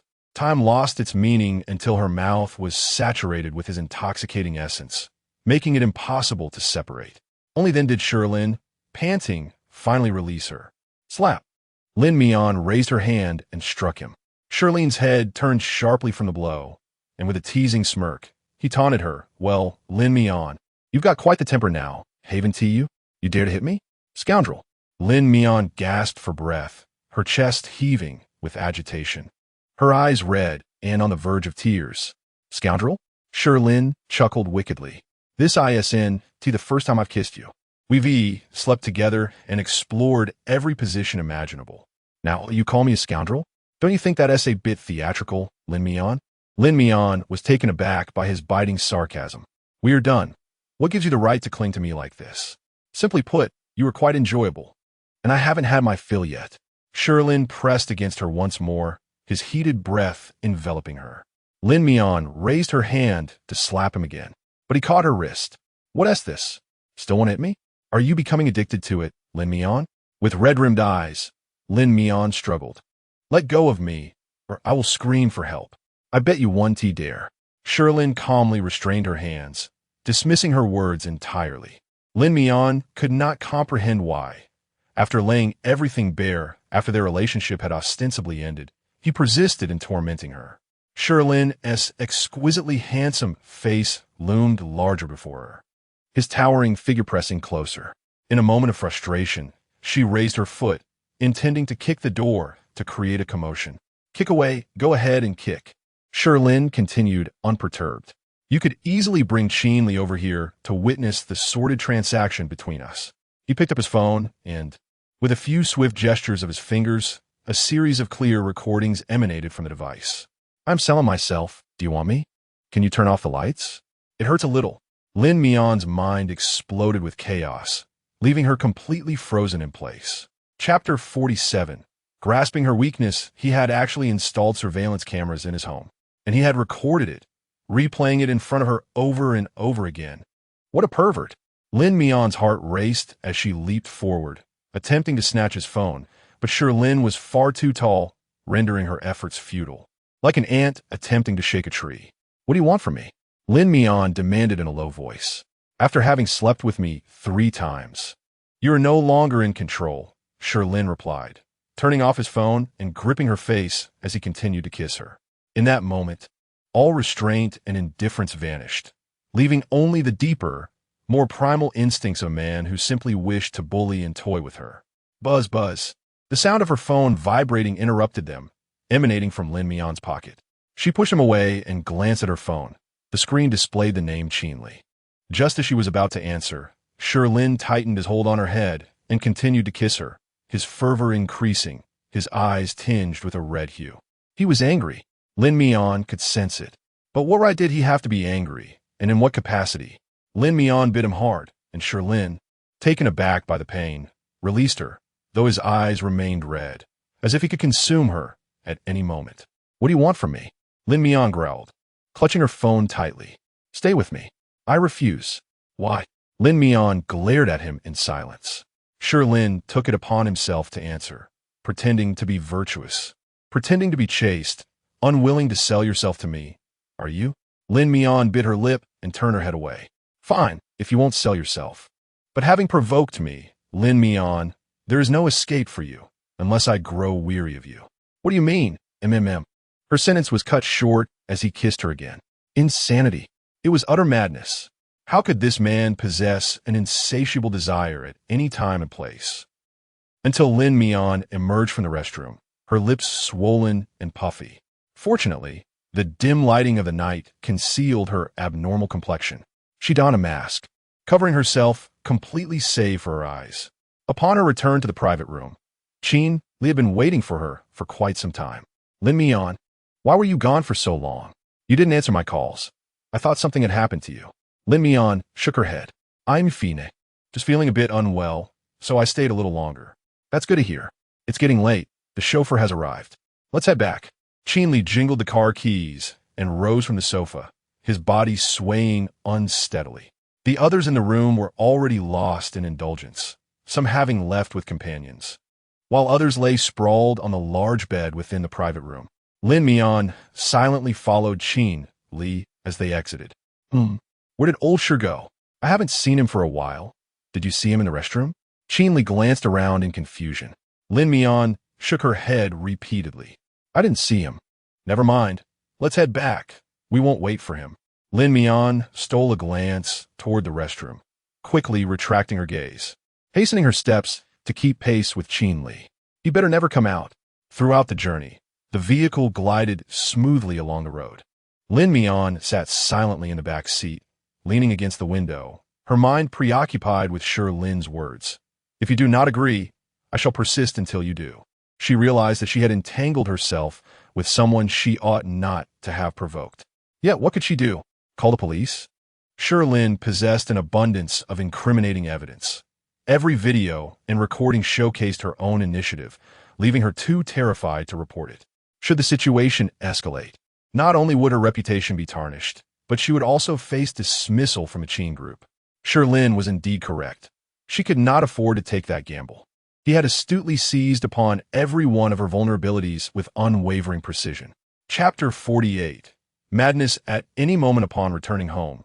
Lin Mian endured an entire sleepless night.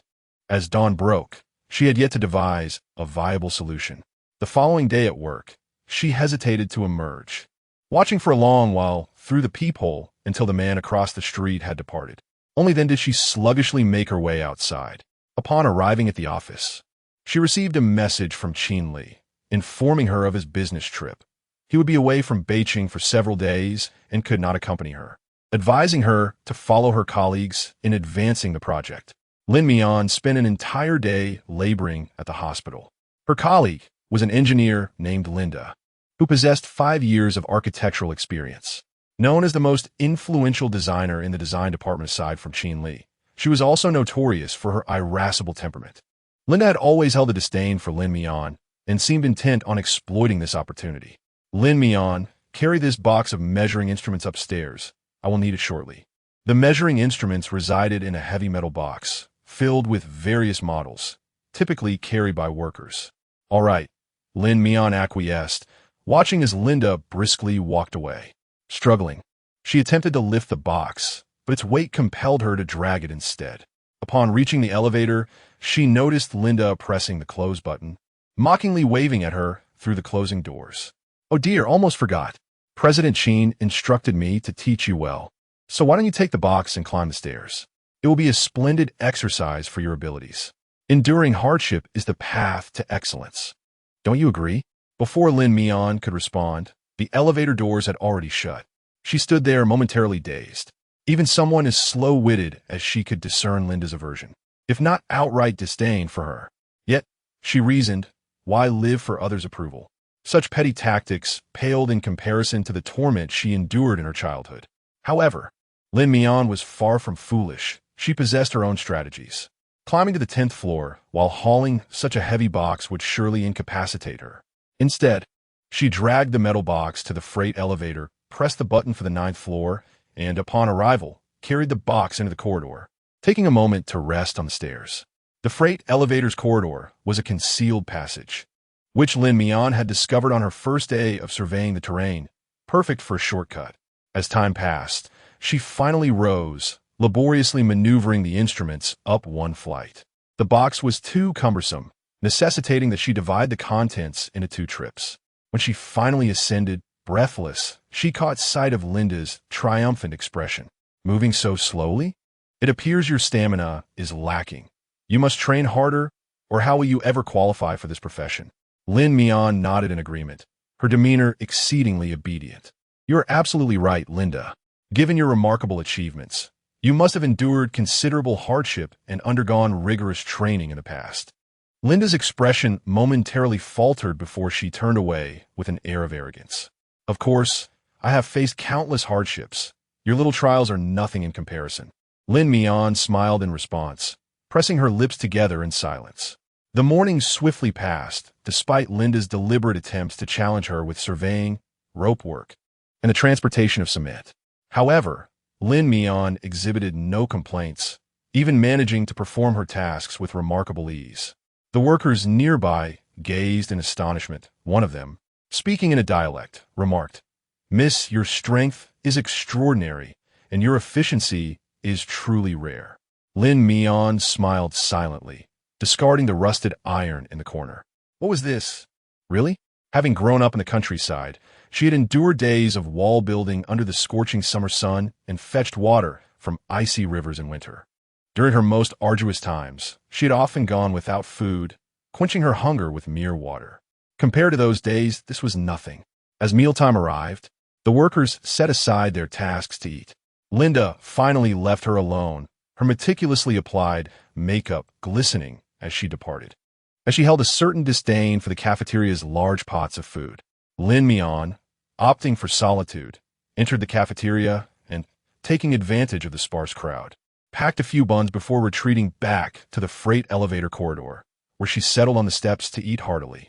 Her avoidance of the cafeteria was primarily due to her desire to evade that peculiar person, Shi Lin. Following last night's encounter, her impression of him had utterly shattered.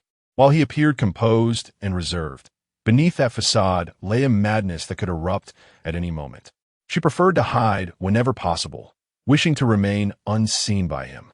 Just as she contemplated this, a commotion echoed from the corridor outside. "Dr. Shi, are you going to smoke in the hallway again?" Lin Mian's chewing abruptly halted. Oh no, was he coming? Chapter 49. The woman's boldness. Lin Mian immediately abandoned her meal and hurried upstairs. As she ascended, breathless, she heard the sound of footsteps below, followed by the flick of a lighter, seemingly igniting a cigarette. Peering through the cracks of the stairwell, she discerned the figure below. It was indeed him. The man appeared oblivious to her presence, leaning casually against the banister, a cigarette poised between his fingers, exhaling smoke nonchalantly. A refined, yet dissolute demeanor. Unable to linger any longer, Lin Mian treaded lightly and cautiously ascended to the next floor. In the afternoon, a torrential rain began to fall outside. The ominous clouds loomed overhead, accompanied by rolling thunder and flashes of lightning, casting half the sky into darkness. Even the workers couldn't help but exclaim, as such tempestuous weather was rare in North City. It seemed the workday would come to a halt. However, while the workers ceased their labors, Lin Mian was singled out by Linda. Lin Mian, I have noticed an issue with the load-bearing wall depicted on the right side of your drawing. The framework is incorrect. Go outside and examine the original structure, assess the terrain, and return to make the necessary corrections immediately. Lin Mian felt perplexed. But this drawing was approved by you yesterday. We began work only after confirming it was correct. Encountering unexpected issues during construction is quite normal, and one must identify and rectify them promptly. Are you questioning my authority? Linda retorted, her brow furrowing. Lin Mian took a deep breath, choosing not to engage in a confrontation. She retrieved her umbrella and tools from the corner and stepped outside. At the entrance, Linda continued her demands. Remember to take photos from various angles outside. Don't be lazy. In the midst of the thunderstorm, taking photographs with her phone seemed ludicrous to Lin Mian. Not wishing to remain under the same roof as Linda, she decided to step out into the rain. The downpour was relentless, accompanied by howling winds. As soon as she opened her umbrella, it was warped by the gusts, and the heavy raindrops pelted her relentlessly. Within moments, she was thoroughly soaked. Accepting her drenched state, Lin Mian discarded the umbrella and ventured into the rain with her tools in hand. The building was exceedingly complex, with a vast footprint necessitating Lin Mian to navigate to various positions for her assessment, consuming considerable time. The rain poured relentlessly upon her head and body, streaming down her cheek. She pulled out a waterproof bag from her pocket to secure her phone and, seizing a moment when the thunder ceased, raised her phone to capture photographs. From a window above, Linda watched, arms crossed, as she beheld the disheveled and diminutive figure struggling in the downpour, a smirk curling at her lips. You think you can compete with me for Qinli? You think you're worthy? Soaked to the bone, Lin Mian finally sent the latest data and photographs to Linda. With the day drawing to a close, she was dripping wet and unable to continue working, so she requested to leave half an hour early and departed without returning to the upper floors. As she rode the subway, the cold air from the air conditioning sent shivers through her. By the time she reached Bifang City, darkness had enveloped the sky. Lin Mian trembled as she entered the bathroom for a hot shower, dried her hair, and wrapped herself in a cozy robe, snuggling beneath the covers. However, half an hour later, she began to feel increasingly cold. Her head was spinning, and there was a subtle warmth radiating from it. It was highly probable that she had caught a cold from the chill. Lin Mian, wrapped in her blanket, felt her consciousness becoming more and more blurred. A good sleep would surely remedy this, she thought drowsily, recalling that when she had previously fallen ill, she would cocoon herself in her blanket until she sweated it out. Knock, knock, knock. After an indeterminate period, a series of knocks echoed from outside the door. Lin Mian's mind was in a haze, drifting far away, completely oblivious to the sounds beyond. Knock, knock, knock. The knocking grew louder, exhibiting an unwavering persistence. Shivering from the cold, Lin Mian buried herself deeper into the blanket, paying no heed to the commotion outside. Shi Lin stood outside for quite some time, his handsome brow deeply furrowed. This woman had become increasingly audacious, refusing even to open the door. He clearly observed the damp umbrella hanging at her doorstep. Certain that she had returned home from work, he retrieved his phone and dialed her number with one hand. After a few beeps, the call was automatically terminated. Shi Lin's expression darkened significantly. Clenching his phone, he stood at the door for a long while, striving to calm his emotions before turning to leave. Just then, a sudden crash resounded from within, resembling the sound of something shattering, causing Shi Lin to instinctively halt. Lin Mian? He called out, yet there was no response. Resolute, he reached out, pressing his distinctly knuckled thumb against the fingerprint lock, and with a beep, the door swung open. Chapter 50. Lin Mian. Are you no longer afraid of me?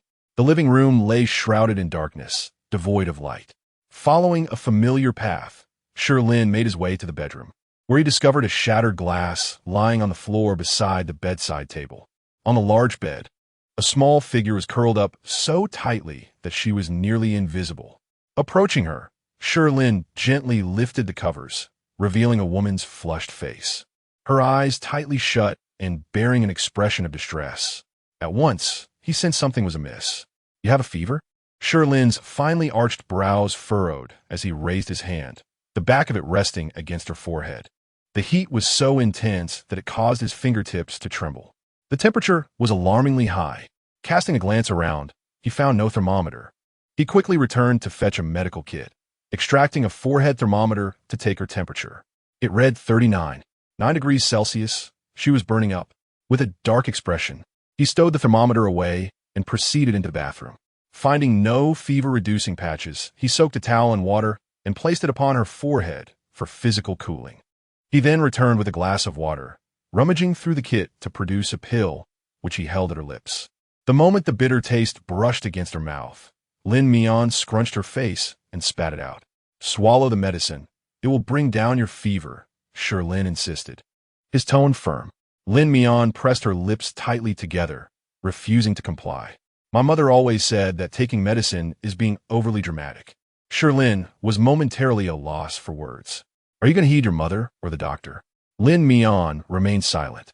Her entire face flushed as if it might ignite. Shi Lin pinched the pill and attempted once more to coax it into her mouth, but to no avail. He then took the pill himself, swallowed it with a sip of water, and grasped her chin, leaning down to kiss her. Dazed from the fever and parched, Lin Mian instinctively opened her mouth at the touch of the cool water against her lips, desperate to drink. The water, along with the pill, found its way into her mouth as she froze momentarily in surprise. Before she could react, her lips were firmly sealed by Shi Lin's, the bitterness mingling with his crisp breath as it entered her mouth. Reluctantly, Lin Mian swallowed the pill. Only after ensuring she had taken the medicine did Shi Lin's lips slowly part from hers. His gaze fell upon her face, flushed crimson with fever, her eyes still closed, and her slightly parted lips glistening with moisture, evoking an irresistible desire to kiss her again. Shi Lin averted his gaze, swallowing hard. This woman, even in her fevered state, possesses an alluring charm. The effects of the medication would take some time to manifest, and Lin Mian, growing increasingly disoriented from her fever, emitted soft whimpers. Her rosy lips moving, though the words remained unclear.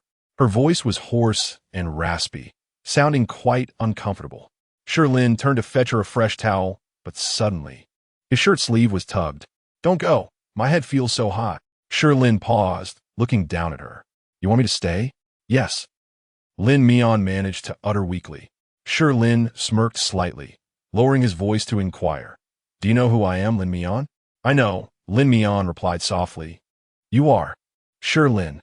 Shi Lin hesitated for 2 seconds, his gaze lingering on her. "What is it? Are you no longer afraid of me?" Lin Mian remained silent, while in a haze, she tugged at his sleeve, mumbling incoherently. Shi Lin, unable to decipher her words, leaned closer, his ear brushing against her lips, where he caught fragmented phrases. "Bank card password, payment account password, balance," a few scattered digits. Shi Lin felt a twitch at the corner of his mouth. Lin Mian continued to murmur, as if imparting her final wishes.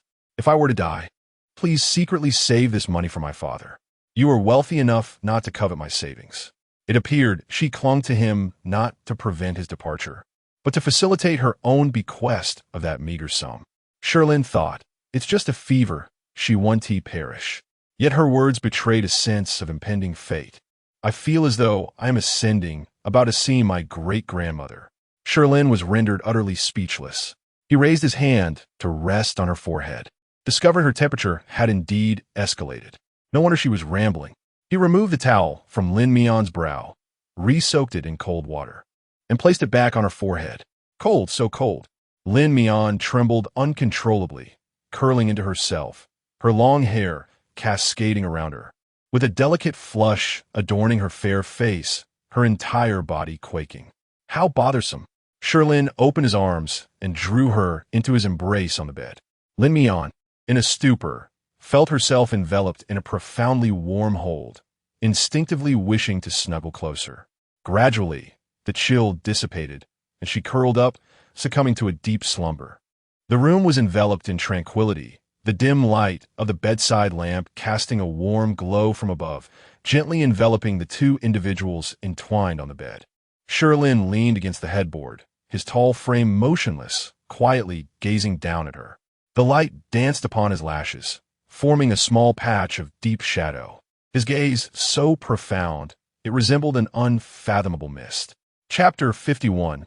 Administering medicine mouth to mouth at long last, as she succumbed to slumber.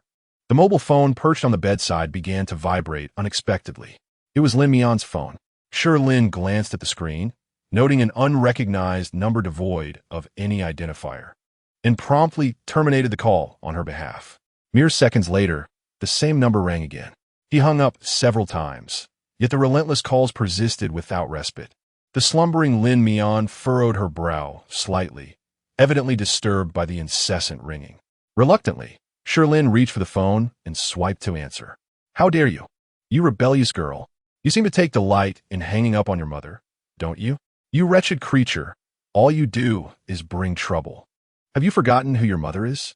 As soon as the call connected, a torrent of curses from a woman on the other end poured forth. Shi Lin's brow furrowed deeper, a flicker of displeasure flashing in his eyes. The tirade was so abrasive that it evoked a visceral revulsion within him. "Lin Mian, listen closely. You are to return home this weekend for a blind date. A matchmaker has found a suitor for you, a civil servant from a well-to-do family, with a house and a car, and willing to offer a dowry of 500,000. He seeks a highly educated partner to improve the genetics of the next generation. Should you bear a son, he would even provide 100,000 as pocket money. Opportunities like this are rare. You cannot afford to miss it. Do you understand? He is already impressed by your academic credentials and wishes to meet you in person. Be sure to dress beautifully. Do not present yourself like a country bumpkin." The woman continued her relentless barrage, each word deepening Shi Lin's frown. What era is this, where families still barter their daughters for dowries? Shi Lin remained silent, gripping the phone tightly. The other end erupted in anger, hurling insults. "So you refuse, little brat? Every time you resist, you choose silence, don't you? Fine. If you refuse to marry, then pay up. Our family is in dire need of money. You want to marry, but your brother still wishes to take a wife. The bride's family demands a house, a car, and a dowry. Where do your father and I find such a fortune? We endured hardships to raise you, only for you to repay us with this defiance. You cannot escape your obligations." Shi Lin remained unresponsive as the onslaught of vitriol continued, filled with the most sordid of obscenities. He found the entire situation absurd. How could such antiquated notions of gender inequality and the belief that daughters should subsidize sons still persist? Lin Mian, a university student, had received a higher education. It was remarkable that she could bear such humiliation. Yet, he reflected, if she were not enduring this indignity, he might never have had the chance to be near her. He ended the call, switched off the phone, and tossed it onto the bedside table. At last, the world returned to a semblance of tranquility. He glanced down at the woman in his arms, who was now frowning restlessly, her cheeks flushed, and her thick eyelashes trembling slightly, her eyes and nose tinged with red, like a frail, unwanted wildcat. No wonder she resorted to egg donation. It was evidently a consequence of her family dynamics. He studied her for a moment, then turned his gaze away, his eyes once again cloaked in indifference. The following day, sunlight streamed through the floor-to-ceiling windows, casting a warm glow upon the cartoonishly blue bedspread. Lin Mian gradually awoke, her throat feeling as if it were sliced by blades. Parched and burning with thirst, she wearily propped herself up, just about to reach for the glass of water on the nightstand when her gaze fell upon the medicine box resting there, causing her to freeze in place. A series of blurry images flickered in her mind, gradually becoming vivid and clear. Had she spent the night with Shi Lin? Had she awakened? A calm voice emanated from the doorframe.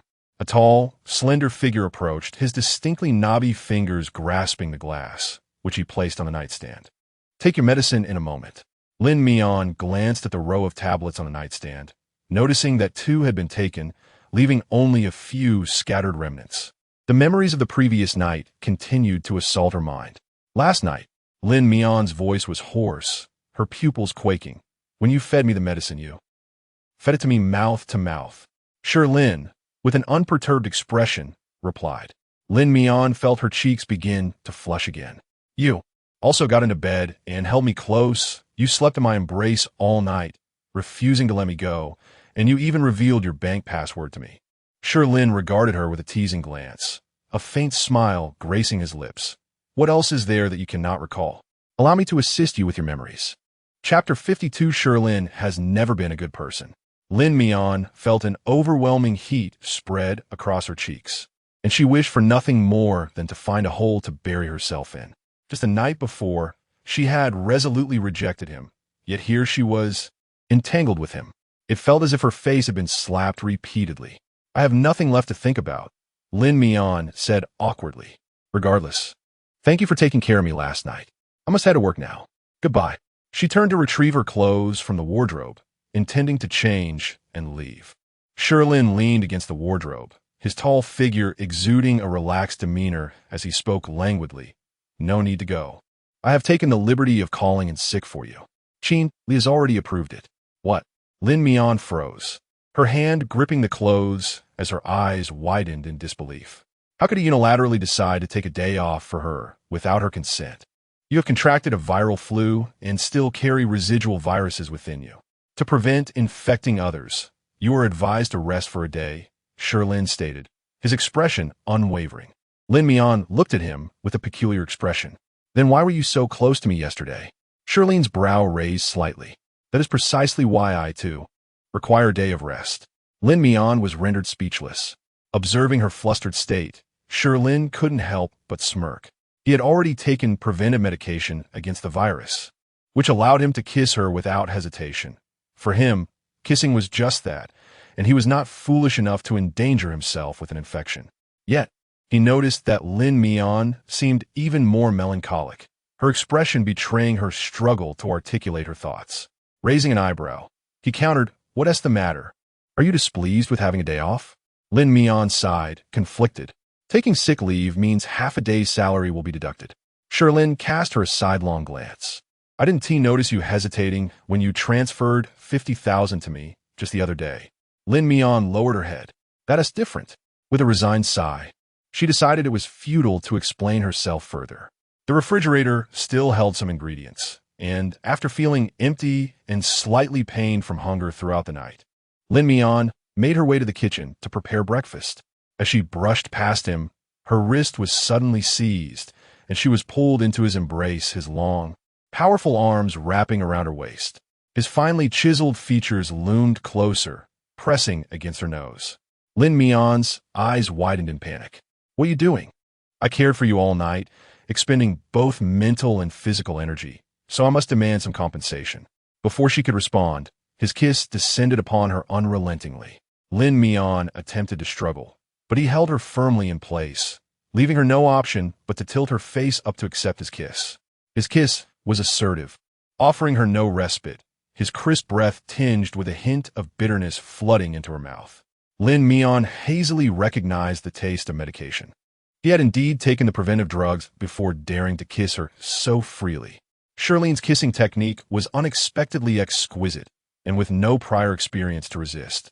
Compounded by her dazed state, Lin Mian found herself utterly defenseless. When the kiss finally ended, her legs felt weak, and she could barely stand. The room was filled solely with the heavy sounds of their breathing, as the man's hand slipped beneath the hem of her nightgown, inching upwards. Lin Mian felt as though she had been electrified, instinctively shoving him away with great force. Do not go too far. Her eyes, glistening with moisture, glared at him like those of a fierce little beast. You do not truly believe that my kindness in caring for you all night signifies that I am a benevolent person, do you? Shi Lin remarked with a subtle irony, his gaze fixed upon her, intense and predatory, like a beast eyeing its long-desired prey. Lin Mian, I have never been a good person, nor do I relish performing acts without expectation of return. Let me reiterate, I am infatuated with you. I shall continue to entangle you, to kiss you, and to share your bed. You lunatic! Lin Mian's chest heaved violently at his words. The slightest trace of gratitude she had harbored dissipated entirely. She had indeed underestimated his lack of civility. Cloaked in the guise of a doctor, he engaged in such deranged behavior. It was utterly absurd. Lin Mian resolved to bypass him in her attempt to exit, only to be seized by Shi Lin, who grasped her wrist and forced her back onto the bed. He then retrieved her phone from the bedside table, and tossed it into her lap. Someone called you yesterday. Who? 1367849. Shi Lin stated, unhurriedly reciting a string of digits. Upon hearing the number, Lin Mian's expression immediately soured. Grasping her phone, she long pressed the power button, and indeed, a multitude of missed calls and an avalanche of text messages appeared. The language was utterly appalling. She glanced at it twice before shutting it down. Fearful of being scrutinized by Shi Lin, he did not even glance at the screen, instead focusing on her increasingly pale and distressed countenance, and spoke coolly. You can sell a person for 500,000. You are rather inexpensive. Chapter 53. Awaiting her compromise, a flicker of panic darted through Lin Mian's eyes. Her voice tinged with a husky tremor. You already know? Shi Lin's dark gaze deepened as he recounted the details nonchalantly. A civil servant from a well-off family, possessing a house and a car, with a bride price of 500,000. Should a son be born, an additional 100,000 as pocket money. All this money is earmarked for your brother's marriage.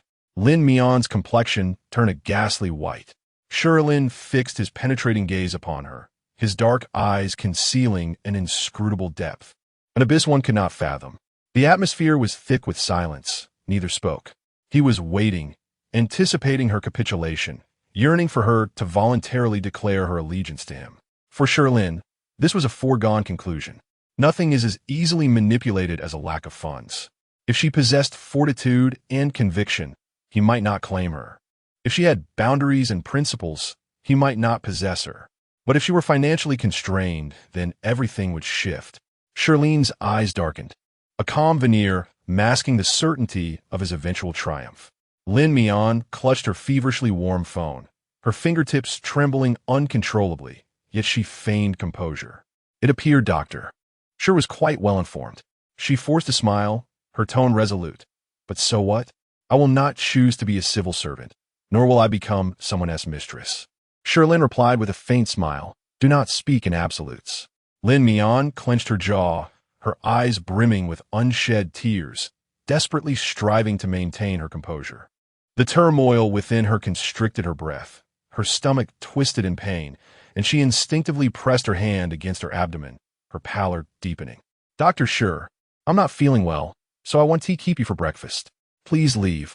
Shi Lin remained silent, grasping her wrist, his long fingers resting on her pulse. Diagnosing her condition, Lin Mian attempted to withdraw, but he held her firmly. It was only after half a minute that he leisurely released her hand, softly stating, You are hungry, resulting in a gastric spasm. Lin Mian retracted her hand, choosing not to respond. She was already aware of her irregular eating habits aggravating her chronic stomach pain. Shi Lin did not press further, rising to leave, but before departing, he gestured towards a medicine cabinet on the bedside table and instructed, Take the medication shortly. There's gastric medicine inside. 2 pills before meals. Lin Mian bit her lip in silence. He turned and exited. As the sound of the front door locking echoed in her ears, Lin Mian gradually sank to the floor, her back against the bed, overwhelmed by a profound sense of helplessness. Enduring the pain, she reached over to the bedside cabinet, retrieving a bottle of the gastric medicine she had previously taken, unscrewing the cap to swallow 2 pills dry. Out of the corner of her eye, she caught sight of the forehead thermometer and a damp towel, momentarily taken aback. It dawned on her that he had physically cooled her fever with the towel. Suddenly, a question arose in Lin Mian's mind. How did Shi Lin know her door lock code and manage to enter? Before she could unravel the mystery, her phone buzzed with a vibration. Lin Mian glanced at the screen, where a sequence of numbers danced, identical to those Shi Lin had just recited. She took a deep breath, composed herself, and swiped the screen to answer the call. You wretched girl, finally decided to turn your phone on, have you? About that matchmaking business I mentioned yesterday. You better remember it well. You must return this weekend, or I shall personally come to the North City to fetch you. Do you hear me? Lin Mian didn't need to inquire further. She gleaned the entire situation from the words of Shi Lin and her mother. With one hand pressed against her abdomen, she stubbornly retorted, I will not participate in any matchmaking, nor will I marry so casually. Who said anything about marrying casually? Did I not tell you? The other family is quite well off, very affluent. I specifically sought out a matchmaker to find a good family, one that can support us in the future. This is a once-in-a-lifetime opportunity. Don't let a few years of studying lead you to overestimate your worth while underestimating your circumstances. Lin Mian's mother chastised her with a stern tone. I want to return. I've said I want to go back. Lin Mian's stubbornness flared as she could not help but shout into the phone. Crash. Something on the other end shattered, followed by her mother's vehement tirade. You insolent creature, don't think you can push me around. I'm trying to have a reasonable conversation, yet you refuse to listen.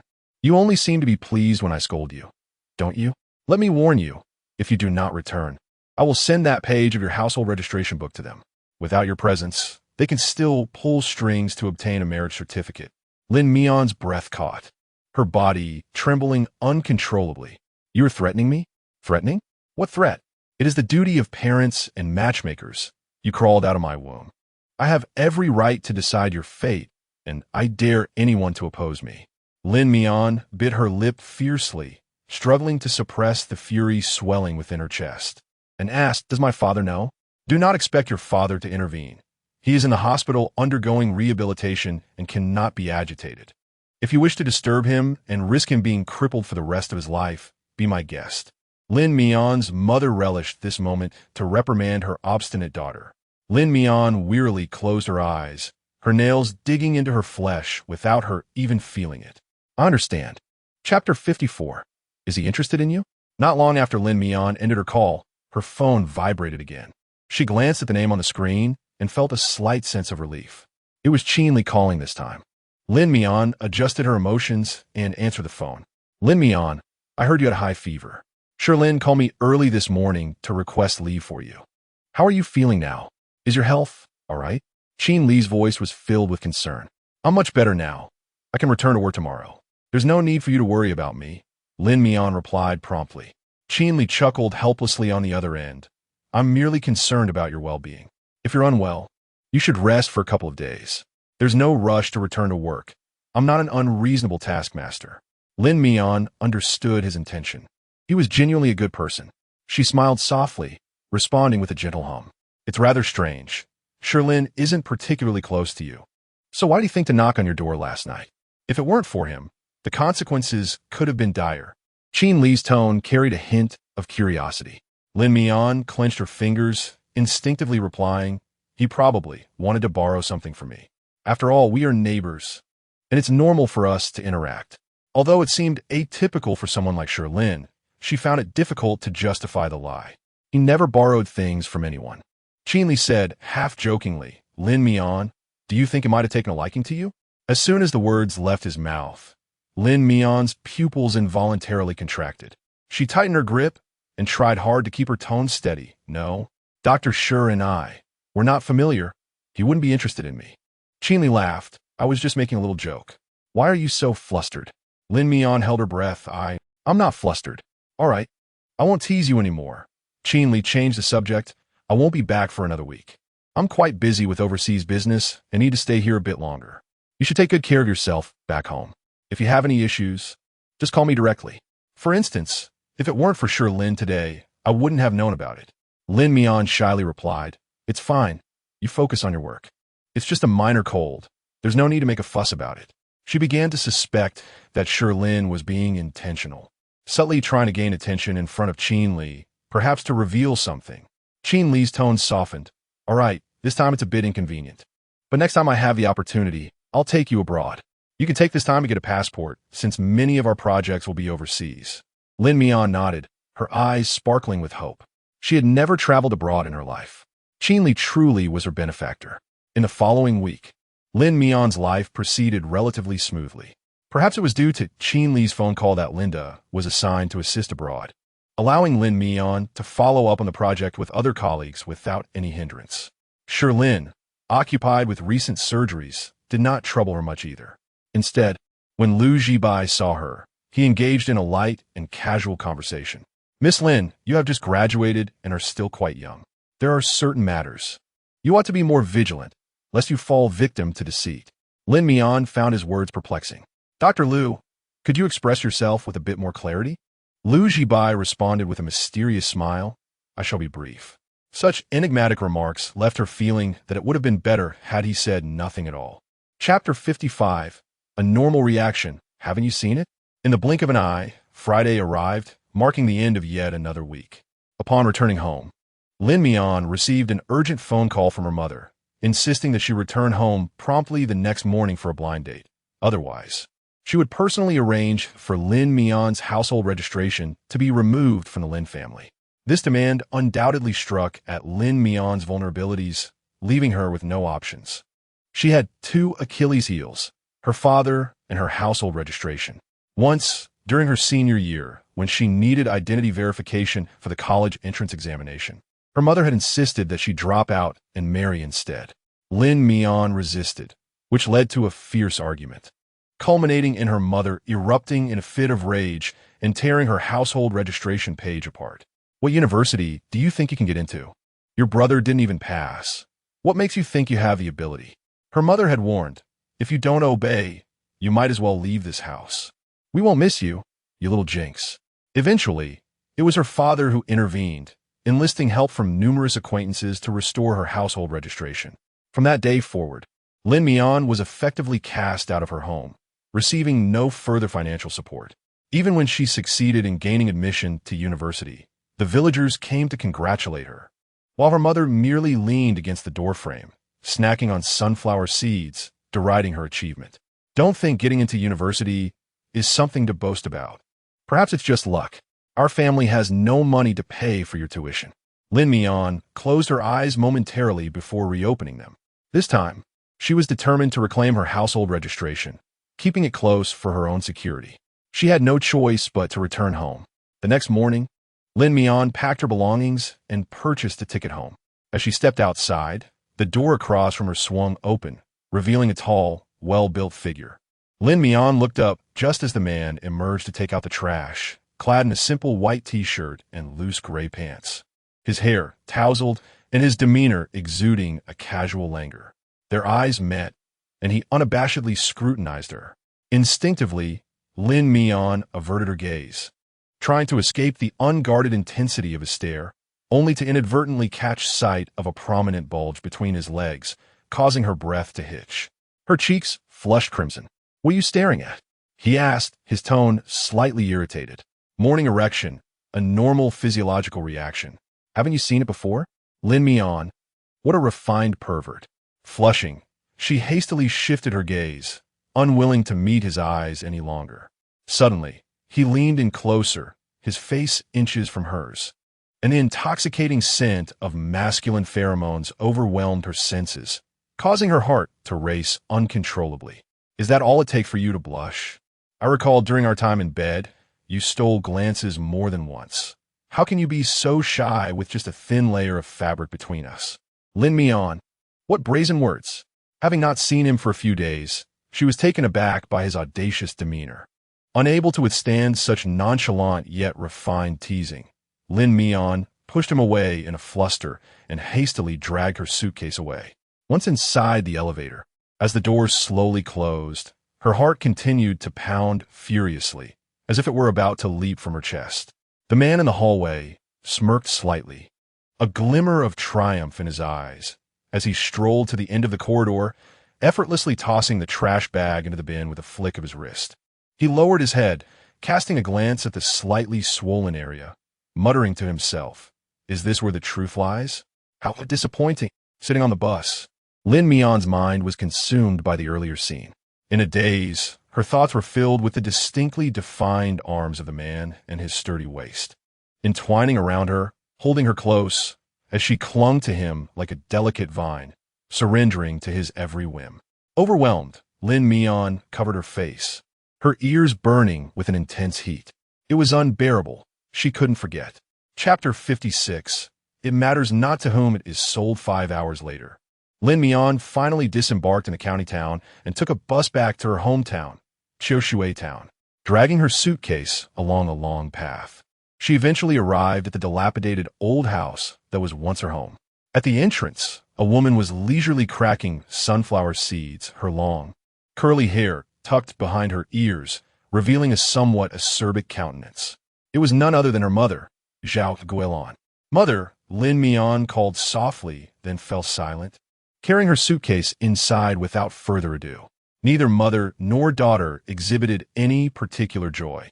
Zhao Guilin trailed behind, scrutinizing Lin Mian from head to toe, her brow furrowing in dissatisfaction. I told you to dress nicely when you came back. Instead, you show up in such dowdy clothes. Are you purposely trying to vex me? Lin Mian kept her head down, not uttering a word. Once again, she was met with her mother's dispassionate demeanor. If it weren't for your face, which still holds some charm, who among the men within a 10-mile radius would want you? Seeing you ruins my mood. What a bother. Zhao Guilin continued her relentless tirade, her voice sharp and grating. Lin Mian feigned deafness, maintaining an expressionless visage, accustomed as she was to such treatment. Having received no response after several scoldings, Zhao Guilin relented. She stepped into the yard, picked up her phone, and engaged in a conversation, chuckling awkwardly. Before long, commotion arose in the courtyard, and a middle-aged woman, dressed as a matchmaker, entered with a hearty laugh that Lin Mian could hear clearly. Is that you, Mian? I must take a good look. Before Lin Mian could comprehend the situation, Zhao Guilin had ushered the matchmaker inside, pulling Lin Mian to sit in the living room, all the while grinning and introducing her to the matchmaker. My daughter has just graduated. She possesses a high degree, having studied at university in Beijing. She is quite lovely, industrious since childhood, and has never been ill. Her health is splendid. Surely, she is fit to bear sons. The more Lin Mian listened, the more disconcerted she became, as she abruptly stood up. Mother, what are you doing? Be quiet. Sit down properly. Adults are speaking, and this matter does not concern you. Zhao Guilin warned her sharply, grasping Lin Mian's arm and pushing her back onto the sofa. Mother, I have already stated that I do not wish to marry. Lin Mian felt incredulous. She had barely returned for 10 minutes, without even having a sip of water, and her mother was so impatiently inviting a matchmaker to evaluate her. Preparing to marry her off? Speak another word, and you'll force me to slap you in front of others, Zhao Guilin threatened, her eyes filled with fierce resolve. Lin Mian's face paled, and she bit her lip in silence. Throughout her life, she had endured public slaps from her mother. She was no stranger to such cruelty. However, today, she had no desire for conflict and sat with her eyes closed on the sofa, contemplating how to retrieve her household registration as swiftly as possible. The matchmaker's gaze landed on Lin Mian, and she suddenly asked, You haven't been in a relationship, have you? Lin Mian. Chapter 57, Clearly Priced. Each taking what they need, Zhao Guilin immediately responded, No, this girl is simply not all there. She spends her days solely focused on her studies. How could she possibly initiate a romantic relationship? The matchmaker appeared even more pleased. That is perfect. A girl who has had a boyfriend loses her value. Here, it's the pure and unblemished girls who are in demand. Indeed. If this girl loses her purity, I would be the first to break her legs. Lin Mian. She suddenly felt a laugh bubbling up. If Zhao Guilin were to discover that she had been coerced into a man's bed for money, and not just once, but in various ways, one wonders if she would go mad with rage. It turned out that the outcome was the same, regardless of who she was sold to. Even if she hadn't been sold to Shi Lin, today she would have been bartered to that civil servant for 500,000. Her existence was merely a transaction of her pristine body for monetary gain. Lin Mian was unaware of when the matchmaker departed. Feeling disheartened, she didn't even touch her dinner. Her father was in the county hospital, and her brother Lin Zheng was on the night shift, leaving only Zhao Guilin and Lin Mian at home. As the night deepened, after a day of incessant chatter, Zhao Guilin finally retreated to her room to sleep. Lin Mian lay on the living room sofa, her mind in turmoil. The family's old house had only 2 bedrooms, one for her parents and the other for Lin Zheng. Since childhood, she had slept on the sofa in the living room, using it as a bed at night and folding her bedding away by day. The sofa was somewhat worn, uneven and uncomfortable, causing her back to ache, making sleep even more elusive. Lin Mian quietly got up, draped a light jacket over her shoulders, and stepped outside into the courtyard to catch a breath of fresh air. The moon hung high in the sky, bright and luminous, casting a delicate sheen over the tranquil courtyard, serene and peaceful. Her phone buzzed twice, indicating a new message. The screen illuminated with Shi Lin's name and a simple line of text. Shi Lin, name, phone number, ID number, send them over. Lin Mian. Shi Lin. Property management is collecting population data. He followed this with a photo of a staff member in a red vest standing at the entrance. Lin Mian then recalled receiving a notification a few days prior about the property management conducting a population count on weekend evenings. She hadn't anticipated that they would reach out to Shi Lin. In such an upscale community, population data was meticulously monitored, updated every few months, and even her elevator card was unlocked only once a month. However, Lin Mian was perplexed as to why the property management would contact Shi Lin regarding her residence. Typically, such information would be sought directly from the landlord. Confused, she nonetheless sent the information to Shi Lin, feeling there was no need to conceal her privacy from him. He was already privy to everything that mattered. As she put her phone away, her peripheral vision caught a glimpse of a transfer notification. It was the money she had sent to Shi Lin for the shirt previously. She stared at the string of numbers for a long time, her thoughts wandering, his words echoing in her ears. 500,000 can't buy a person. You are quite the bargain. Lin Mian, consider it. If you accompany me, at least in the short term, you won't have to worry about money or endure your family's pressures, and your father will receive the best treatment for his leg. We have clearly defined prices. Each takes what they need. Name a price, no matter how much, it shall serve as your allowance. She inhaled deeply, casting those thoughts far from her mind, striving to regain her composure as she turned back towards the living room. Lin Mian, do not dwell on it. You cannot succumb. The following day, Lin Mian rose early to prepare breakfast for Zhao Guilin and Lin Zheng. After Lin Zheng finished his meal, he retired to rest. He worked at the factory, currently on the night shift, sleeping during the day and toiling at night. After breakfast, having just finished washing the dishes, Zhao Guilin thrust a knee-length green floral dress into her hands.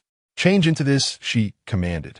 Lin Mian, puzzled, inquired, why do you want me to change my clothes? Just do as I say without all the unnecessary questions. Look at what you're wearing daily, so loose and baggy that one might mistake you for a sack. This is a dress I purchased from town yesterday, so do not be ungrateful. With that, Zhao Guilin pushed Lin Mian into the bedroom and locked the door with a decisive click, leaving no room for refusal. Lin Mian understood her temperament. If she did not change properly, the door would remain firmly shut. Resigned, she changed out of her loose t-shirt and jeans, donning the dress instead. Upon exiting, Zhao Guilin handed her a lipstick, insisting she apply it. After an assertive makeover, Zhao Guilin surveyed Lin Mian. Her lips crimson, teeth pearly, eyes bright, and skin fair as jade, and finally allowed herself a satisfied smile. Soon, the matchmaker will bring the suitor to our home. You must behave, be obedient, and refrain from causing any disturbances. Understood? Chapter 58. Selling Lin Mian. Lin Mian's heart sank as she looked at her mother in disbelief. You want me to go on a blind date? Zhao Guilin's expression shifted abruptly. Did we not agree on this last time? You're coming home this weekend for a blind date. Surely, you do not think I jest? Lin Mian's demeanor darkened. Mother, without my consent, how can you unilaterally arrange a blind date for me? Enough of your nonsense. They will be here any moment. Sit quietly, and we can discuss any concerns after the meeting. Do you understand? Do not ruin this for me. Lin Mian found the situation utterly absurd. She contemplated resisting, but the sound of a car engine echoed from outside as a vehicle rolled into the courtyard. In the next moment, Zhao Guilin greeted the guests with a beaming smile. Oh, you have finally arrived. Our Mian has been waiting for quite some time. The Lin family's living room was modest and cramped, with an old sofa occupied by a circle of people. Zhao Guilin pulled Lin Mian to sit beside her, facing the prospective suitor. The young man was clad in a formal suit, possessing ordinary features and height, with a pair of black-rimmed glasses perched on his nose. However, his gaze was anything but innocent, as it brazenly scanned Lin Mian from head to toe. The young man's parents spoke up. Mian is quite lovely and well-behaved. We are very fond of her. If you have no objections, we can discuss an auspicious date tomorrow to set the wedding. Zhao Guilin's enthusiastic voice chimed in, of course. We have no objections. As long as the bride price and dowry are satisfactory, we can have a proper discussion. Mother? Lin Mian, stared at her in disbelief. Zhao Guilin, with a beaming smile, pushed her towards Lin Zheng, saying, "Lin Zheng, take your sister to the bedroom to rest. I have serious matters to discuss." Obediently, Lin Zheng grasped Lin Mian's arm. "Let us go. We can talk later.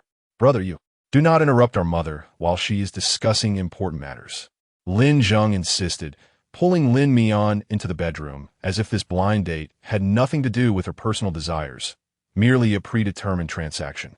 She felt like nothing more than a mere commodity. In the room, Lin Mian forcefully shook off Lin Zheng's hand, frowning as she glared at him. "Brother, do you wish to sell me too?" Lin Zheng shrugged helplessly. "You know our mother's temperament. Who would dare defy her once she has made up her mind? Why not just comply and avoid the chaos every time you return? But she wants to sell me. You will marry eventually. Why not a wealthy man?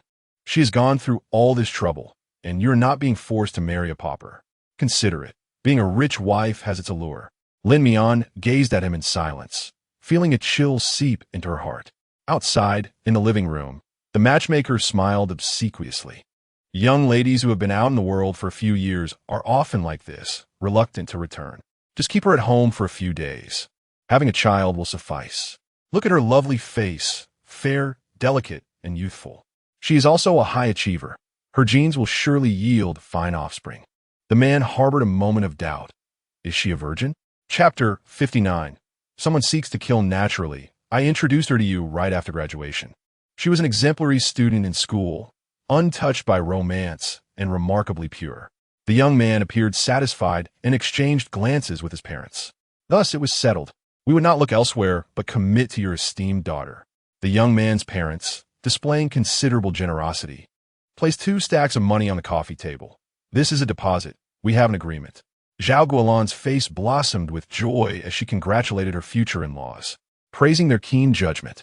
With pressing matters to attend to, they hurriedly departed with their son, leaving only the promise of returning to discuss the wedding date in detail. Zhao Guilan watched them leave, then returned to the living room, clutching the deposit with a beaming smile. She weighed it in her hands, 2 full 10,000 yuan. Bang! The bedroom door swung open, and Lin Mian emerged. Her face darkened with anger as she snatched the money from Zhao Guilan's grasp. "Mother, I refuse to marry. Return the money. Spare yourself the effort." "What did you say?" Zhao Guilan's expression instantly shifted. "I said I will not marry." Fuming, Zhao Guilan clutched her chest and muttered curses under her breath. "Lin Mian, do not defy me. I provide for your every need, food, clothing, education, all for this day. He is a civil servant, well-established, and his family is affluent. How can he not be worthy of you? Have you grown foolish after 2 years of schooling? Moreover, our family has numerous financial obligations. If you refuse to marry, how will your brother find a wife? Do you possess 50,000 yuan to contribute?" Lin Mian bit her lip, her fingers clenched tightly into fists. Zhao Guilan forcefully reclaimed the wad of cash. "You are of no assistance, merely arguing all day. I warn you, do not entertain any rebellious thoughts. Your household registration is in my possession. It would be wise for you to obey." At the mention of the household registration, Lin Mian took a deep breath, softening her tone in a plea. "Mother, I beg you. I will earn substantial money in the future and support the family. I am truly struggling now. Could you wait a little longer for me?" Slap! Zhao Guilan struck her across the face. Lin Mian turned her head, her cheek ablaze with pain, the ringing in her ears overwhelming her senses. Zhao Guilan had always been heavy-handed. Lin Mian was accustomed to it. Yet, despite this, tears welled uncontrollably in her eyes. Swallowing hard, Lin Mian turned to her brother Lin Zheng, tears glistening. "Brother, can you help me? I have just graduated. I truly cannot marry. Can you not manage to find a wife on your own? I feel as though I'm being dragged into an abyss. Do you wish to ruin my life?" Lin Zheng hesitated, visibly troubled. "Mother, perhaps we should reconsider." "Reconsider? Do you not understand the times we live in? There are few girls in the entire village. Any family with a daughter is fortunate, especially one with a higher education.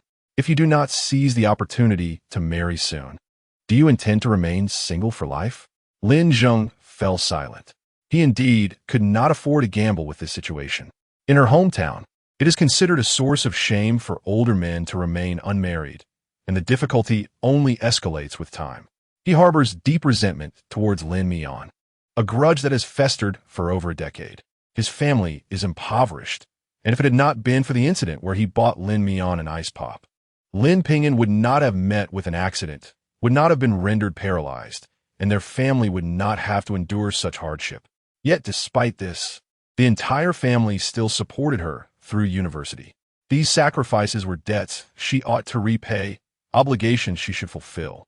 He resolutely turned and retreated to his bedroom, slamming the door shut with a resounding thud. Lin Mian was taken aback by his continued cowardice, his penchant for evasion. In this household, the distinction between overt exploitation and silent vampirism was non-existent. She closed her eyes, overwhelmed by disappointment. Turning, she began rummaging through her belongings, determined to find her household registration booklet. "Stop right there. What do you think you're doing?" Zhao Guilin admonished sharply. Lin Mian replied coldly, "I'm looking for the household registration booklet. You've gone too far. Do you still want to snatch the booklet in front of me, you little wretch? How dare you rummage through my things? You're asking for a beating." Zhao Guilin swung her arm and struck her across the face. The stinging pain surged through Lin Mian, yet she continued her search, undeterred. "Stop it, do you hear me?" Zhao Guilin seized her hair and yanked her outward. Lin Mian felt a sharp pain in her scalp, yet her grip on the cabinet remained steadfast. "I want my household registration booklet. Dream on. I'd rather die than give it to you, unless I'm dead." Zhao Guilin continued to force her head against the cabinet. Lin Mian clenched her teeth, refusing to relent, as warm liquid began to flow down her forehead, dripping onto her hand, a vivid, glaring red. It was blood, warm blood. Darkness clouded her vision, and her stomach twisted in agony. Memories surged forth from the depths of her mind, recalling a time when Zhao Guilin had yanked her hair and slammed her head against the cabinet repeatedly. "Please, Mommy, don't hit me. I promise I'll never do it again. Don't hit me, my head hurts so much. You little wretch, how dare you steal your brother's sausage? Do you think you deserve such things? Just wait until I beat you to death. Still resisting? Just see if I don't break your head. Move again. I dare you." Thud, thud, thud. Again and again. It felt as though something was mercilessly hammering at her very soul, inflicting pain, dizziness, and numbness. The dull ache spiraled into an endless loop, and Lin Mian's head buzzed, blurring the lines between memory and reality. The sharp, piercing insults echoed in her ears, akin to a shrill whistle penetrating her eardrums, embedding themselves in her mind, inescapable. Lin Mian's hand gripped the cabinet door tightly as she struggled to retrieve her phone with the other hand, finally managing to dial 3 numbers. 110. "Hello. Number 251. Lin Family Village, Chioshui Town. Someone is trying to kill." There was a pause on the other end, then a familiar, icy voice broke through the silence. "Lin Mian?" Chapter 60. "Doctor. I can't hold on any longer." Lin Mian believed she must be experiencing auditory hallucinations to hear that man's voice. She attempted to utter a word, but darkness enveloped her, and she lost consciousness. When Lin Mian awoke, the noise around her was cacophonous. Surveying her surroundings, she found herself resting on the living room sofa, encircled by several police officers. As she opened her eyes, she noticed dried streaks of blood on her arm. The officers, recognizing her awakening, inquired, "Are you all right, young lady? Someone reported a murder here. You are the individual involved, correct? Please accompany us to the police station for a statement." No sooner had the officer finished speaking than a hoarse, furious yell erupted from outside. "What is wrong with me hitting my own daughter? Is this any of your business? It is my right to discipline my child. How dare this little brat call the police? I'll make sure to kill her." The courtyard was a tumult of noise, with many onlookers gathered outside. As Lin Mian stepped out with the officers, she caught sight of Zhao Guilin, who, with bloodshot eyes and fury etched across her face, raised her hand as if to charge forward. "You little wretch, how dare you call the police? I'll make sure you regret this. Stop. Don't move. Stand down." The officers commanded sternly, yet their words fell on deaf ears. Zhao Guilin was held back by several officers, her gaze wild as she turned towards Lin Mian and suddenly burst into laughter. "Lin Mian, you're truly something, daring to call the police on your own mother. Do you wish for my demise? Is my death what brings you joy? Just wait. I'll ensure you regret this for the rest of your life. With that, she abruptly dashed towards the woodshed, grabbing a pesticide bottle and pouring its contents down her throat. The noxious green liquid dribbled from the corners of her mouth, releasing a foul stench. She drank the pesticide? Good heavens, that could be lethal. Lin Mian's eyes widened in disbelief as she cried out, "Mom!" The villagers around them gasped, hastily snatching the pesticide from Zhao Guolan's hands, but she had already consumed several mouthfuls, glaring at Lin Mian with bloodshot eyes. "You claimed I was a murderer? Watch me demonstrate." Without warning, she seized a knife and slashed at her own wrist. Blood gushed forth, splattering onto the ground. Lin Mian stood frozen in shock. She was a madwoman, a reckless lunatic. The scene descended into chaos as Zhao Guolan dropped the knife with a clatter, foam spilling from her mouth as she convulsed and lost consciousness. "Quick, get her to the hospital," someone shouted. Lin Mian snapped back to reality, helplessly pushing through the crowd, only to find Zhao Guolan lying motionless, her face ashen. Her mind buzzed with confusion. A group hurried Zhao Guolan to the town hospital, where they performed an emergency gastric lavage and bandaged her wounds. Lin Mian sat dazed on a chair outside the emergency room, her face pale as a sheet. She had always known Zhao Guolan to be unhinged, but never had she anticipated such a complete loss of sanity, one that could cost her life. Beside her sat Lin Zheng, equally stunned, who turned to Lin Mian and suddenly uttered ominously, "Lin Mian, you've ruined Dad and taken Mom's life. Are you satisfied now?" Lin Mian gazed at him in disbelief. "What do you mean? If you had obediently listened to our mother, would she have ended up like this? Was it not merely a few moments of her pulling your hair and slamming you against the wall? You've faced her wrath before. Is it truly necessary to call the police on her? If she were to perish in custody, you would carry the burden of a mother-s murderer for the rest of your days." As Lin Mian observed his impassive visage, a chill coursed through her heart. It seemed that for one accustomed to abuse, even the slightest act of defiance was deemed unforgivable. She clenched her fists tightly, her fingertips trembling as if they belonged to another. Buzz, buzz! Her phone vibrated, and Lin Mian glanced down at the flashing name on the screen. For some inexplicable reason, her breath steadied slightly. Grasping the phone felt akin to seizing a lifeline. Lin Mian rose and retreated into the dimly lit corridor to answer the call. "Hello." The ability to receive a call indicated that the person was still alive. A cool, measured voice resonated from the other end, imbued with its characteristic calmness. Lin Mian's heart thudded, tightening her grip on the phone. It was Dr. Shi. Her voice trembled uncontrollably as she spoke. "I can't hold on any longer." Chapter 61, 500,000. "I followed you." Shi Lin fell into a moment of silence before curling his lips into a slight smile. "What do you mean?" Lin Mian leaned against the dark corridor, gazing upward where the oppressive, shadowy buildings loomed, obscuring any glimmer of light. "You are right. 500,000 for a person is indeed quite cheap." Her voice resonated hollowly, devoid of any discernible emotion. Shi Lin furrowed his brow, intending to articulate something further, but suddenly realized she had already hung up. Draped in a loose bathrobe, he reclined on the genuine leather sofa, his mind replaying the phone call he had received earlier that day. The sharp, vitriolic curses and the cacophony of struggle on the other end starkly contrasted with her low, somber tone. Ever since the incident with the drunken man, he had deliberately altered the emergency contact in her phone to his own number while she slept. Little did he expect it would be put to use so swiftly. Its utility seemed significant. Had it not been for his call to the police today, her circumstances might have spiraled into something far worse. Yet, she hardly appeared to be in a better state now. Lin Mian heard commotion in the corridor and hastily ran towards the sound, colliding with a doctor clad in a white coat as he exited the emergency room. "Doctor, how is my mother?" "The patient's level of poisoning is severe. Though we have performed gastric lavage, a considerable amount of toxins has already permeated her system. We cannot treat her here. She must be transferred to a larger hospital in the provincial city." The doctor handed her a form. "Hurry and complete the transfer procedures." "To the provincial city? That means Beicheng." Lin Mian paused for a moment, disregarding everything else, and swiftly signed the form. "You need to contact the major hospital in Beicheng and find out where there are available beds for the patient." We must leave immediately for her to have a chance at survival. Upon hearing the doctor's words, a name abruptly surfaced in Lin Mian's mind. The hospital, the doctor. It could only be him.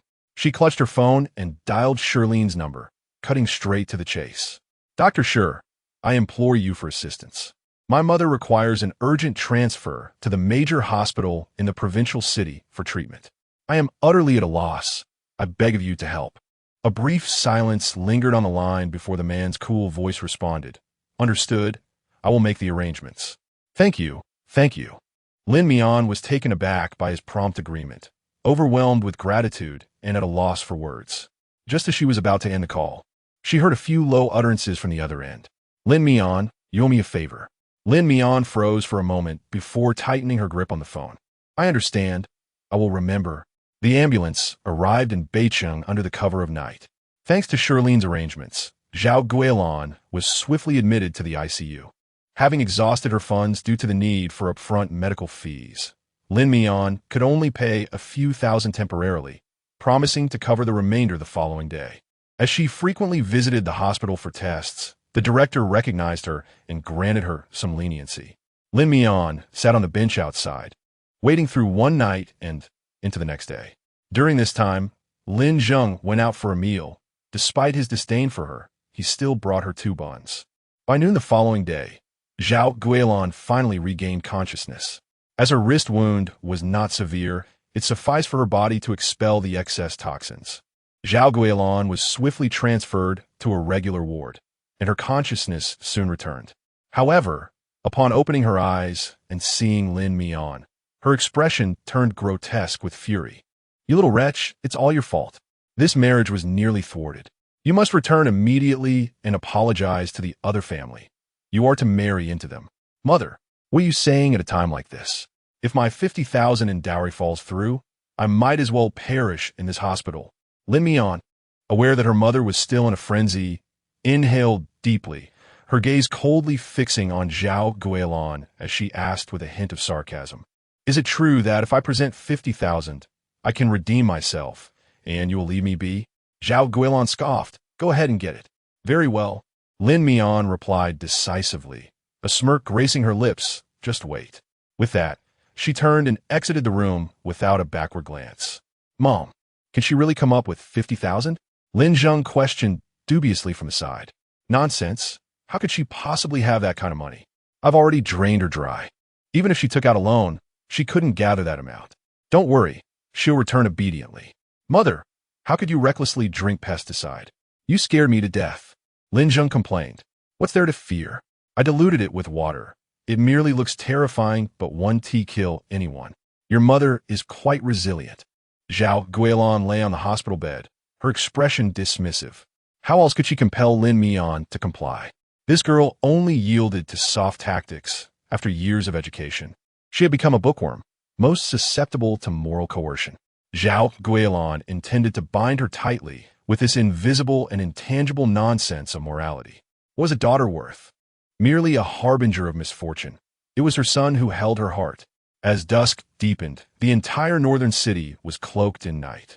Uncharacteristically, Lin Mian hailed a taxi and made her way to Bafang City. After swiping her card, pressing the elevator button, and stepping outside, she found herself standing before Shi Lin's door. Raising her hand, she knocked.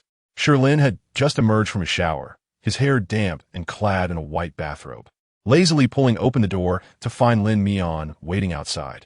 Before he could speak, she hastily declared, 50,000, and I'll be yours. Chapter 62. To obtain money. One must exchange it for sincerity. As the words fell, a glimmer of profound meaning flickered in Shi Lin's eyes. He seemed to ponder for a moment before responding. What did you say? I said, if you give me 500,000, I will follow you, Lin Mian reiterated, fixing her gaze upon him. Her voice was hoarse yet clear, devoid of any trace of irrationality. But I require cash, in bundles, the sooner the better. Shi Lin lowered his gaze, his eyes settling on her face. At that moment, she was clad in a pale green floral dress, the collar slightly askew, marred by several dark red, dried bloodstains. Her forehead was swollen and red, with a thin trickle of congealed blood mingling within her hair.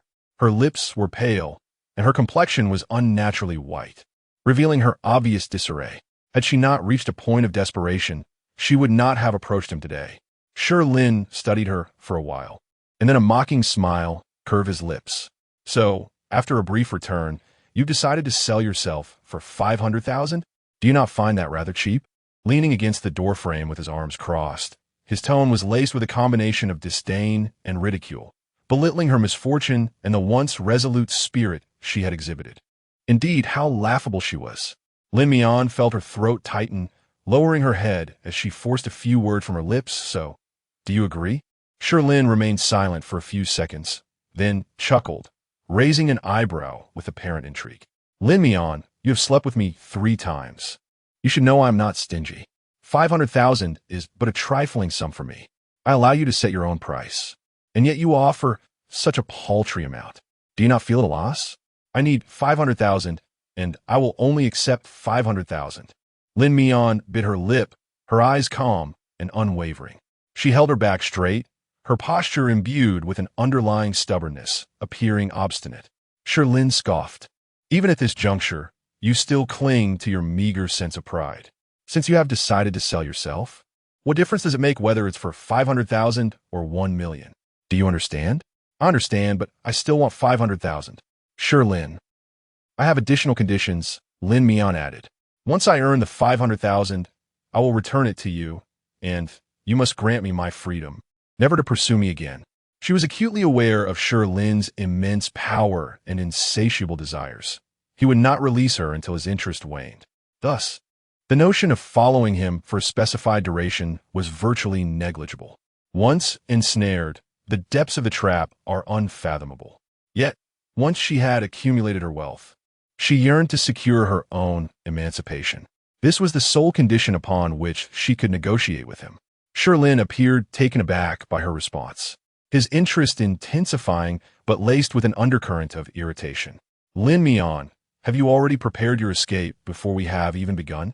Given your reluctance, how can you convince me to accept your terms? Lin Mian bit her lip. You're not a loss, are you? I have given myself to you freely. What more could you desire? Shi Lin. He genuinely did not anticipate the nature of this woman's thought process. Foolish, oblivious, yet obstinately defiant. However, this did not deter his desire to possess her, particularly at this moment. Shi Lin nodded slightly. Deal. Upon hearing his words, Lin Mian exhaled heavily, her fingers tightening around her phone as she discreetly turned off the recording function. Having learned from her previous experience, she remained vigilant, ensuring that any conversation with him was documented. In the next instant, Shi Lin slightly angled his body, creating a narrow opening for her to enter. Lin Mian's heart raced as she met his profound gaze, instinctively parting her lips to inquire, "What do you want?" "To give you money," Shi Lin replied. Only then did Lin Mian relax, stepping toward his home. The gap was narrow, with the tall figure of the man occupying most of it. She sidled past him, nearly brushing against his heated chest. As soon as she crossed the threshold, she felt a firm grip at her waist, and with a thud, she was pressed against the door.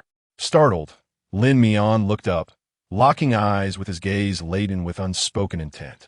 From his elevated position, Shi Lin scrutinized her, his large hand cradling her cheek as he leaned down slightly, his warm and suggestive breath enveloping her. "If you desire money, you must exchange it for sincerity. Do you understand?" "How do I exchange it?" Lin Mian felt her cheeks flush. "I have taught you many techniques over the past 3 encounters. Today, we shall assess your progress. You will serve me, and we shall revisit those positions."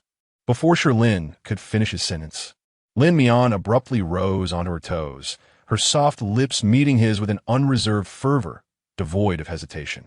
Chapter 63.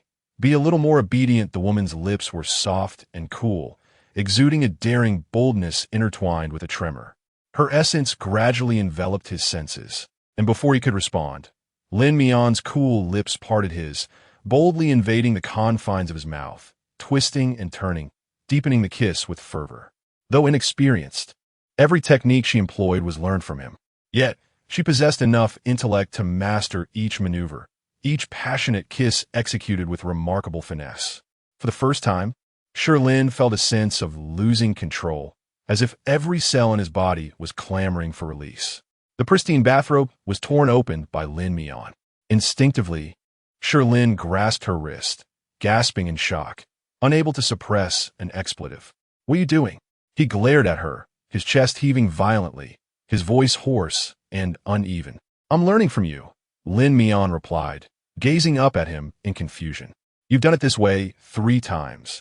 Shi Lin was rendered speechless, gripping her wrist tightly, his eyes reddening as he lifted her arm above her head and pressed down heavily. "Forget it. Let me take over." Before Lin Mian could react, his lips sealed over hers once more, but this time it was not a passive act. It was filled with aggression. His kiss was overwhelmingly forceful, pinning her against the door as if he sought to absorb every breath from her. It was scorching, fervent. In mere moments, Lin Mian found herself overwhelmed, sensing as he tore away her skirt, discarding the tattered fabric aside. The bright light illuminated her form, prompting her to instinctively shut her eyes. The night was deep, the moon hung high. As the hours waned into the night, this tumultuous encounter showed no signs of abating. He seemed tireless, repeatedly venting his frustrations upon her, as if reclaiming every ounce of pent-up tension from their previous encounters. In their final embrace, they found themselves by the window, the expansive glass revealing a bustling cityscape below. "Lin Mian, look," he urged. "Being taken in the midst of such vibrant lights is far preferable to lying in a rural concrete shack. Wouldn't you agree?" With humiliation, Lin Mian clutched his arm, her nails digging into his flesh. "Stop it. Can't bear to hear it," he taunted. "Where's the thick-skinned sheen they taught you? Clearly, you haven't learned a thing." Lin Mian pressed her lips together, her voice tinged with a sob. Please don't mention him now. Simply invoking his name filled her with shame. After so many encounters between them, he had never shown such vulnerability. Lin Mian couldn't help but close her eyes. "Stop. Be a little more obedient, a little more compliant, and I want to say a word." Shi Lin whispered in her ear, his large hand gripping her slender waist. "Go down." Her ears flushed with embarrassment. Biting her lip, she acquiesced to his command, and in the next moment, Shi Lin's breath quickened. In that final instant, he leaned against her shoulder, a beast unrestrained. Chapter 64. What to hide's not as if I haven't seen it before the following day. Lin Mian awoke to a bright morning. Memories of the previous night surged into her mind frame by frame, and it took her a moment to gather her thoughts. She had indeed sold herself to Shi Lin. The sound of running water from the bathroom pulled her back to reality. After a short while, the water ceased, and the door swung open, revealing the tall, well-proportioned figure of the man. The bathrobe hung loosely on him, exposing his firm and muscular chest, and further down, his 8-pack abs and hint of a V-line. Although they had been candid with each other before, Lin Mian still instinctively averted her gaze. Shi Lin casually toweled off his hair, his expression still somewhat languid in the early morning, his eyes landing on Lin Mian, his eyebrows raising slightly. What was there to hide? It wasn't as if he hadn't seen it before. Lin Mian turned her head away, covering herself with the blanket, and got straight to the point. "I want the money, 500,000 in cash." Shi Lin. She truly did not forget her primary objective for even a moment. He hastily dried his hair, tossed the towel onto the table, and picked up his phone to make a call, issuing a few simple instructions for someone to bring cash. Since he spoke in front of Lin Mian, she heard every word clearly. After hanging up, Shi Lin glanced at her and waved his phone. "The money will arrive in half an hour. I want to have you for nothing." Lin Mian felt her cheeks flush at his words. However, she remained indifferent, wrapped in the blanket, contemplating getting out of bed. The clothes she had brought with her last night were in tatters, scattered and unwearable, leaving her unable to return home at this moment. "Shall I take a shower?" Shi Lin pointed towards the bathroom, where the water had just stopped, steam lingering, droplets still trickling down the frosted glass. Lin Mian hesitated. She wanted to return to her own room to shower.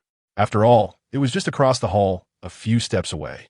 She opened her mouth, intending to borrow one of his shirts to wear back, but then recalled the last time when one of his shirts cost 50,000, non-washable, non-dry cleanable, and if it got dirty, it would be rendered useless. She promptly fell silent. Could you go to my house and bring me a piece of clothing?" Lin Mian suggested. preferring to shamelessly ask for his help rather than risk compensating 50,000. Shi Lin paused for a moment, pointing to the bathroom. There's a bathrobe inside. Wear it if you like.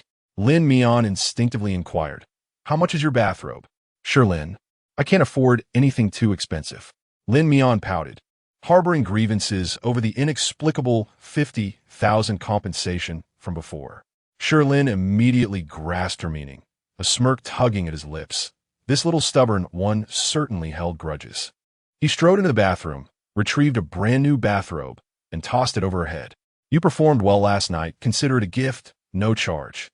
Upon hearing his words, Lin Mian accepted the bathrobe with relief, wrapping herself snugly within it. The robe was so oversized that she resembled a silkworm cocoon. Without a second thought, she hopped out of bed, ready to leave. Shi Lin called out from behind. Aren't you going to shower? I'm going home to wash. Lin Mian replied hurriedly as she made her way out. As she fled, the figure behind her, Shi Lin, could not suppress a light chuckle upon witnessing her panicked retreat. Her home, both apartments belonged to him. She had no real home to speak of. Upon returning to the apartment, Lin Mian immediately retreated to the bathroom, cleansing herself thoroughly. Washing her hair, when she gazed into the mirror, she was confronted with an array of crimson and purple marks adorning her body. Remnants of the man from the previous night. The bruises on her collarbone and shoulders were particularly ghastly. His desires were insatiable, and he possessed a certain brutishness. As Lin Mian mused inwardly, she rummaged through her wardrobe and retrieved a turtleneck shirt, fastening the top button to conceal the marks meticulously. Half an hour later, a knock echoed at her door. Upon opening it, she found Shi Lin standing there with a small suitcase. He slightly bent down, placing the case at her doorstep. The cash she requested, 500,000. Chapter 65. A handful of cash for a household register. Lin Mian felt a subtle pang in her heart as she grasped the heavy box in her hands, its weight mirroring the burden of her emotions. Are there any other requests? Shi Lin stood outside the door, dressed in a crisp white shirt with the top button fastened, complemented by sleek black trousers. His appearance exuded an air of restrained elegance, a stark contrast to his earlier demeanor. Clad in such attire, he appeared impeccably refined. Lin Mian shook her head, stating that apart from the money, she had no further demands. Very well, Shi Lin replied, his dark, tranquil eyes narrowing slightly. If that is the case, return by 9 o'clock tonight. Lin Mian's heart skipped a beat, understanding the implication of his words. 9 o'clock in the evening, a time when his desires would peak, and her role would be to yield to him, subject to his whims and relentless desires. She no longer possessed the right to refuse him. With great difficulty, she nodded, whispering, all right. Shi Lin said nothing further, glancing at his watch before departing for work. After he left, Lin Mian closed the door, took a moment to compose herself, and opened the box. Inside, neatly arranged, were stacks of cash. She counted hastily, exactly 500,000. In her entire life, she had never encountered such a sum of money. To her astonishment, this was the price of her own self-bargain. With a bitter smile, she closed the box once more and stepped outside. 30 minutes later, Lin Mian entered Zhao Guolan's hospital room, the heavy box in tow. The room was nearly empty. The adjacent bed lay unoccupied, with only Zhao Guolan lying on her own bed, engrossed in her phone, and Lin Zheng dozing off beside her. Upon seeing Lin Mian, Zhao Guolan's previously cheerful expression darkened instantly. Where have you been all night? You didn't respond to my texts or answer my calls. Now that you see I'm alive, you've completely abandoned me. Haven't you? If it weren't for your brother staying with me last night, I would have starved. Lin Mian approached the bed with an icy demeanor, placing the box on the edge of the mattress. Without uttering a word, she flicked the latch open. With a click, the box sprang open, revealing stacks of bright red bills, an impressive sight that left Zhao Guolan wide-eyed with astonishment. Where on earth did you acquire such a sum? Zhao Guolan inquired, her shock evident as she looked up at Lin Mian. Lin Mian curled her lips into a cold smile. Does it matter to you? With an indifferent tone, she began tossing the bundles of cash onto Zhao Guolan's lap. Here is the 500,000 you requested. No more, no less. Are you satisfied now? Can you let me go? Zhao Guolan, taken aback by the reality of the money, felt her eyes sparkle with greed. A broad smile spread across her face as she realized the girl had indeed delivered. She had always suspected Lin Mian was not as simple as she appeared, feigning poverty while hiding wealth, with avarice gleaming in her eyes. She reached out eagerly to claim the cash. This was all rightfully hers. Lin Mian, however, was one step ahead, firmly grasping the stack of cash. If you wish to obtain the money, you must exchange it for my household registration book. What? This audacious girl actually demanded the household registration book? Zhao Guilin glared, reluctantly casting a glance at her. What do you need the household registration book for? It's safer with me. If necessary, I simply want to allow you to marry. Lin Mian, her expression impassive, held fast to the pile of money. Without the household registration book, these funds will not be yours, not a single cent. Zhao Guilin's complexion immediately shifted. Are you seeking death? Do you dare to use this worthless money to threaten your own mother? She declared, it's up to you. If you desire the money, then produce the household registration book in exchange, or you shall receive nothing. Lin Mian resolutely refused to grant her any leeway. After a moment's contemplation, she looked at Zhao Guilin with derision. Mother, do not think you can stall me. I am aware that what you wish to conceal from me, you will keep on your person. Hence, I am here to conduct this transaction openly. Zhao Guilin pursed her lips, realizing that Lin Mian had guessed correctly. Such a crucial document as the household registration book would never be left at home for Lin Mian to find. It was securely hidden on her person. During her time in the ICU, she had discreetly handed it to Lin Zheng, ensuring that Lin Mian could not seize it. This clever girl had always been astute, and nothing escaped her scrutiny as she grew older. Glancing at the bed covered in cash, her hands itched with desire. Yet the thought of relinquishing the household registration book to this girl made her huff in disdain. You want a household registration book? 50,000 is out of the question. That is merely the bride price for your brother. The family's house and car also require funds, and should you give birth to a son in the future, the other party might demand an additional 100,000. If all this goes to waste, what then? She continued, if you refuse now, you will lose even that 50,000. Lin Mian was not swayed by her tactics, coldly retorting, you should consider your position. What do you mean by that? Zhao Guilin's expression darkened, her tone taking on a more ominous note. Do you intend to use this money to threaten me? Lin Mian raised her hand to unfasten 2 buttons, pulling her collar aside, revealing a multitude of red and purple marks upon her fair neck, an alarming sight, suffused with intimate traces. Zhao Guilin's eyes widened in shock. I am not promiscuous. Lin Mian's calm and simple words interrupted her every utterance. Chapter 66. A well-played hand ruined. Zhao Guilin was initially taken aback, then shocked and raged, and ultimately consumed by fury, her eyes nearly bulging with indignation as she seized a pillow from the bed and hurled it forcefully at Lin Mian. You shameless wretch!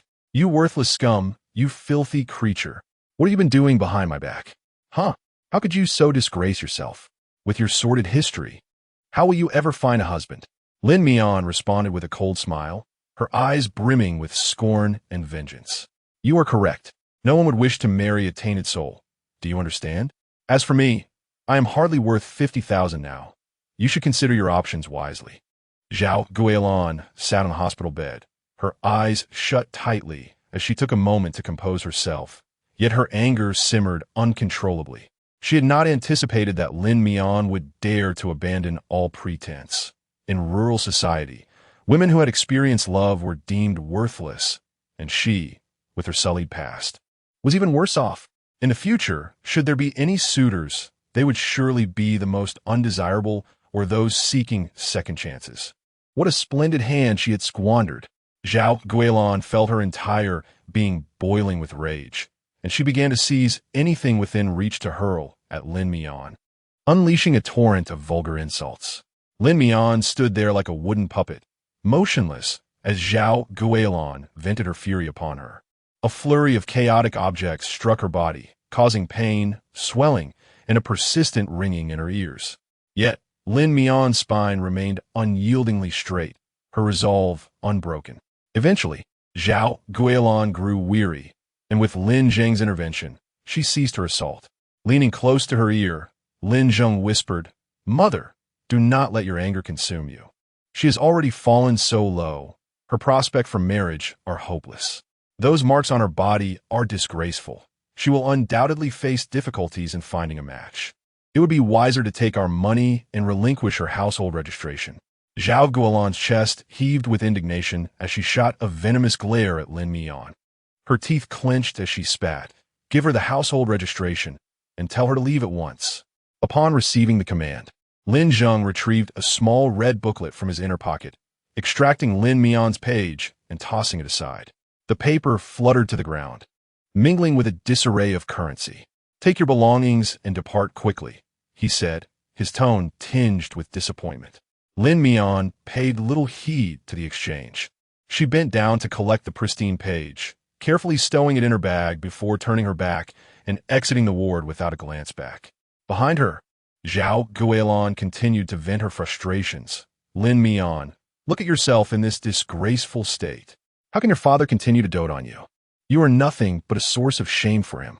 Lin Mian faltered momentarily, a pang of guilt piercing her heart. Among all that had transpired, the one person she felt she had wronged was her father. With a heavy heart, Lin Mian closed her eyes, stifling her tears, and forcefully opened the door to leave. Upon exiting the hospital room, Lin Mian found herself in disarray, utterly disheveled. Zhao Guolan had never held back in her assaults. Her forehead and arms bore the marks of unknown injuries, stinging faintly, and when she touched them, she saw blood on her hand. She was utterly devoid of the spirit to go to work, nor did she possess the inclination to tend to her wounds.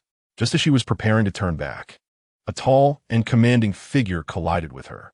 Lin Mian lifted her gaze and beheld the familiar silhouette of a man. He was clad in a lengthy white coat that accentuated his tall and slender frame, his face obscured by a medical mask that concealed much of his features, revealing only a pair of deep, dark eyes. Even with just those eyes, she could recognize him at once. Shi Lin's gaze scrutinized her, his eyes revealing no discernible emotion. Yet his words dripped with a hint of subtle mockery and derision. Miss Lin, your current disheveled state pales in comparison to when you were under me. Even if you were sold a few times, you wouldn't appear this wretched. It seems that being with me has its advantages. Lin Mian. Chapter 67. You have changed, employing subtle tactics in the internal medicine consultation room. Lin Mian sat upon a chair, a plethora of alcohol, iodine, cotton swabs, tweezers, and gauze arrayed upon the table before her. The man, with his slender and distinctly knotted fingers, deftly twisted open a bottle cap, skillfully saturating a cotton swab before applying it to the wound upon her forehead. The alcohol stung sharply, a sensation that should have elicited pain. Yet she felt none at all. Perhaps she had grown accustomed to it. In the past, after being mercilessly beaten by Zhao Guolan, there had been no one, save for her father, to tend to her wounds. Lin Mian inhaled sharply, a wave of sourness inexplicably rising in her throat. If her father were to discover that she had sold herself, one could only imagine the depth of his disappointment. Perhaps it would rival even Zhao Guolan's wrath. However, Shi Lin's movements were swift. In mere moments, he had attended to all her injuries, wrapping the larger gash on her forehead in gauze. His gaze, slightly lowered, fell upon the neckline of Lin Mian's attire, skimming over the crimson and purple marks, and he suddenly let out a chuckle. Lin Mian, you have changed. You have acquired subtle tactics. Lin Mian was momentarily taken aback, unable to grasp the implication of his words. Had her fervent attempts to please him last night, her deliberate seduction, been a ploy to provoke him into biting her, leaving behind these marks? His long, bony fingers traced her face, slowly descending to her neck and collarbone, caressing the bruised skin. In the next instant, he grasped her delicate neck, his fingers tightening slightly, effortlessly controlling her lifeblood within his grasp. Lin Mian bit her lip, turning her head in silence. Her silence was an acquiescence. She had once assumed he was a docile rabbit, yet it appeared he was, in fact, an innocuous-looking wildcat, adept at masquerading. She could be soft and adorable, yet her intrinsic stubbornness had never faded. Forcing her to yield was a task far more arduous than extinguishing her life. Yet, the very essence of her defiance only served to ignite the man's primal desire for conquest.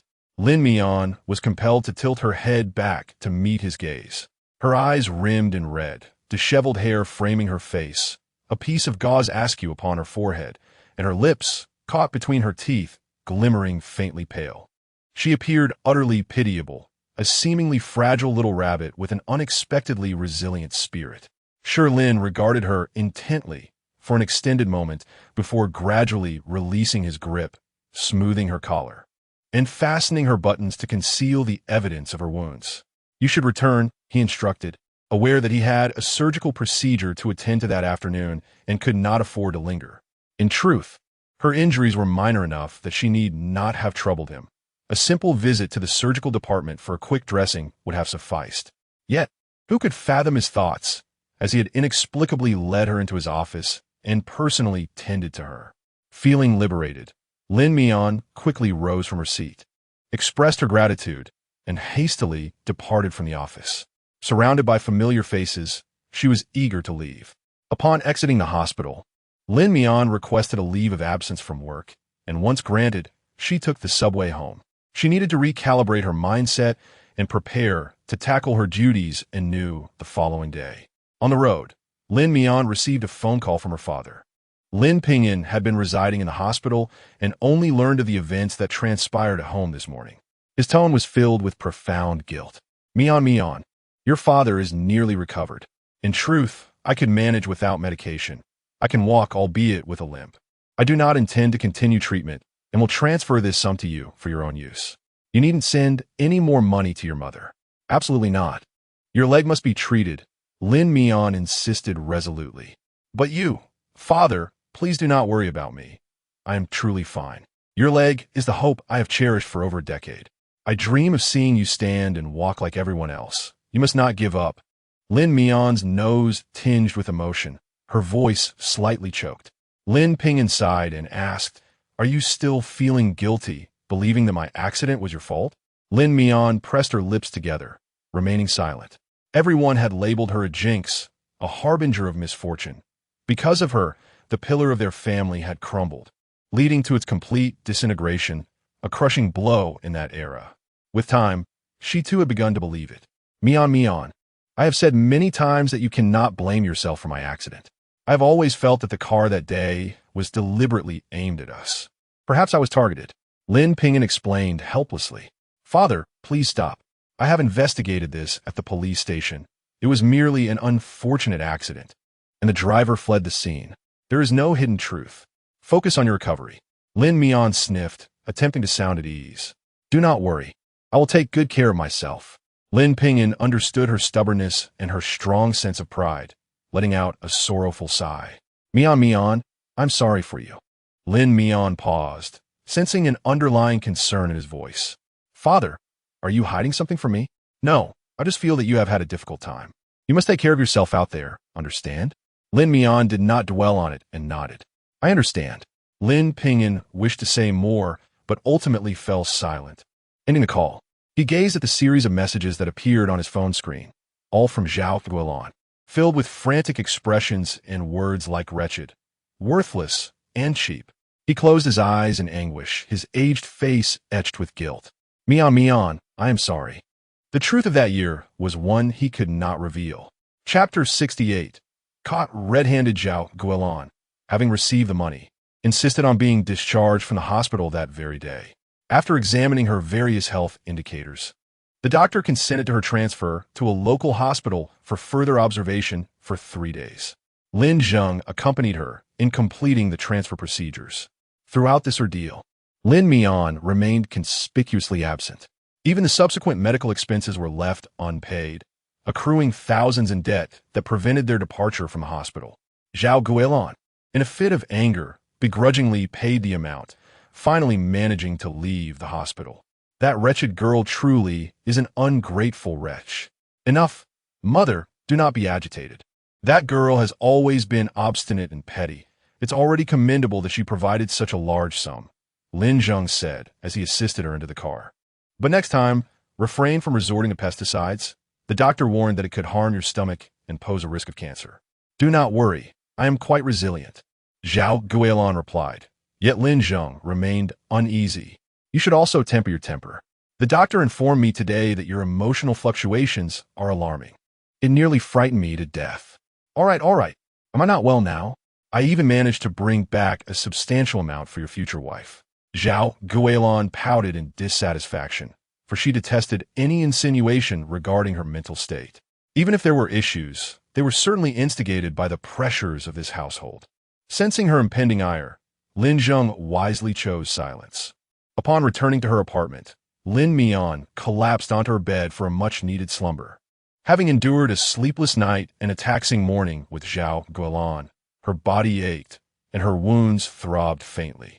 She resolved to empty her mind of all concerns and restore her energy for work the following day.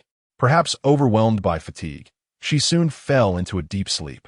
In her dreams, the sounds of fireworks filled the air as a family of four gathered in their cozy old home.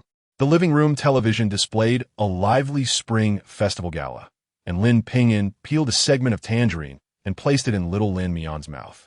"Dear daughter, is it sweet?" "Sweet."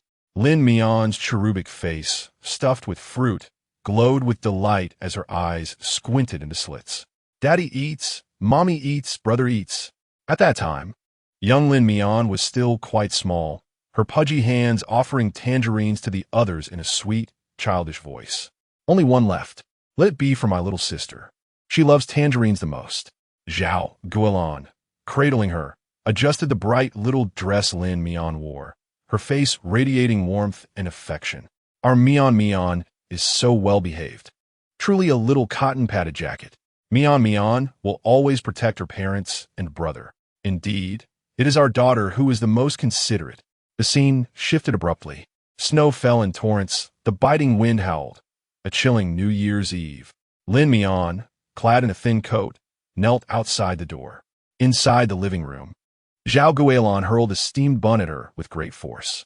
"Little scourge, all you do is eat. Do you know how close you are to ruining the family? In this frigid weather, how are you not frozen to death? Why wasn't it you that the car hit? Why are you still alive? Why won't you just perish?"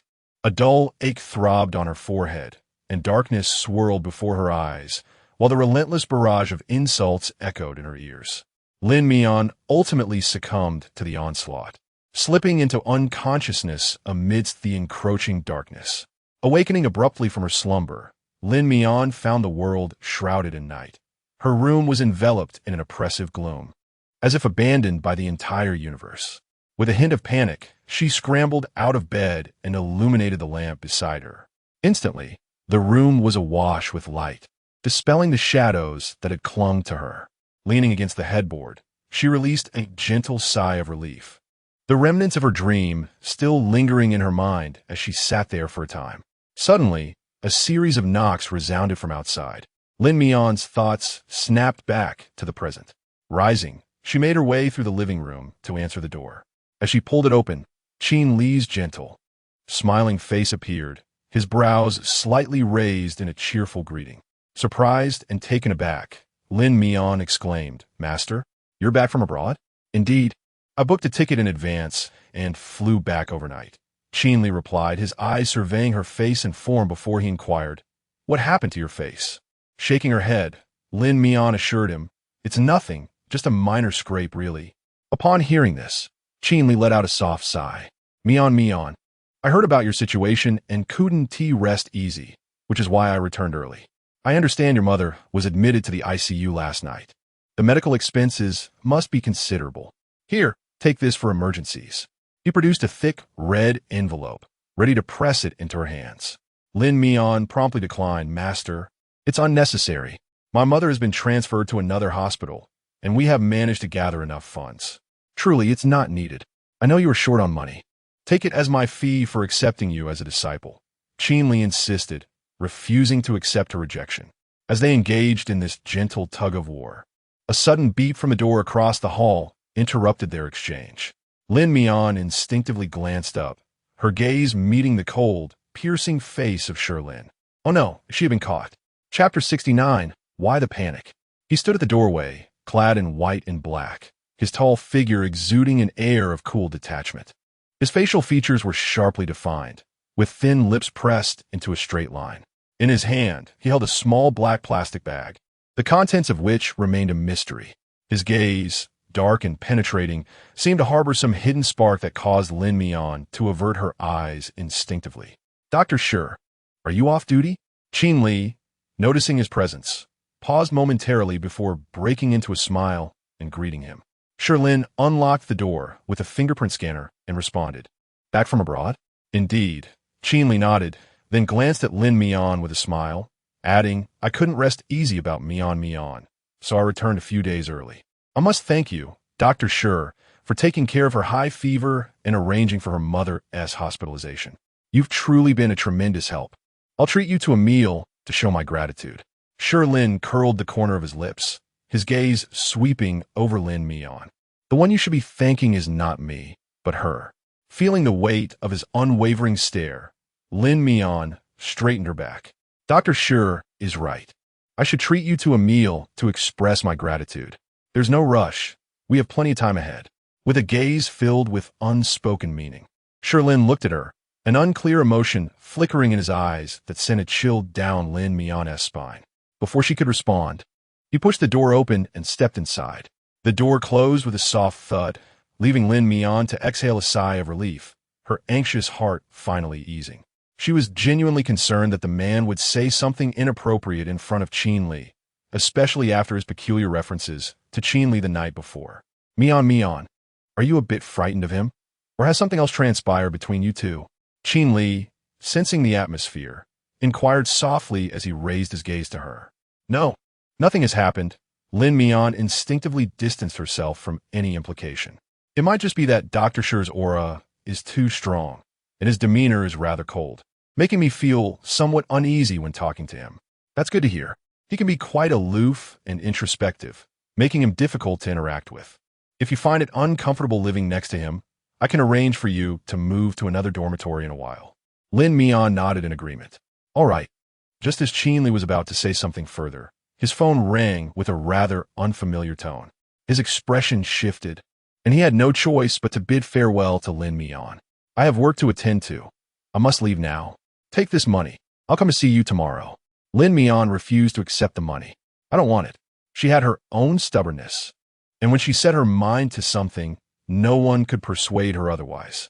In the end, Qin Li had no choice but to retract the money. The persistent ringing of his phone urged him on.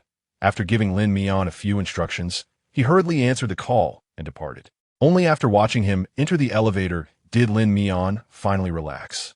She turned to close the door, but a hand reached out from behind, wrapping around her waist and pulling her inside. "What are you doing?" Lin Mian gasped, instantly recognizing the intruder without needing to look. "Just you." The man emitted a low growl, grasping her delicate face as he leaned down to claim her lips with fervor. His kiss was assertive and intense, imbued with a hint of suppressed rage as he ravaged her mouth, nearly consuming her whole. Lin Mian soon found herself overwhelmed, letting out soft whimpers while attempting to push against his powerful chest. Yet, Shi Lin showed no intention of relinquishing her. His towering form allowed her feeble resistance, but he bore down upon her relentlessly, indulging in his desires. The disparity in their physical strength rendered her futile in struggle, leaving her to succumb to his unabashed kisses, her senses filled with his domineering essence. After a prolonged moment, Shi Lin finally withdrew his lips, lifting his head to reveal slightly reddened eyes, where flickers of anger mingled with a hint of insatiable longing. "It's 9 o'clock, he stated. "We can proceed." Lin Mian widened her eyes, about to respond when a series of knocks resonated from outside the door. Bang, bang, bang. Mian, are you inside?" The sound reverberated, sending a shiver down her spine as she froze in place. Outside was Qin Li's voice. How could he have returned? Lin Mian, disregarding everything else, instinctively reached to push Shi Lin away, only to find him pressing her even harder against the door, rendering her immobile. The heat of his breath brushed against her ear. A whisper of urgency. "Don't panic, continue." Chapter 70. The ascetic Dr. Lin Mian's heart raced, nearly lodging itself in her throat. How could she possibly continue with him? "Let go of me," she whispered, her voice trembling with urgency, her pale face betraying her fear. "Do you think I will release you now?"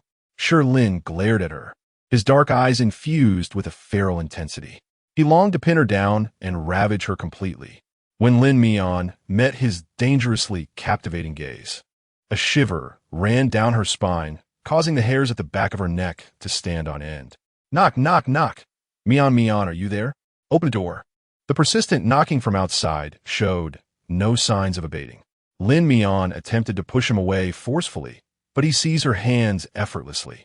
Moments later, he began to unbutton her nightgown with one hand, each button falling away, revealing a glimpse of her delicate collarbone. Lin Mian glared at him defiantly. Though he acted with impunity, she dared not utter a sound. Her stubborn expression ignited Shi Lin's desire for conquest, compelling him to lean down and firmly capture the back of her neck. MMM. He bit down with force, eliciting a muffled whimper of pain from Lin Mian. Knock, knock, knock. Mian, Mian, what's wrong? Shi Lin's voice was tinged with urgency, the knocking now more frenzied and louder. Inside, the atmosphere was charged with tension. Shi Lin maliciously nipped at her ear, his low, gravelly voice urging her, speak. You must respond. Lin Mian struggled to steady her breath, calling out to the door, Master. I was just in the shower and didn't hear you knocking. Is there something you need? Hearing her voice, Shi Lin replied, I brought you a gift from abroad, but I forgot to give it to you earlier, so I came specifically to deliver it. No sooner had he finished speaking than Lin Mian felt a sharp pain on her lips as the man resumed his relentless assault. She quickly covered her mouth, nearly on the verge of tears. I just finished showering and haven't tea changed yet. Would it be all right if I picked it up tomorrow instead? She said, striving to maintain her composure. Since it's inconvenient for you, I'll leave the gift at the door. Just remember to take it later. Shi Lin's voice resonated from outside. All right, thank you, Master. Just as she finished speaking, a husky voice followed closely behind. I have a gift for you, too. What? Lin Mian was momentarily taken aback, watching as the man produced a black plastic bag from his pocket, opening it to reveal a box, a small umbrella. Lin Mian's face flushed crimson, her mouth agape, speechless. So he had been holding such an item outside the door with utmost seriousness? The phrase, "You're quite bold," flitted through her mind. Shi Lin thrust the box into her hands, commanding in a low voice. Open it yourself and learn to use it. I can't, Lin Mian replied, her ears burning with embarrassment, her palms slick with sweat. I will teach you. Shi Lin grasped her hand, guiding her to gradually open the box, the hard foil scraping against her palm. Lin Mian shut her eyes, utterly devoid of resistance. In this regard, he has always been a dominant force, leaving no room for her resistance. The more she struggled, the more invigorated he became, determined to teach her a lesson. By the end of the session, Lin Mian's legs felt utterly weak. She leaned against the door, believing he would finally relent, only to find herself suddenly lifted off the ground, cradled in his arms as he carried her into the bedroom, intent on continuing his pursuit. Lin Mian. She harbored deep suspicions that the noble and aloof facade he maintained in public was merely a fade, with all his fervor unleashed in the bedroom. What a so-called ascetic doctor. Ascetic my foot. Chapter 71. The indifference after the brief encounter until the clock struck midnight. Lin Mian could no longer endure it. Pleading softly as she clutched his arm, it was only then that Shi Lin, in a rare display of mercy, released her. After taking a shower, he found himself without a towel. Lin Mian recalled the bathrobe she had borrowed from his home previously and retrieved it from the wardrobe, offering it to him. Shi Lin, not one for pretensions, donned it without hesitation. The soft fabric carried a faint, delicate fragrance, a scent uniquely hers. He inhaled gently, feeling no aversion within. Lin Mian lay beneath the covers, revealing only her petite head, her voice nearly hoarse as she urged him to leave. Aren't you going to sleep at home? Her underlying message was clear. She wished for him to depart and not linger in her bed. Shi Lin understood her intent and shot her an exasperated glance. It was astonishing to witness such a strange dynamic in their sleeping arrangements. During the 4 nights she had spent at his place, he had never once sent her away. This woman had the audacity to be dismissive after their brief encounters. Having dined well that evening, he was too relaxed to quibble with her. With a surgery scheduled for the next morning, he needed to conserve both energy and focus, so he turned and left. As Lin Mian watched him exit in silence, she finally exhaled in relief. Her eyelids grew heavier, and she nestled in her bed, preparing to drift into slumber. Suddenly, the door creaked open once more. Reflexively, Lin Mian lifted her eyelids to see Shi Lin returning, now clad in the bathrobe, holding a box that resembled a gift. He tossed it on her bed with a casual flick of his wrist. "A present from your master left at the door," he remarked, revealing a watch. There was an unmistakable undertone of sarcasm in his voice that Lin Mian could not ignore.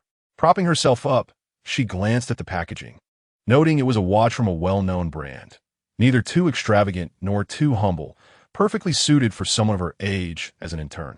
While she found it quite appealing, she hesitated to express her enthusiasm, fearing his temper might flare again, leading to another round of torment.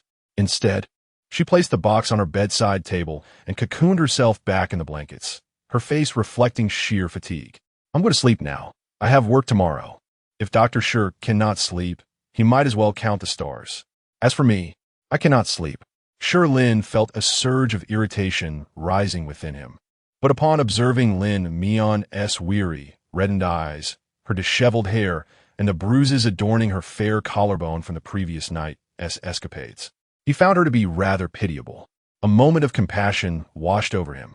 "Forget it, I won't impose," he grumbled, turning to leave the room, ensuring to close the door behind him. Once the sounds of footsteps faded away and the door clicked shut, Lin Mian finally felt at ease, allowing her tired eyes to close. Strangely enough, despite her chronic insomnia, she found that after being thoroughly exhausted by him, she could sleep deeply and soundly. A curious phenomenon indeed. The following morning, Lin Mian was roused by the blaring of her alarm clock. Everything has returned to normal. It is time for her to earn a living. Lin Mian quickly completed her morning routine, donning a conservative outfit to conceal the marks on her body. After hastily consuming a couple of bites of breakfast, she hurried towards the company. Just as she exited the gate of her community, a familiar SUV halted before her, the window rolling down to reveal Qin Li's handsome visage. "Mian Mian, hop in. I'll give you a ride." In the past, when Qin Li was in the country, he would routinely drop her off at work each morning, a habit Lin Mian had grown accustomed to. His enthusiastic offer made it difficult for her to decline. She slid into the passenger seat. Suddenly, a black Land Rover sped past her, brushing dangerously close and releasing a cloud of exhaust. Lin Mian instinctively recoiled, catching a fleeting glimpse of the man's profile within the vehicle. That cold, sharp-featured face, even if it flashed by at 10 times the speed, was unmistakable. Gripping the seatbelt, a sense of unease washed over her. Had he intentionally brushed past her? Surely, he wouldn't be angry, would he? "Mian Mian, did you enjoy the gift from yesterday?" Qin Li inquired casually while navigating the vehicle. Lin Mian's thoughts snapped back to the present, and she nodded in response. "I loved it. Thank you for your generosity. It was merely a small token. No need to consider it an extravagance." "I'm glad you liked it," Qin Li replied with a chuckle, casting a glance at her bare wrist with mild surprise. "Why aren't you wearing it then?" Lin Mian instinctively glanced at her wrist, explaining, "I'm heading to the construction site today, and I'm afraid it might get scratched." In truth, she had stayed up late the night before, the gift box still untouched on her bedside table. Moreover, with Shi Lin keenly observant nearby, she preferred to avoid any potential teasing remarks that might arise from wearing the watch. "Ah, I nearly forgot. You've always been one to practice frugality, Mian Mian." Qin Li smiled, turning the steering wheel with a thoughtful expression. As if recalling something, he shifted the conversation, asking, "By the way, are you in need of money?" Chapter 72. Where is the doctor during the inspection? Lin Mian paused for a moment, pressing her lips together, uncertain of how to respond. She was indeed in need of money, at least 500,000 for her redemption. However, as an intern, her salary was minimal, supplemented only occasionally by a modest project bonus, and she was far from earning substantial commissions. It was unclear when she would master architectural design and accumulate the necessary funds. Qin Li spoke up. "There is currently a project abroad that requires additional manpower. You could accompany me overseas, which would not only expedite your learning, but also provide you with a generous travel stipend amounting to triple your salary." Triple salary? Lin Mian felt a flicker of interest. "Where is it?" she inquired. "In T country," he replied. It was relatively close, situated in Southeast Asia, and travel there would be convenient. Lin Mian's heart stirred with excitement. Li continued, the architectural industry in T country is in dire need of talent. Our primary focus is to provide support in architectural design, with a high tolerance for trial and error. The design modeling is straightforward, allowing you to gain exposure and practical experience. What do you think? In her home country, it would take Lin Mian several years to transition from a mere intern to a designer. However, going to T country could expedite her hands-on experience, potentially accelerating her progress towards securing projects and reaching her financial goals sooner. All right, I'm in, Lin Mian agreed readily. Upon hearing her consent, a subtle smile graced Li's lips, and a glimmer of anticipation flickered in his eyes. Then let us wait for this hospital project to conclude, and I will take you abroad. Yes, Lin Mian nodded, her heart fluttering with excitement. She had never traveled abroad in her life. She felt that since working with Li, her fortune had significantly improved. He was not only her boss, but also her benefactor. Li retrieved several books and architectural design plans from the car's compartment, instructing her to familiarize herself with them. The architectural models of T country differed greatly from those of her homeland, requiring careful consideration of design variations. Lin Mian nodded eagerly, treating the books as treasures. Upon arriving at the project site, Lin Mian was surprised to find that the project manager had changed and that some of Linda's responsibilities had been transferred to her. Where is Linda? She asked, perplexed. Li hesitated briefly before casually responding, I transferred her abroad. She may not return for quite some time. Is she in T country as well? Lin Mian queried, curious.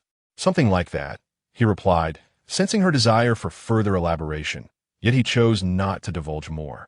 Lin Mian promptly engaged with the project, and the workers, still recognizing her, cooperated seamlessly, making the work quite manageable. Li appeared to be quite busy during this period. After spending a short while with her, he departed. After a busy morning, Lin Mian finally reached her lunch break and accompanied her colleagues to the cafeteria.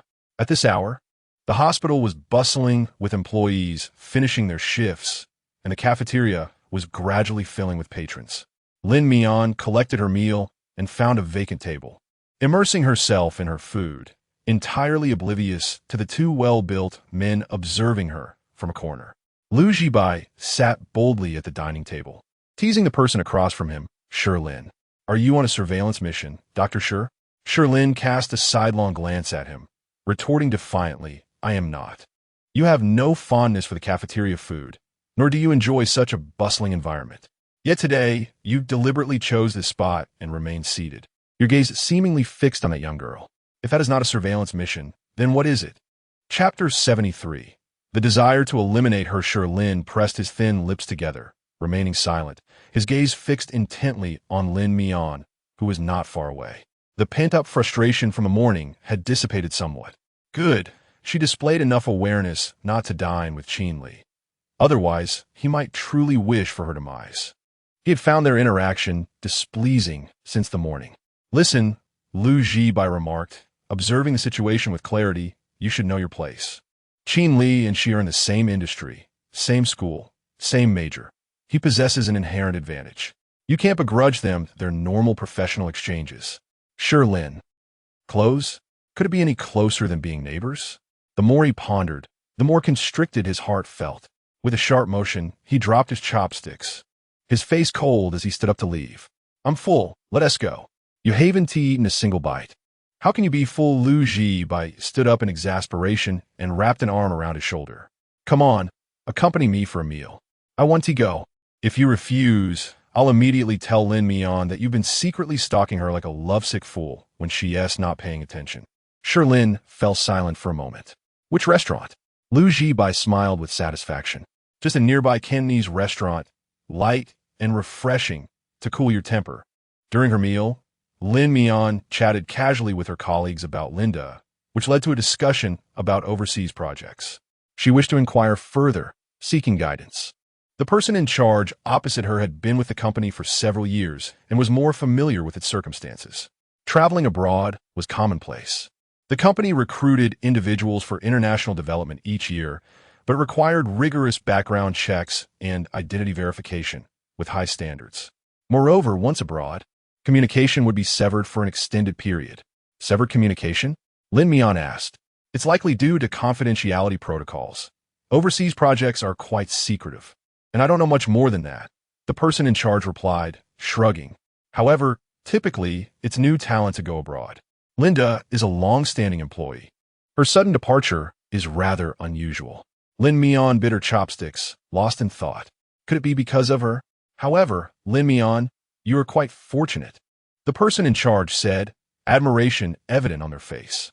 President Shi, as a board member of a university, selects the most outstanding individuals from each graduating class to nurture personally.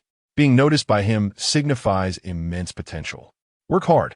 The previous top student of a university's architecture department had already been sent abroad for further study. It was said that she had come from a challenging financial background, but now her future was exceptionally bright. Upon hearing this, Lin Mian felt a sense of realization wash over her. So that was the case. No wonder he would recommend her for overseas opportunities. Perhaps he wished to improve her circumstances while also nurturing talent. It seemed Qin Li was indeed a kind-hearted individual, not only providing scholarships and financial aid to impoverished students at a university, but also striving to assist them in their careers. She recognized the previous top student from a university's architecture program. She was a kind and warm-hearted senior with a pleasant temperament. They had encountered each other a few times. Lin Mian distinctly remembered her name, Jiang Yinan. It was a name that left a lasting impression. However, ever since her graduation, she has seemingly vanished. It has indeed been a considerable time since any news of her has reached me. Lin Mian was taken aback for a moment. If she too had gone abroad, would she perhaps remain there indefinitely due to confidentiality obligations? Chapter 74. Do you wish to elope with him? Upon returning to the construction site, Lin Mian found herself in the pantry, seeking to pass the time before the afternoon shift began. Did you all see? Dr. Shi went to the cafeteria today for a meal. How extraordinary, one of the nurses remarked. Dr. Shi never dines in the cafeteria. What could have prompted this? It was rumored that he accompanied Dr. Liu, with whom he shared a close bond, leaving the cafeteria with their arms around each other. In the pantry, a few familiar nurses were engaged in gossip. Upon hearing the name Dr. Shi, Lin Mian instinctively envisioned Shi Lin's face, and upon hearing Dr. Liu, she confirmed that they were indeed discussing Shi Lin. Yet, he had lunch in the cafeteria? Why hadn't she seen him? Do you think a man like Dr. Shi, so reserved and aloof, has ever been involved in scandalous rumors? Perhaps he has an inclination towards Dr. Liu? One nurse speculated. I think they might be together. Another chimed in. Who is on top? At this, Lin Mian nearly spat her tea. Goodness, is the gossip in this hospital so intense?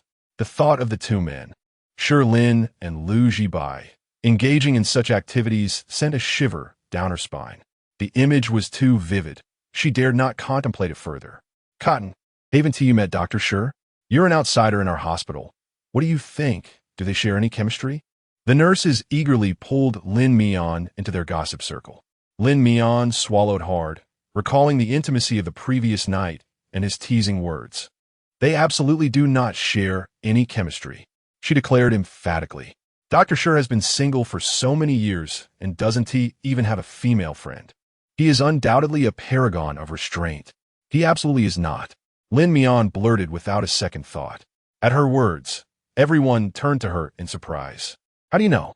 Realizing her faux pas, Lin Mian awkwardly took a sip of water, her face flushing. I was merely guessing. Just as the words left her lips, a familiar light chuckle echoed from behind her. Lin Mian instinctively turned, and upon seeing the man a short distance away, she nearly stumbled. Shi Lin, clad in his white coat, stood at the doorway, his mask slightly lowered, revealing a portion of his chiseled jawline. He held a thermos in his elegantly structured hand, his deep-set eyes fixed on her with an enigmatic smile. To think you possess such a knack for blind guesses, he remarked. Lin Mian felt her embarrassment deepen, realizing there was nothing more mortifying than being caught by the subject of the gossip.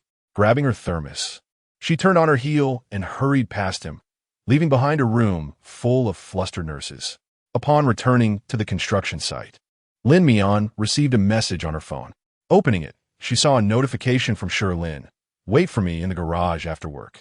Recalling the significant look he had given her earlier, she instinctively shivered. She quickly replied with a simple one and hastily tucked her phone away.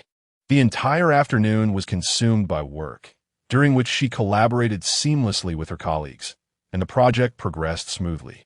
After work, Lin Mian sent a message to Shi Lin, claiming she had prior engagements and that he need not come to pick her up before taking the elevator down to the garage. The shadow of being bullied by Song Ziyuan in the garage still lingered in Lin Mian's mind. She dared not wait for him in the desolate and sparsely populated area, opting instead to walk directly to the entrance of the garage, standing in a spot not far from the security booth. Before long, a black Land Rover pulled up beside her. With a click, Lin Mian heard the sound of the door unlocking. She glanced around, confirming that no one was watching, and swiftly opened the door, slipping into the passenger seat. Why does it feel like I'm sneaking around? Shi Lin, observing her furtive demeanor. Couldn't he help but tease her? Lin Mian fastened her seatbelt and let out a long sigh. The staff at your hospital possess keen senses. They remain ever vigilant. Who knows if someone might see us? The next time we're in the break room, the one rumored to be involved with Dr. Shi could very well be me, although we cannot exactly claim innocence. Shi Lin raised an eyebrow, but chose not to comment, pressing the accelerator to drive away. On the way, Lin Mian seized the moment to pull out the design book that Shi Lin had given her. Noticing the book in her hands, Shi Lin instinctively remarked, "Isn't this about T country's architecture? Didn't you study domestic construction?" Recalling her morning conversation with Shi Lin, Lin Mian glanced at him, holding the book, and cautiously replied, "I have something to tell you. I might be going abroad for further studies, and the location is T country." Shi Lin's grip on the steering wheel momentarily faltered before he let out a cold laugh. On the very first day, Shi Lin returns. "You're already planning to elope with him?" Lin Mian. Chapter 75. Please me. Right here, she was taken aback by the extent of Shi Lin's reasoning. Hastily, she clarified, "It's for further studies, learning. The company offers opportunities for overseas training each year. I'm not the only one going. My senior is going too." Shi Lin narrowed his eyes and cast her an unpleasant glance. "Do you even understand the purpose of going abroad? Are you aware of the chaos in country T? Are you blindly pursuing knowledge?" Lin Mian found his inquiry somewhat absurd. What can one do abroad? Of course, it's about working alongside the company. They will arrange everything properly, she explained. No permission to go. Shi Lin denied her the chance to argue. Lin Mian was momentarily stunned, finding his attitude increasingly unbelievable and rather domineering. She put away her books and turned to face him. "Though I am with you, and we share a certain connection, you have no right to impede my freedom, do you?" "Freedom? Well said." Shi Lin chuckled coldly. "You are aware that you are with me. I am your benefactor. Have you ever seen a pet that does not obey its owner?" Lin Mian felt utterly ridiculous. "I am not your pet." "Oh, then what are you?" Shi Lin's lips curled into a cold smirk. Lin Mian took a deep breath, unwilling to engage in an argument. "My opportunities are limited." She struggled to maintain her composure. "As an intern, if I wish to accelerate my learning, I must seize the chance for support abroad, to practice and to learn. Otherwise, even after 3 years of work, I might not earn 500,000. Shi Lin's eyes narrowed in a cold sneer, his jaw tightening. "Is this your ultimate goal? Do you intend to earn enough to repay me? What else?" Lin Mian met his gaze. "I'm not thinking of repayment. Do you expect me to remain your plaything forever? What is wrong with that? Have I mistreated you?" Shi Lin's tone grew increasingly frigid. Lin Mian bit her lip, her eyes sharp as she countered. "If you were to have a daughter, would you wish for her to be impoverished, forced to bow for 500,000, without any opportunity to rise above her circumstances, forever marred by the mire, never to see the light of day?" Shi Lin pressed his lips together, falling silent. However, the tension in his hand gripping the steering wheel revealed the emotions he was suppressing. "Lin Mian, you are becoming increasingly articulate." After a long pause, he managed to utter a few words. "I am merely stating facts." Lin Mian turned her head to gaze out at the retreating greenery, her voice considerably calmer.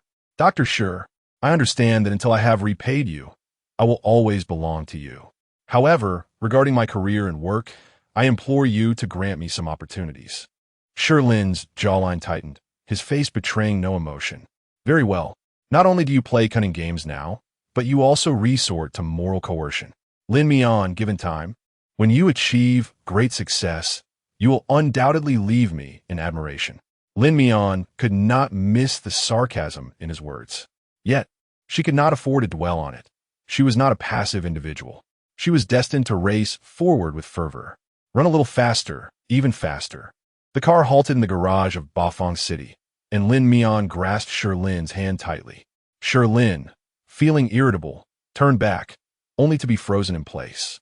The corners of the woman's eyes glistened with a hint of crimson, her tear-filled gaze shimmering with a pleading light as she looked at him. Her expression both fragile and helpless. She appeared utterly pitiable, reminiscent of a tiny kitten's paw scratching at his heart, softening it further with each touch, rendering him utterly defenseless. Shi Lin's Adam's apple bobbed, his eyes gradually darkening like the depths of an abyss. This woman, the cunning little wildcat, revealed her true nature once more. Yet paradoxically, he found himself irresistibly drawn to her charm. Chapter 76. Obedience in the dim light. His face loomed closely, their breaths intertwining intimately. Lin Mian felt a slight flush on her cheeks, her heart racing fervently. The mingling of their breaths enveloped them, the air heavy with his unique scent. Their gazes locked, noses nearly touching, the distance between them diminishing. In the obscurity, the emotions in his eyes remained elusive, yet they felt as profound as an inky black hole. Lin Mian pressed against his chest. Amidst the tension, she clarified, "Let us agree on something first. If I please you and satisfy your desires, will you grant me the opportunity to go abroad? At such a moment, are you bargaining with me?" With her eyes glistening, Lin Mian asked, "Is that not permissible?" Shi Lin swallowed hard, gritting his teeth. "It is." Boom. The atmosphere was charged with anticipation. Lin Mian reached out, wrapping her arms around his neck, her cool lips pressing against his. As she sought entrance to his mouth, inexplicably, Shi Lin closed his eyes and fervently reciprocated. He then reclined the passenger seat. Numerous vehicles passed by the lane, and Lin Mian felt her nerves taut, yet she had to remain alert. Balancing her focus on the bustling traffic while stifling the soft whimpers threatening to escape her lips. In these matters, he was notoriously fierce, and this time, he showed no mercy. When Lin Mian returned to her apartment, her limbs felt almost powerless. In the shower, she discovered several new bite marks on her chest, deep purple, as though he had nearly penetrated her skin. The mere sight of these marks revealed the man's latent fury. Gritting her teeth, she scrubbed several times before emerging from the bathroom in her sleepwear.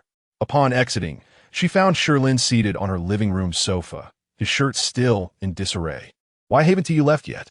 Lin Mian asked in astonishment. "Can you cook?" Shi Lin glanced at her, stating matter-of-factly, "I haven't eaten dinner yet." Lin Mian replied, "The last home-cooked meal you made was quite good. Remember to balance meat and vegetables, use less oil and salt, and I don't eat ginger or garlic." He had even made a list of dishes. Lin Mian felt reluctant.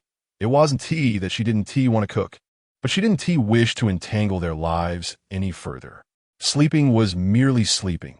If they began to share meals, then it would evolve into something more substantial over time. "Perhaps you should order takeout. I'm out of ingredients," she said, fabricating an excuse. Shi Lin narrowed his eyes slightly about going abroad. Lin Mian hurried to the kitchen to prepare the meal. During her cooking, Shi Lin returned to wash up, soon donning casual home attire, entering and exiting as if it were his own home. Before long, Lin Mian served the dishes at the table. A simple spread of 3 dishes and a soup, balanced with meats and vegetables, light yet appetizing. Shi Lin appeared quite satisfied and praised her generously. "Your skills are commendable." Lin Mian served herself a bowl of rice, too intimidated to respond, merely hoping he would finish quickly and depart. Shi Lin picked up a piece of lettuce with his chopsticks, casually remarking, "This is not suitable for your stomach condition. Refrain from buying in the future." Lin Mian nodded. "Oh, he is an internist, a professional in his field, while she is merely obedient."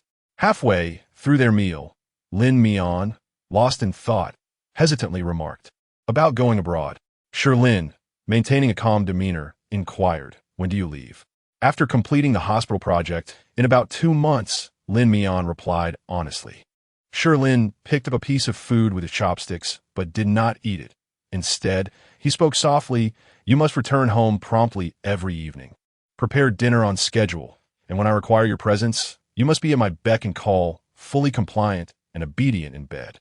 He lifted his gaze, fixing her with a steady stare. "Do not even think about slacking off. I will come and check." This was a negotiation of terms. Lin Mian gritted her teeth and acquiesced. "All right, it's a deal." However, she soon realized something was amiss and asked, "How did you know the password to my room?" She had wanted to ask this since the last time she had a fever.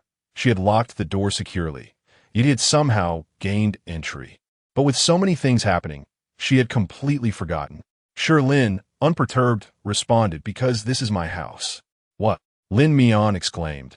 "Shi Lin rented my house for you to use as your dormitory." Chapter 77. Who truly holds the purse strings between us? Upon hearing those words, Lin Mian's eyes widened in disbelief. Shi Lin casually glanced at her, a cold scoff escaping his lips. "I told you to keep your distance from him. He harbors ulterior motives towards you. You refuse to believe me.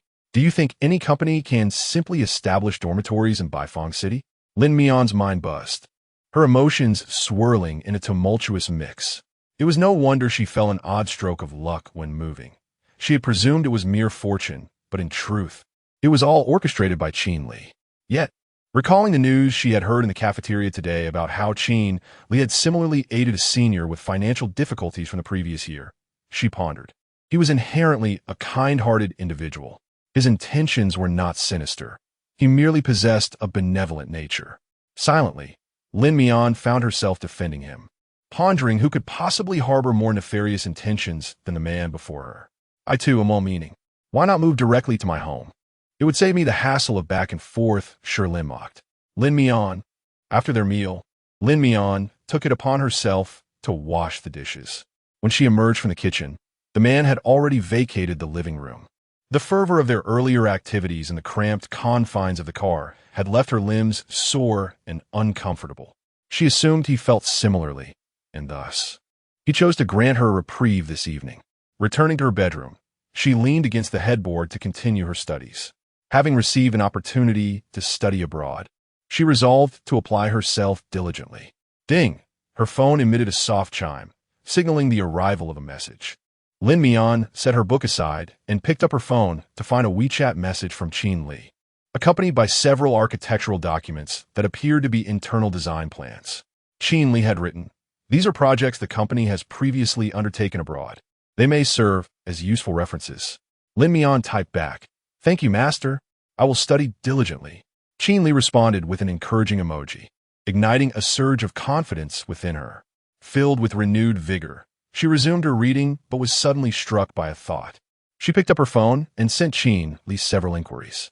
"Master, I heard that colleagues who go abroad must engage in confidentiality work and may not return home for a long time.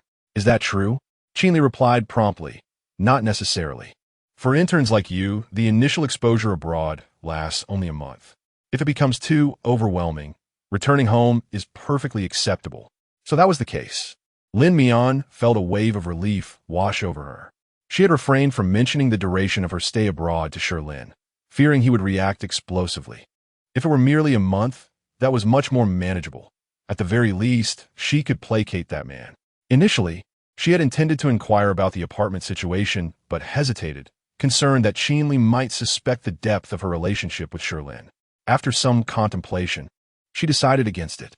Since he seemed intent on withholding certain information, it was likely he did not wish for her to know. Once the dormitory allocations for other employees were finalized, she would simply move in with a roommate. In the days that followed, life progressed relatively smoothly, albeit with the addition of Shi Lin, who would occasionally summon her. As time passed, she gradually discerned his character. Though aloof, he possessed a sense of reason. Though sharp-tongued, he preferred gentleness over harshness. Although he relished in teasing her provocatively in bed, Lin Mian found that if she pleaded softly, he would relent to some degree. His true desire lay merely in tormenting her resilient spirit. After work, Lin Mian routinely visited the supermarket to procure ingredients, then returned to the apartment to prepare a meal. A balanced combination of meat and vegetables, accompanied by soup, was a requirement set by her benefactor. Yet, he proved to be quite generous, reimbursing her for the cost of ingredients and meals, an entitlement she accepted without hesitation, considering it her rightful earnings. However, after several days of dining with him in a proper manner, she could distinctly sense a slight increase in her weight. Even her delicate stomach seemed to have improved significantly, no longer prone to sudden pains. Ding dong. As Lin Mian meticulously placed the dishes on the table, the sound of the password lock signaled the opening of the door. The tall, slender figure of the man entered, weariness from a long day etched upon his features. An emergency surgery had been scheduled for that afternoon, causing him to work overtime, leaving him feeling utterly fatigued. "Welcome back. Wash your hands and come to eat," Lin Mian said, her voice softening instantly upon his arrival, exuding an air of innocence. As Shi Lin caught the fragrant aroma of the meal, the fatigue from his day seemed to wane slightly, and his mood lightened. Having shared several meals at her place recently, he found himself becoming somewhat addicted, not only to her physical presence, but also to her companionship. Whether this was a blessing or a curse remained uncertain. He changed into disposable slippers at the entrance and took his seat at the dining table, where the simple spread of 3 dishes and a soup ignited his appetite. Having grown accustomed to various cuisines since childhood, he unexpectedly developed a fondness for such homely fare, delicious yet not overwhelming, comfortable and soothing, a sensation he had never experienced before. However, as Shi Lin picked a small piece of garlic and ginger from one of the stir-fried dishes, he lifted his gaze to Lin Mian with a penetrating look. "I don't eat ginger or garlic. Have you forgotten?" Lin Mian scratched her head in response. "But I enjoy them. Without fragrant stir-frying, the dish lacks soul." Shi Lin took a deep breath. "Lin Mian, who exactly is the benefactor here?" Lin Mian pushed the other 2 dishes closer to him, her voice growing even softer. "I didn't add any scallions or garlic to these 2 dishes. They were made specifically for you. We've been dining companions for some time now, and after serving as your chef for so long, wouldn't it be a display of your generosity to allow me 1 dish?" Shi Lin replied. "Your words are increasingly persuasive." Narrowing his eyes, he spoke slowly. "That may be true, but for someone with gastritis, spicy vegetables like ginger and garlic are inadvisable. Mild cases may lead to stomach pain and acid reflux, while severe cases could pose a risk of gastric bleeding. You may decide as you see fit," Lin Mian responded. Chapter 78. What happened to her taking the initiative? In the end, she made an effort to select the water bamboo from her meal, at least to avoid waste. While dining, her phone on the table vibrated a few times. Upon glancing at the screen, she noticed it was a call from Shi Lin. Without a moment's hesitation, she answered. "Cotton, are you free now? I just found a bit of time and would like to take you out for barbecue." Shi Lin's voice resonated from the other end. Lin Mian instinctively glanced at the man across from her, and, feeling a twinge of embarrassment, politely declined. "Sorry, master. I may not have time right now. I've already eaten dinner." "Oh, I was hoping to introduce you to a few clients from Tea Country for future communications," he replied. Immediately, Lin Mian changed her response. "However, I can still manage to eat a little more." Shi Lin chuckled on the other end, his tone laced with amusement. "All right, wait for half an hour. I will come to pick you up shortly." "Thank you, master." Lin Mian hung up the phone and hastily stuffed a few more bites in her mouth, only to feel a piercing and dark gaze from across the table. It sent a chill down her spine, making her feel cold even in the sweltering 38-degree heat. Silently, Lin Mian lifted her head to meet his gaze. "Can you finish your meal within half an hour?" Shi Lin let out a cold laugh. "Are you eager to send me away to meet Shi Lin?" "You heard him. There are clients from Tea Country. I must go. If it weren't for this meeting, I wouldn't be going out with Shi Lin. We agreed not to interfere with each other's careers, didn't we?" Lin Mian felt a pang of guilt and attempted to appease him. She was well aware of his discontent with her closeness to Shi Lin. If she didn't placate him properly this time, it would be quite challenging to leave. As expected, Shi Lin's expression darkened. He set down his chopsticks, his tone rigid. "I'm already full." Lin Mian's eyes brightened, her voice cheerful. "Thank you," but she was abruptly cut off by Shi Lin's haunting continuation. "If you wish to go out, the usual rules apply. Please me and take the initiative." Her gratitude was swallowed back, as she set down her utensils, her gaze evasive and uncertain. I don't have much time. I need to leave soon. No one understood his stamina and endurance better than she did. It certainly wouldn't be something that could be accomplished in half an hour. Shi Lin rose from the table, elegantly sipping ice water from a glass, then circled around the table to her side, bending down to lift her into his arms, swiftly pressing her onto the leather sofa. Then let us not waste time. Let us get to it, he said, unfastening the small clasp on her back with one hand. Though time is short, I can guarantee your satisfaction. Lin Mian wanted to speak, but his lips descended upon hers, silencing her. What happened to her taking the initiative? How did it turn into him taking charge? When Lin Mian finally arrived at the entrance of the community and climbed into Qin Li's car, she was a full 10 minutes late. Master, I apologize for the delay. Something came up last minute, she gasped, offering her apologies. It's all right. It's not a big deal, he reassured her. Qin Li turned his head to glance at her and casually inquired, But why are you breathing so heavily? Gasping for air? Your face is a bit flushed. Are you feeling unwell? Lin Mian shook her head repeatedly in denial. No, it's just that the weather is too hot, and I feel a bit stifled. It's nothing serious. Qin Li nodded and lowered the air conditioning temperature by 2 degrees. As long as you're fine, let us set off. They were headed to a renowned barbecue chain in the northern city, where Qin Li had specifically reserved a private room. Inside was a large round table, and when they pushed the door open, a few individuals were already seated at the table. They wore vibrant floral shirts that exuded the exotic flair of tea country, with 2 sporting crew cuts and faint scars adorning their brow and forehead. The slightly unbuttoned collars revealed small tattoos on their necks. This was Lin Mian's first encounter dining with such individuals, and she felt a twinge of nervousness. These people were markedly different from the affluent scions she had encountered at the Tiandi International Center. Their demeanor, style, and gazes were distinct, indescribably so. She sensed their scrutinizing stares upon her, laden with an unabashed appraisal, sharp and fierce in their intensity, prompting her to instinctively inch closer to Qin Li. Coco, allow me to introduce you. These are our clients from tea country. They will personally present any design requirements in the future, Qin Li said, taking it upon himself to introduce Lin Mian. Mustering her courage, Lin Mian greeted them. Hello, esteemed bosses. I am Lin Mian, an architectural design assistant at Qin Group. I look forward to your guidance. Upon hearing her words, the group's intrigued gazes settled upon her, appraising her from head to toe as if estimating the worth of a commodity. The kind of scrutiny sent a fleeting wave of anxiety through Lin Mian. One of the men spoke up. It's been a long time since I've seen such a pure specimen of a sister. If only. His sentence trailed off as Qin Li's cold voice interrupted him. This is a key talent I am nurturing in architectural design. I trust you all will be considerate and appreciate her. His words carried an unspoken warning.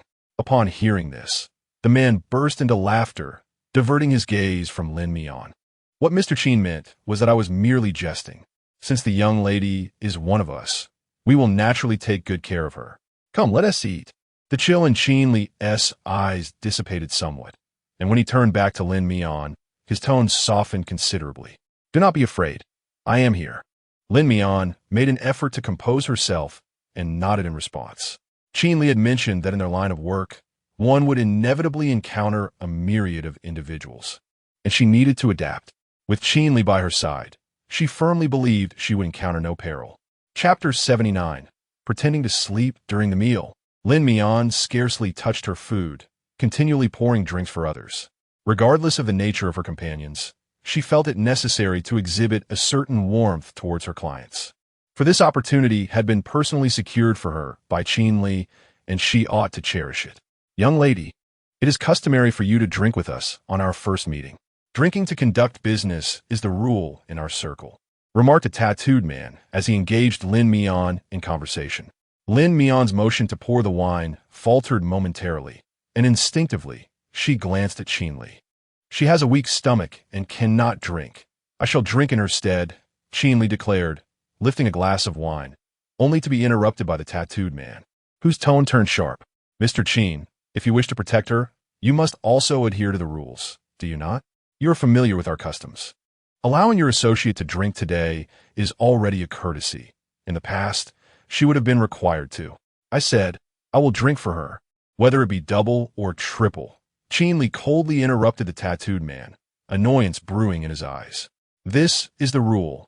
You cannot substitute for her. The man seemed to stand his ground, showing no sign of concession. Observing the escalating tension, Lin Mian swiftly seized the wine glass from Li's hand, rising to toast the tattooed man from afar. My apologies, it was my ignorance earlier. Since it is a rule, I shall take the drinks myself. I will toast each of you gentlemen in turn. With that, she raised her glass and drank it down in one go, her movements decisive and unhesitating. The tattooed man's eyelids flickered, a glimmer of respect passing through his gaze. She possessed some grit. Lin Mian filled her glass with the high-proof liquor from the table, turning to a man in a floral shirt. I toast you. Li grasped her arm, concern etched on his face. Mian, the drink is too strong, you. Master, you brought me here to broaden my horizons, did you not? I understand. I shall adhere to the necessary customs and adapt as needed. In our profession, these are matters of inevitability, are they not? Lin Mian replied, her eyes earnest as she held her glass. Li found himself momentarily at a loss for words, captivated by her determination. Lin Mian then proceeded to down another glass, the sharpness of the alcohol stinging her nostrils as it slid down her throat, igniting a fierce burn within her stomach. She struggled against the discomfort, continuing to pour herself more wine. 1 glass, 2 glasses, 3. After finishing 5 glasses, she had finally completed her toast to the men across the table, adhering to their customs. Well done, quite refreshing. No wonder our Mr. Qin has brought forth such a promising talent. With proper nurturing, her future is limitless. The voices of men buzzed around her as Lin Mian sat in her chair, gradually feeling a haze envelop her mind. Her stomach felt as if it were ablaze, the heat radiating through her intestines, spreading to her left and right upper abdomen, and eventually enveloping her entire midsection. Mian, are you all right? Li inquired, his concern palpable. Lin Mian, striving to maintain her composure, shook her head. I am fine. Having not finished her meal, Li grew impatient and stood up, assisting her as they prepared to leave. I will take you home now. Lin Mian did not forget to glance at the clients behind her. But it's all right, since you've acknowledged them. They shall harbor no grievances against you. Li turned his head and placed a golden card on the table, speaking without looking back. I shall take my leave with her now. Enjoy your evening. I will cover all expenses tonight. Once outside the private room and seated in the car, Lin Mian's head was still spinning. However, what troubled her more than the dizziness was the discomfort in her abdomen, which had begun to throb ominously, as if it might rupture. Li started the engine and accelerated. If you're feeling unwell, I can take you to the hospital. No need, driver. I'm merely a bit dizzy and very sleepy. Just take me home for a rest. Lin Mian forced herself to remain conscious, yearning to return home swiftly. All right, you've worked hard today. Rest assured, I will grant you a bonus later. Upon hearing the word bonus, a faint smile graced Lin Mian's lips. Thank you, driver. Don't speak, just close your eyes for a while. I will wake you when we arrive. Li sighed and continued to accelerate. Lin Mian's stomach ached severely, making it impossible for her to sleep. To avoid worrying Li, she bore the pain and feigned sleep with her eyes closed. In the past, whenever she had eaten something off, her stomach would also ache. She had always endured it through the night, and this time would be no different. Time dragged on, seemingly stretching into eternity, until Lin Mian was finally roused from her daze by Li's voice. Mian, we have arrived. Step out. I will see you home. Instinctively, Lin Mian unbuckled her seatbelt and opened the car door. As she extended her foot, she stumbled and nearly fell to the ground. Fortunately, Li caught her, supporting her against him.